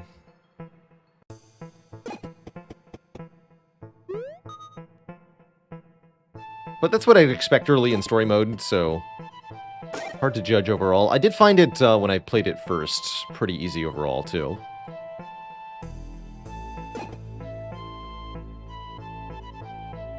Hark! You are greeted by a member of the patrol. I'll take a weapon. A dart. I don't want a dart. Live by the weapons, die by the weapons. Alright, so this bow will fire all 4 arrows now. So we do 7, 8, 5, 8. So we deal 28 damage, by my count. Holy crap. And that's only 1 energy. So now we have 6 rage, so the next one does 14 plus 14 plus 11 plus 13. So they're all very dead.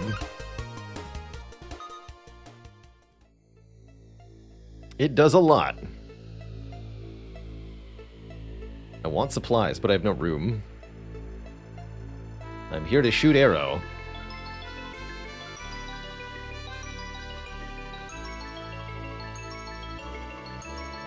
I could pick up another short arrow, I guess. So we can fire more arrows. Add another 2 damage. Why not?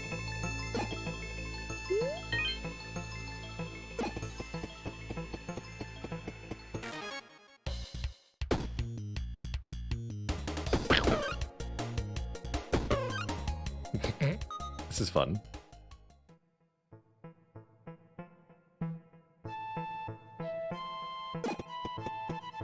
Going down. We actually get 15 per floor? I didn't realize. Much food coming our way. Rude Rooster.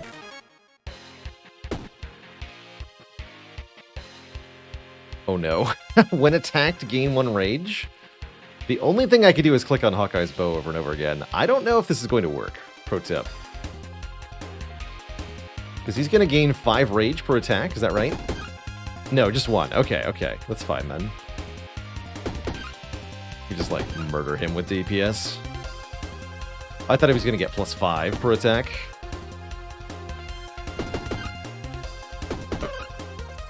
It's just so much damage, though.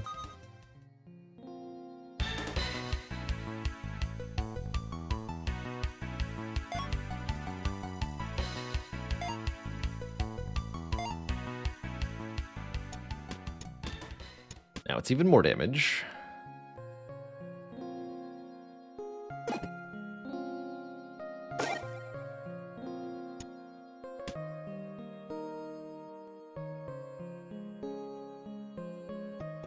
That's fun.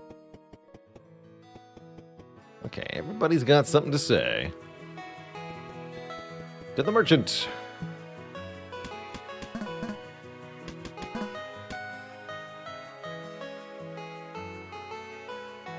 So we have 30% more gains from the shop, looks like. Thanks to the decorations now. Great work so far. I see you've made it there and back more than once. There's always more to discover, and I have a few missions to keep you busy too. Coral.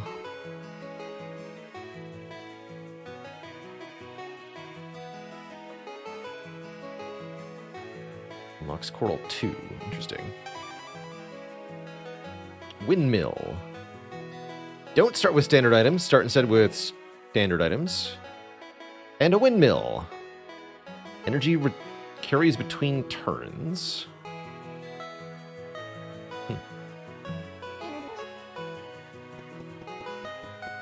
There is meta progression in story mode of Backpack Hero, yes. Parcels delivery service here. We meet all of your delivery needs. Ever find an item in the dungeons beneath Ordaria? You just have to have it. But alas, you aren't done adventuring yet. That's where we come in. Just meet with me. I'll bring any items back to Haversack Hill. They'll be waiting for you when you return. Ah, good. That's convenient. So we can sell more stuff. Even if you're defeated, this is a great way to make sure your stuff is held.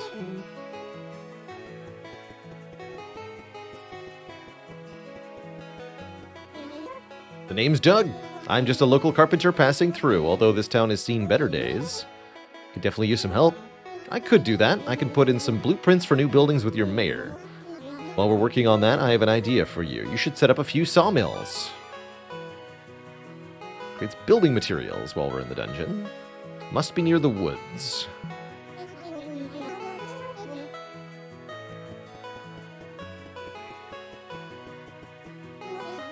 This town needs a savior.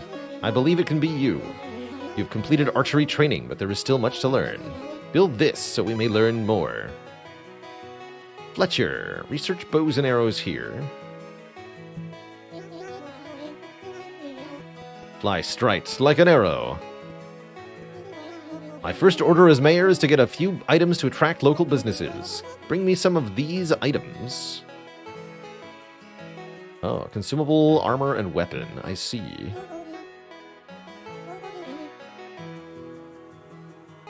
Should have sold after that. That's all right. One more down below. Got it. Okay, so they have an empty exclamation point when they want me to do something that I haven't done yet. Most mammals can't detect magical items. Yet, I feel a strong presence from you. Could you be sensitive to magical items? Do you have anything magical on you right now? Wow, it's in good condition, too. Wait a second. Did someone lick this? I had to know. It tasted like blue? Your close exposure to this item may have unforeseen consequences. Most mammals experience a stomachache, but for some of you, this close contact can lead to hidden knowledge. Ooh, hidden knowledge. You may start finding magical items all through the dungeon. If we had a magical mycelium, we could research more magical items. It's treasure while we're in the dungeon. Here's a quest for you. Magic. So you learn how mana works. Still waiting on you to complete the magical mycelium.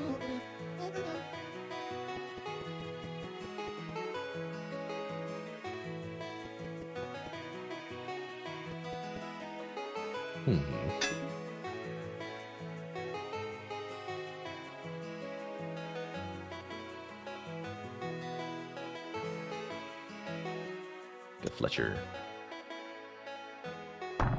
Right there.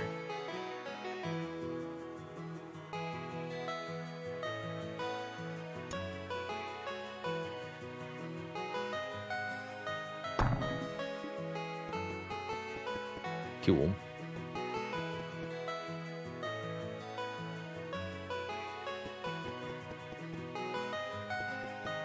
And the building down.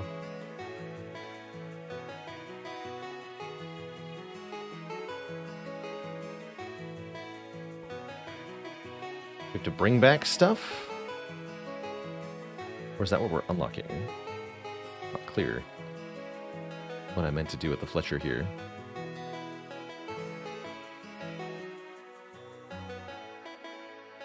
Oh, I see. So this is the requirements. This is what I get. Got it. Got it. Okay.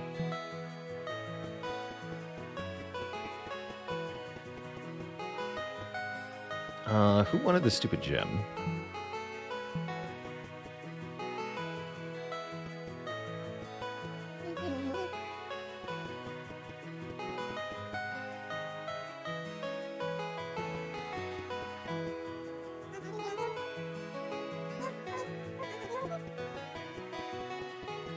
And our population went up, you're right. It did.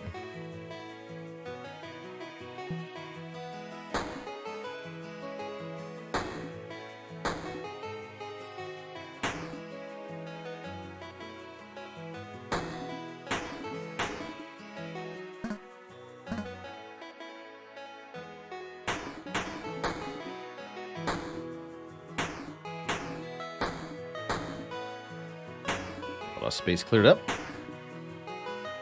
Tons of building materials, too.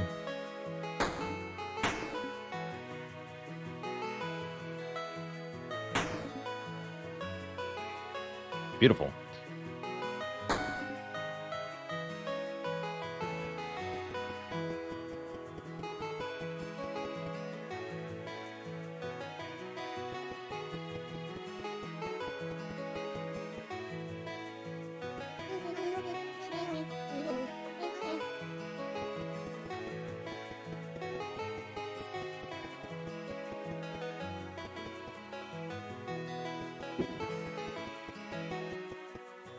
Definitely don't remember who wanted the gem thing.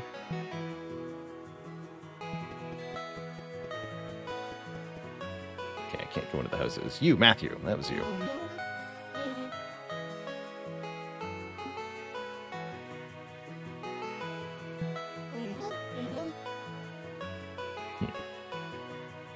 Guess we have to go deeper. Okay, that'll be our next one. We're going to do one more here. I'll run with Purse into a standard run, which won't end after the first area. All these quests end after Area 1. I want to do an Area 2 standard run. So let's go adventuring. Take time to organize.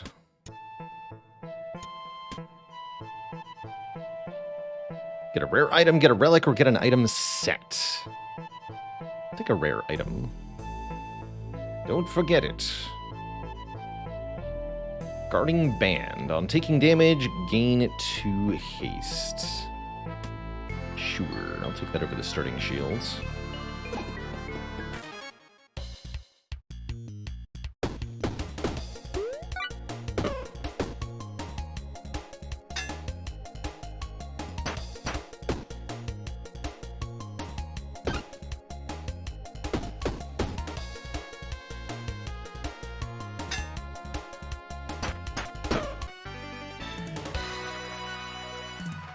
Da-da-da-da. We got the double halberd. I think is better early.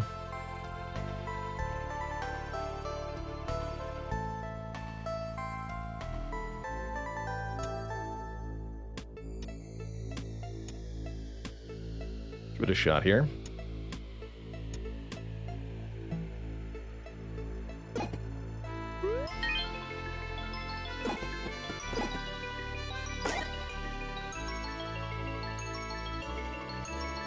Uses 1 energy. It's better than the meal.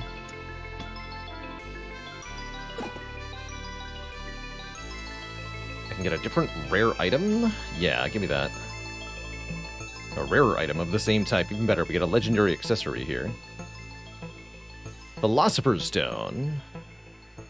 Can be used 1 time each turn.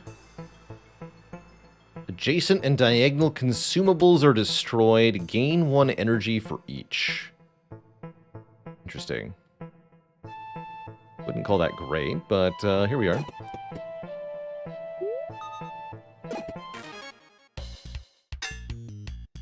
So 7 damage to 1, or oh no, wait, right. That's right.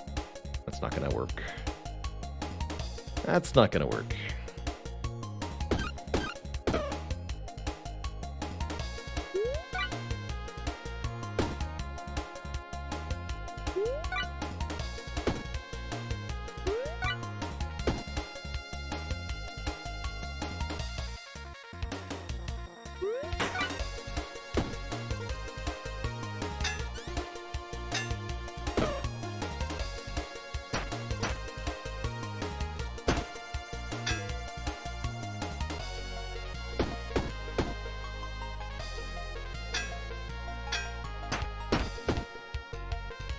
Not quite.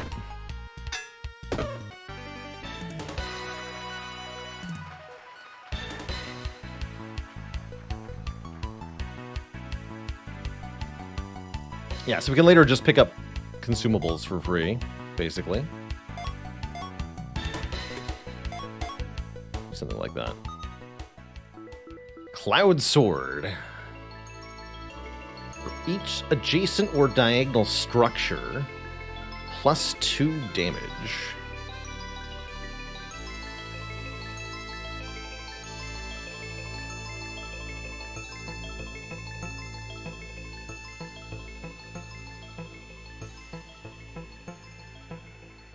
Whetstone could be really good with the double halberd also.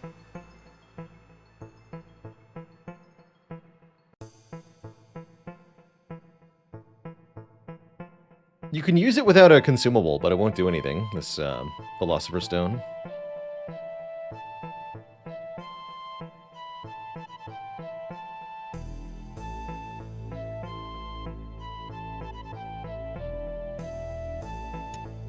Take a Cloud Sword.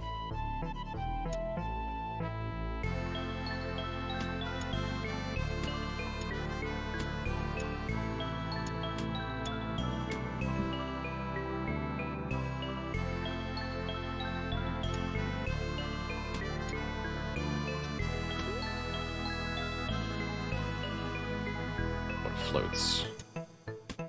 I see.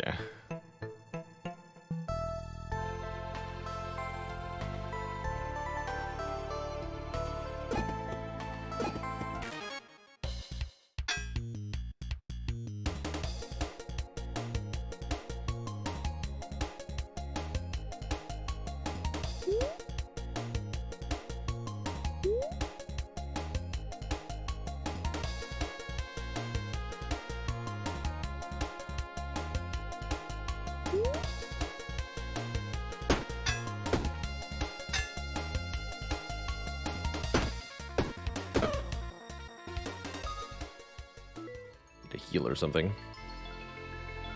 I guess another helmet is fine.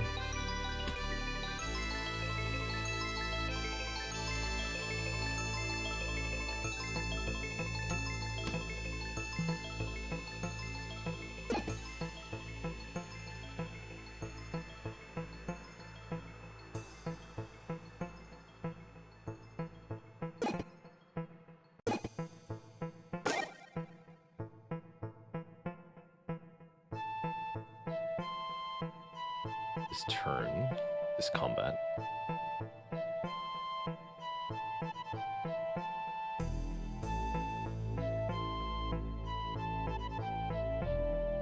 Each adjacent curse gives more energy. That's kind of cool. Sell the Philo Stone.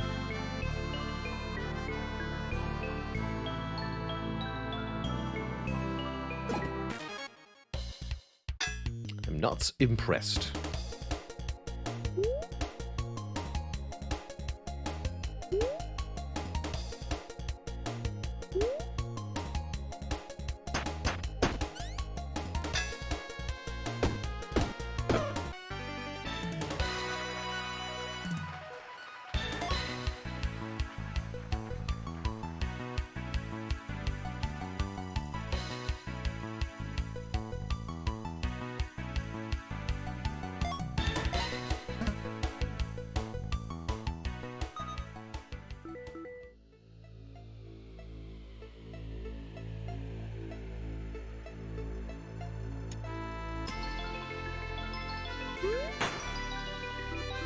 Rocket Silo. Creates a rocket in this column. Does what now? Well, that I've got to try. Huge bag of coins. It's actually way worse than the coin purse, right? This sells for 30, this sells for 20. Like, what? What do you mean a rocket silo?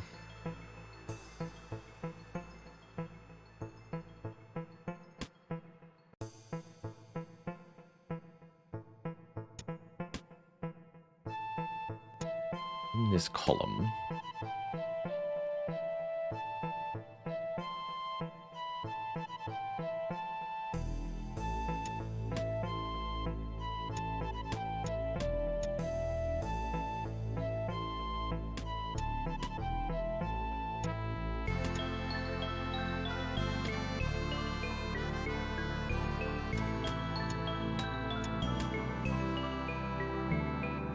Should have taken that heal.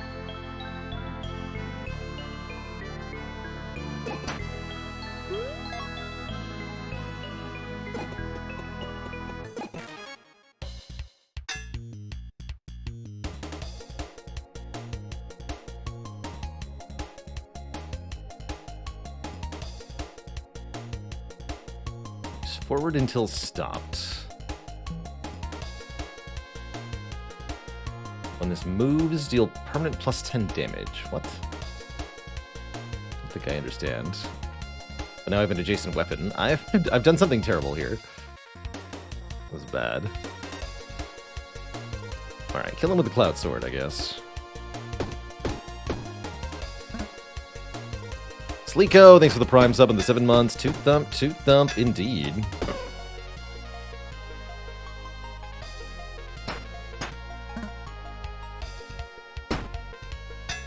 I'm dying.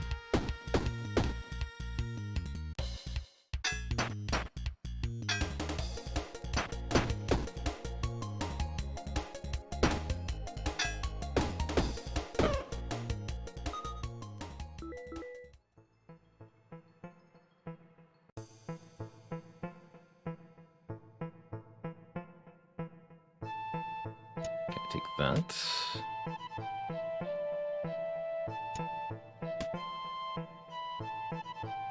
You need space for the rocket.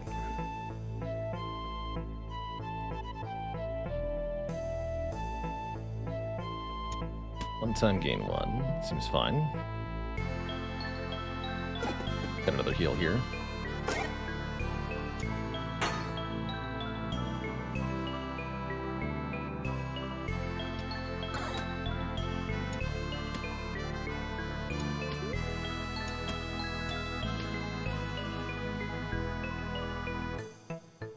Good enough.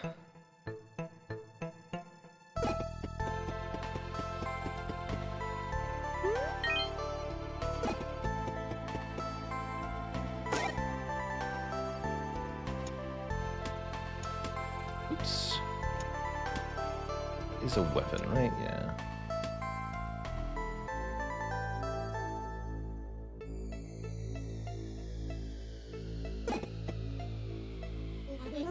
Turn back, little mouse. This is my territory. What does that smell? Why do all you surface dwellers say that? Is that some form of greeting? My scent is that of my home in the Bug Village, and I wear it with pride. Ew, you're proud of that, Stink. Sorry, that was mean. Anyways, you look like you know your way around here.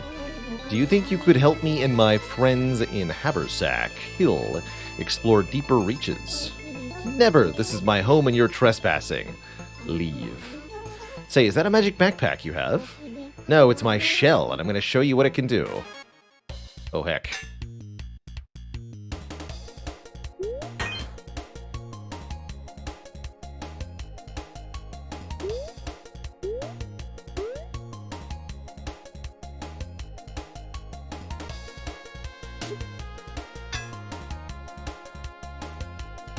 It looks so cute. Baby.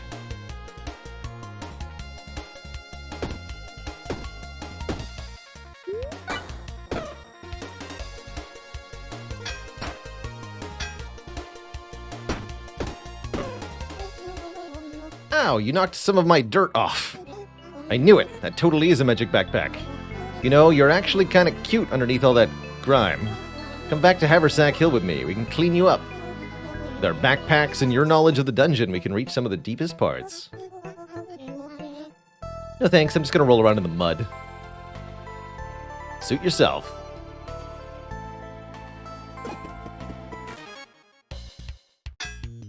Block is not retained between turns. No, we're getting block each turn. So each turn, each leather cap makes 4 block, and the shoe hat makes 4 block. So we get 12 block per turn, but it is not retained.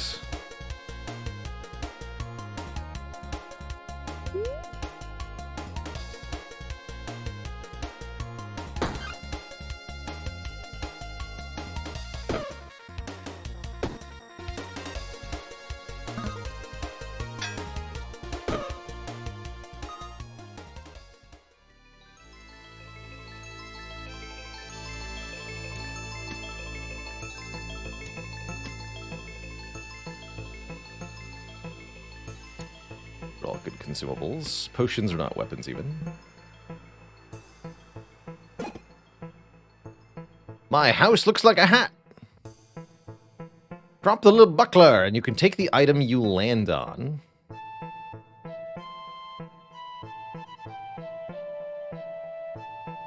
The toll blade. It tolls for thee. Interesting. Frying pan is melee armor helmet weapon. That's great. Oh, the masonry tools. That's what we want. Good luck. Pachinko time. No. Get a bowl of fruit. All right.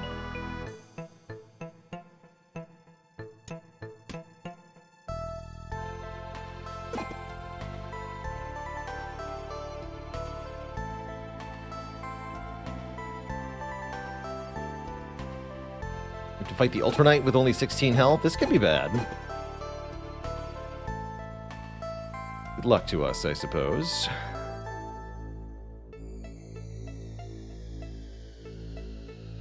Oh, I see. The whetstone affects a lot of stuff. All right, cool.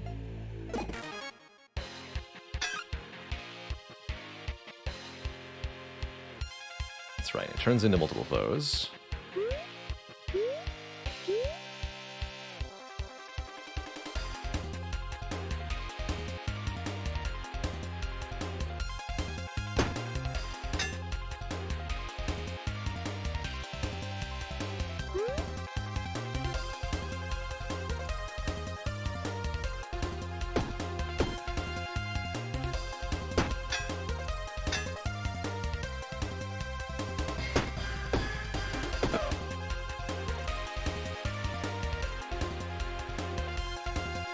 Yeah.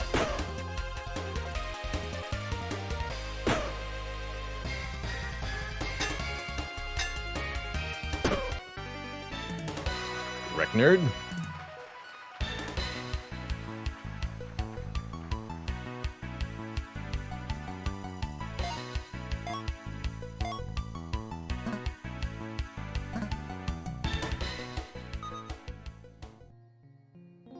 Bomb stone. Turn your weapons into one-time use attacks that deal 6 times damage.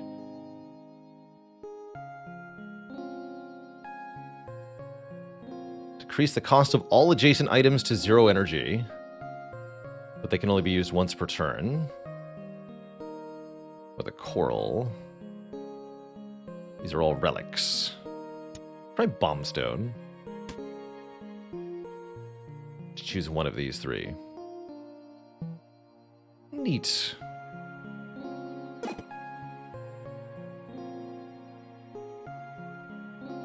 can pay money to heal, gain max health, and cleanse curses. We do both of those things? No. Should have healed. Parcel is meeting me here. Do I have anything to sell? Couple, yeah.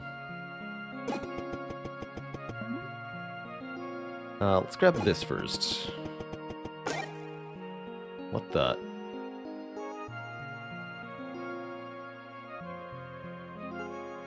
Destroy items, gain rage for each space the destroyed item occupied. Bizarre.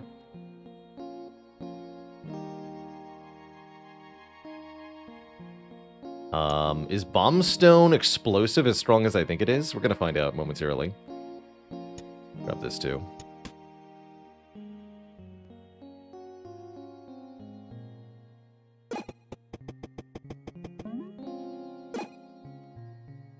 He's a limited backpack himself. Cool.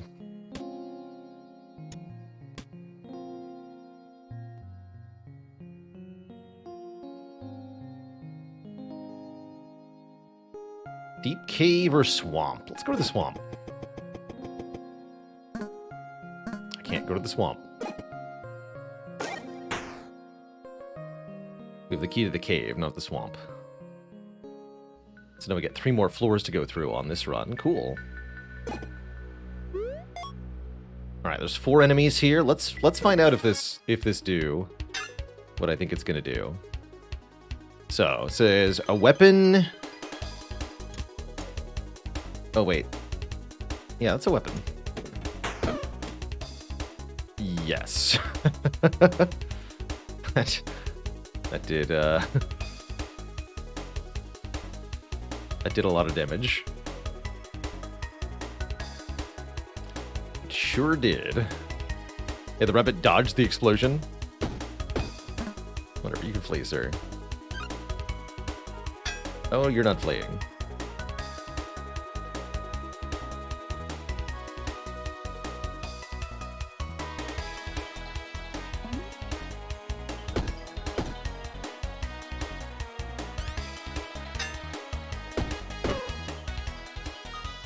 Cool. Rocket silos back. Letter. Moves up 1 space on use. When it moves, adjacent weapons get 6 additional damage this turn. Seems good. Take that. Here's a structure. Take that. Dirt Clump is also a structure and a weapon.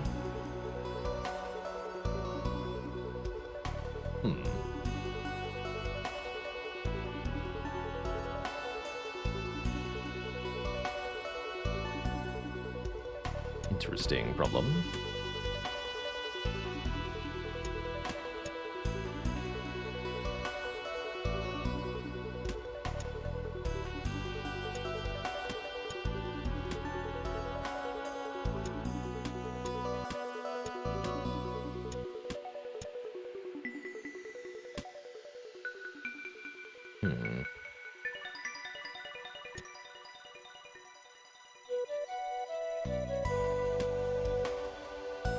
Okay, we can just... No, you can't. Still below. Helmets have to go on top. Well, that unfortunately makes plenty of sense. Oh, that's right. This doesn't need to be adjacent. That's right. That's a good reminder, actually.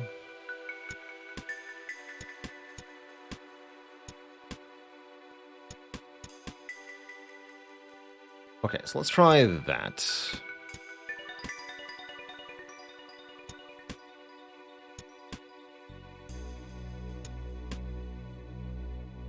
Not going to take the dirt clump or the brick wall? I guess not. Does need to be in the same row or column. Yes, so here. Okay, that's fine.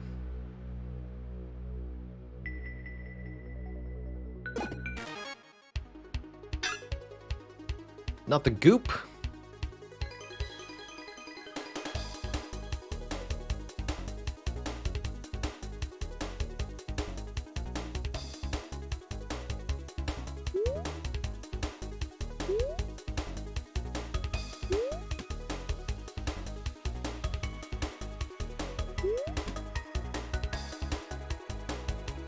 That can be immediately, huh?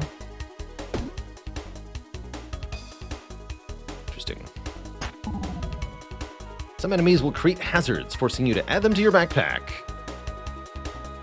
We place on top of items.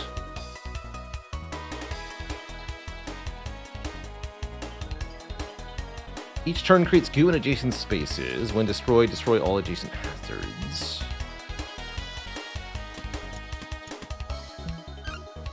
Seems fine. 24 damage? What? Uh-oh.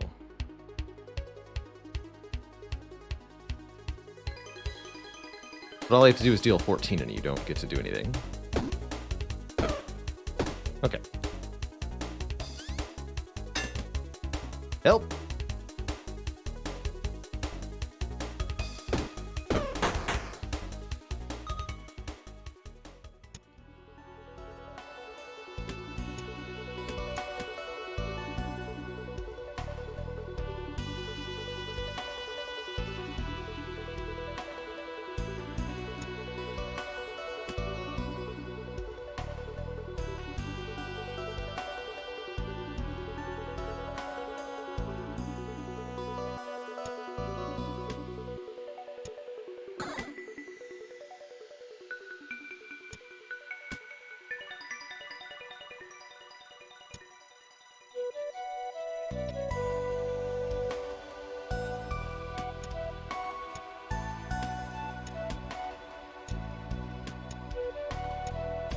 Okay.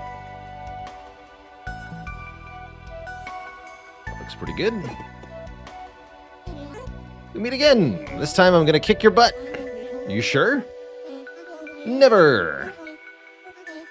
Just last week, some of your long-eared warriors came down and burned down Blinky's village. Long-eared warriors? That sounds like Kingsguard. You got it wrong. I hate those guys. Lies. Lies. She says 250 health this time. All right, time to use the whetstone proper-like.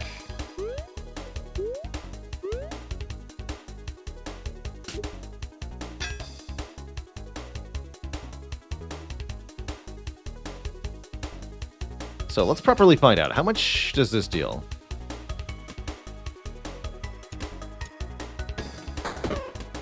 $174 damage. Seems pretty good.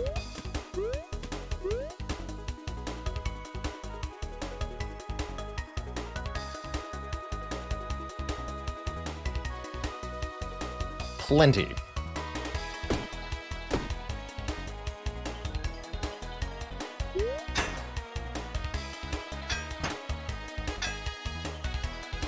Certainly plenty. That went just as poorly as the first time. You don't have to keep fighting. We can work together. Come back to town and I'll patch you up.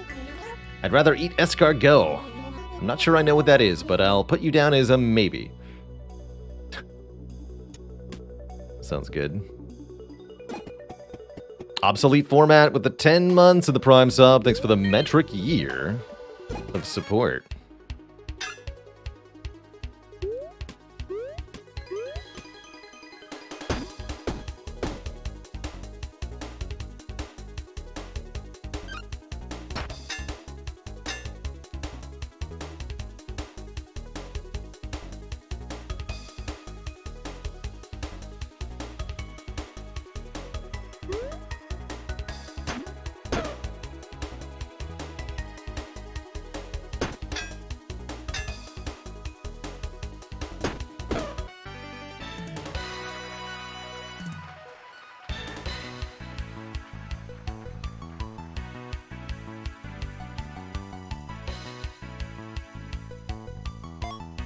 Spot for the hat.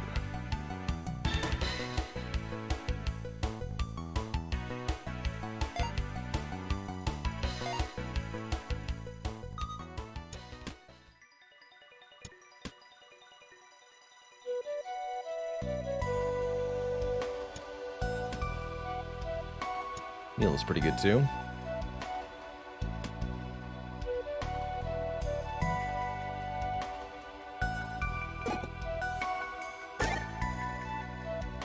Roof. Another slime sword will be created at the end of combat. Interesting.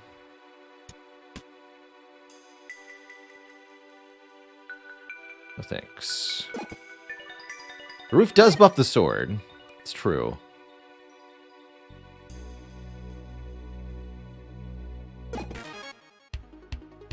Ship that letter. Boom. Overpowered letter. Crystal gauntlets can cause adjacent melee weapons to do more damage.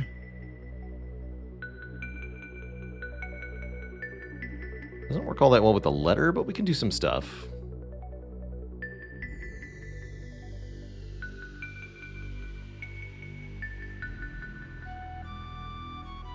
Dragonfly can do interesting things too.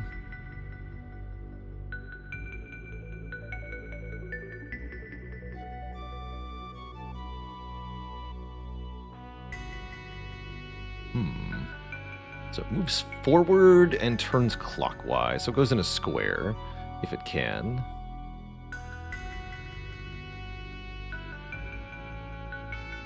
Don't think that works with the letter.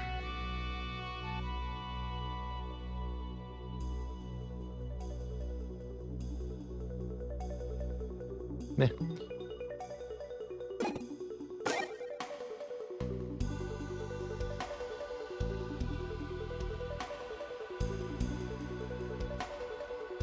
Fire all arrows. Ethereal whetstone. On use, weapons in this column get triple damage this combat, and it's destroyed. Let's use that on our boss.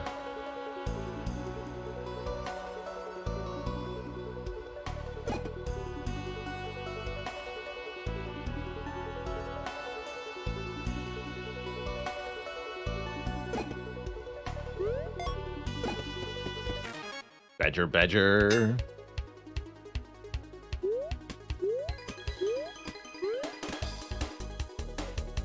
28 times 3 is not enough, huh? That's what the meal is for. Or the potion. Give me another super bomb. These things are OP.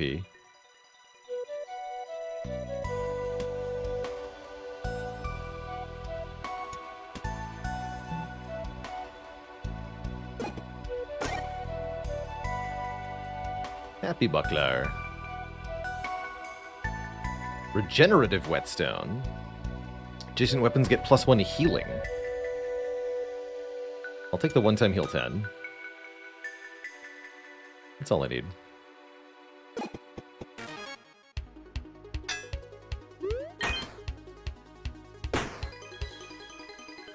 Living Shadow. Copies your action, attack, or defend. Doppel, get over it.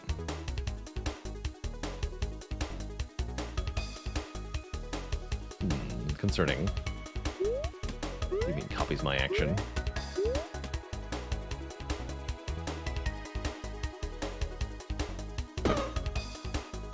It's fine.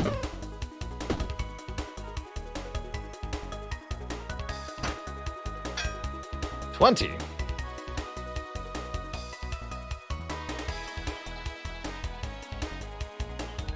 Die.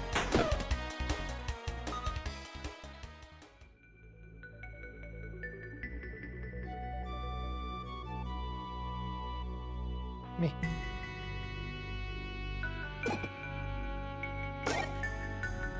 You've been cursed! You must take it with you or it will replace new items that you discover. To escape it, the item must be destroyed or you must be cleansed of curses.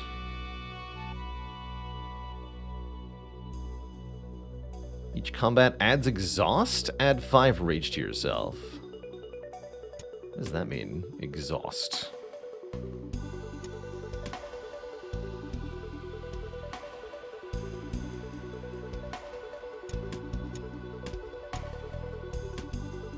Guess we'll find out. Rage seems good. Would you like a curse?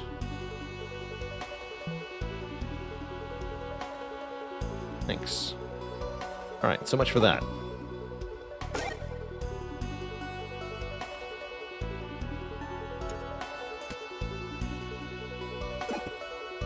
A drop of red, a drop of green. Why, hello there! Can I interest you in some potions? Just a nibble, darling. Lose 5 health to gain a potion. No deal. No deal.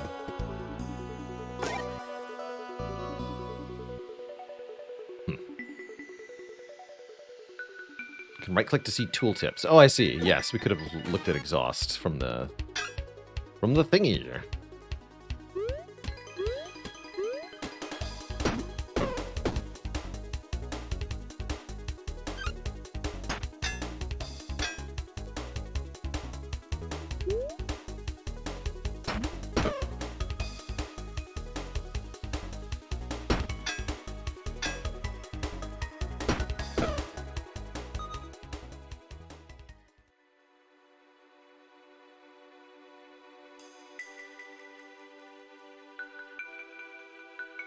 On scratch.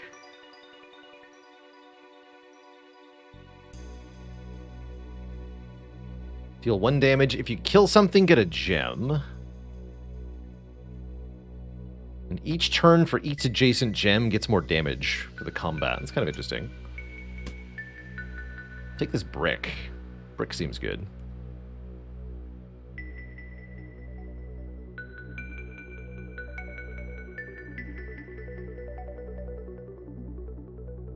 Scratches on the top left like reorganize, so you can do a basic melee attack with no items. It sounds like that's kind of helpful. Alright, who needs hats anyway, really?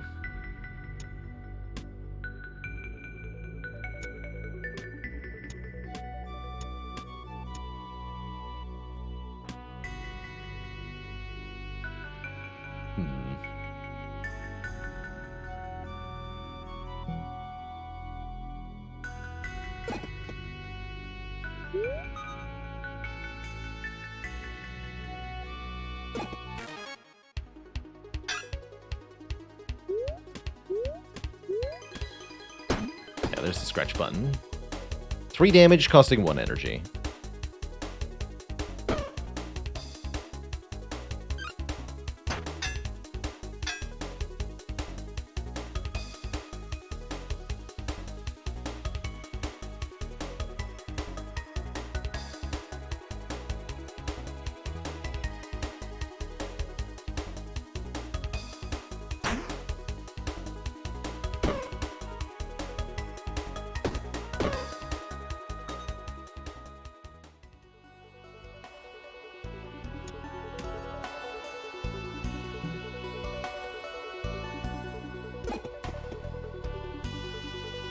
Should be almost at the end here. Yeah, finale. So here's what we want to do.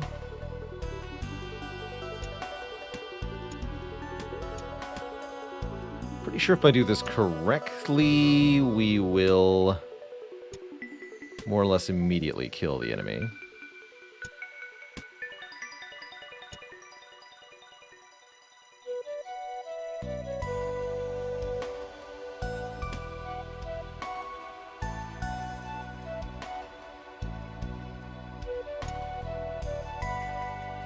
Don't need the glaive anymore.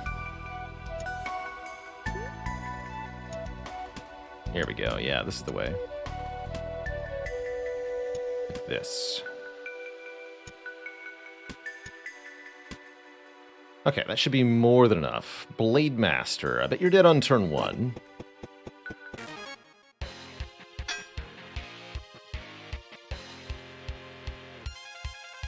So this enemy has 290 health, right? Bought a bomb to a knife fight. How about a cloud sword fight? Let's push the envelope here. So this currently deals 28 damage. Apply the ethereal whetstone. Now it deals 84 damage. Hit it with a whetstone once, just for funsies. Make it 93 damage. And then use the bomb stone on the sword. Did 232 damage. Use it on this. Boom, you're dead. Get bombed.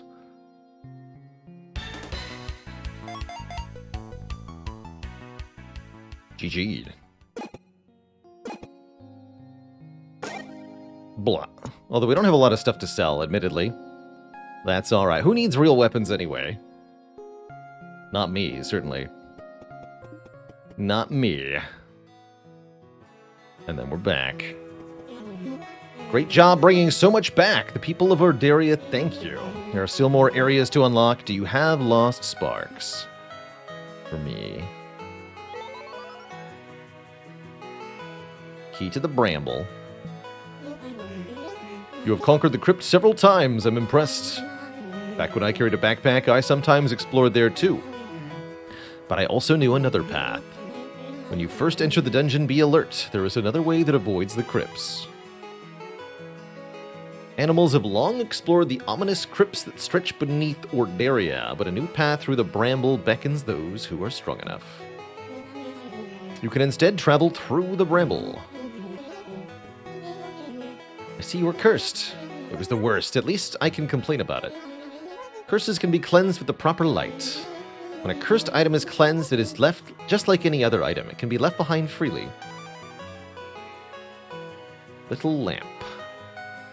Cleanse curse. 2-use cleanse curse. I ask for a favor in return. Faithful have nowhere to practice here. We need a temple. Thank you, purse.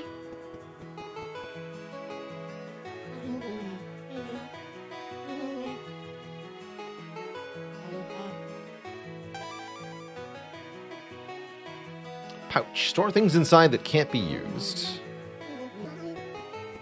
I do 100 squats a day. Good for you, buddy.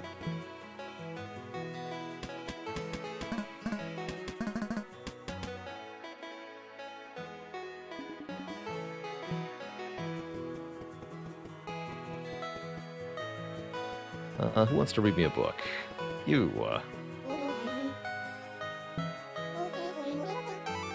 The Patrol. Long have we suffered under King, our friends and family forced to explore the dungeon. to fill the coppers of some self-important beast. No more, people of Oakshire. Today we fight back. New costume get.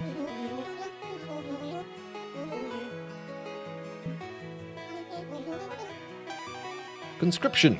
Mothers lost sons and children's lost fathers. Conscripted to the army, never to be seen again at king's orders, to find the center of the dungeon. Oh yeah, there's that one guy that we needed to give different item types to. I keep forgetting about that. Hobo outfit. Get. That's all I got for you.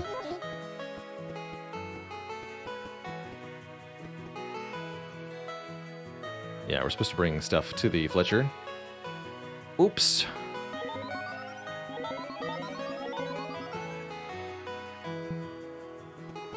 Eat.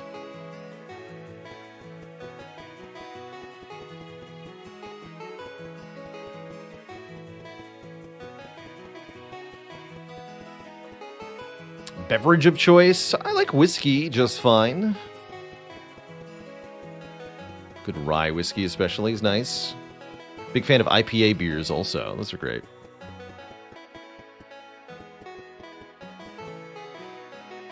Well, Twitch chat, that's quite a nice look at the initial release of Backpack Hero. We got quite a few runs under the belt here, or under the backpack. And it's cool that you have this sort of constant, persistent mode where you're kind of working towards something grander. Difficulty, at least at first, is somewhat lacking for me personally, but that's not necessarily a criticism of the game at large. It's definitely a delightful time so far. Lots of fun little builds you can make with the backpack. Don't know if we'll do more of this necessarily, but it's certainly a possibility. That's right, a few runs in the bag. But that is where we're going to be signing off for today, Twitch chat. Tomorrow, I'm going to be starting out the stream with a retrospective on our Slay the Spire Mastery Challenge. What did we learn? What did we do? What numbers did we obtain from most of a year of trying to get duplicate cards? And then maybe I'll play some non-Ironclad runs tomorrow. Some Spire variety. Coming up on Saturday, we're going to be continuing our playthrough of Sea of Stars. Continuing that delightful pixel art RPG. So that's the plan for the rest of the week. Spirity, that's right. So until the next time I Twitch chat, we are headed out of here. I'll say so long and farewell to Cross Up MK, Bailey, Ripnator, Quinto Bean, Steve with a B, Maghoy, Neutral Chaotic, Zeroniac, Words, Duke of Lameness, Steve with a B, and everybody else. Thank you so much for watching. Until next time, my friends, have a good one. Stay cozy, and be good to one another. Toodaloo! And thank you, Koan, for the farewell 2 months. Bye-bye now, Twitch chat, and good night.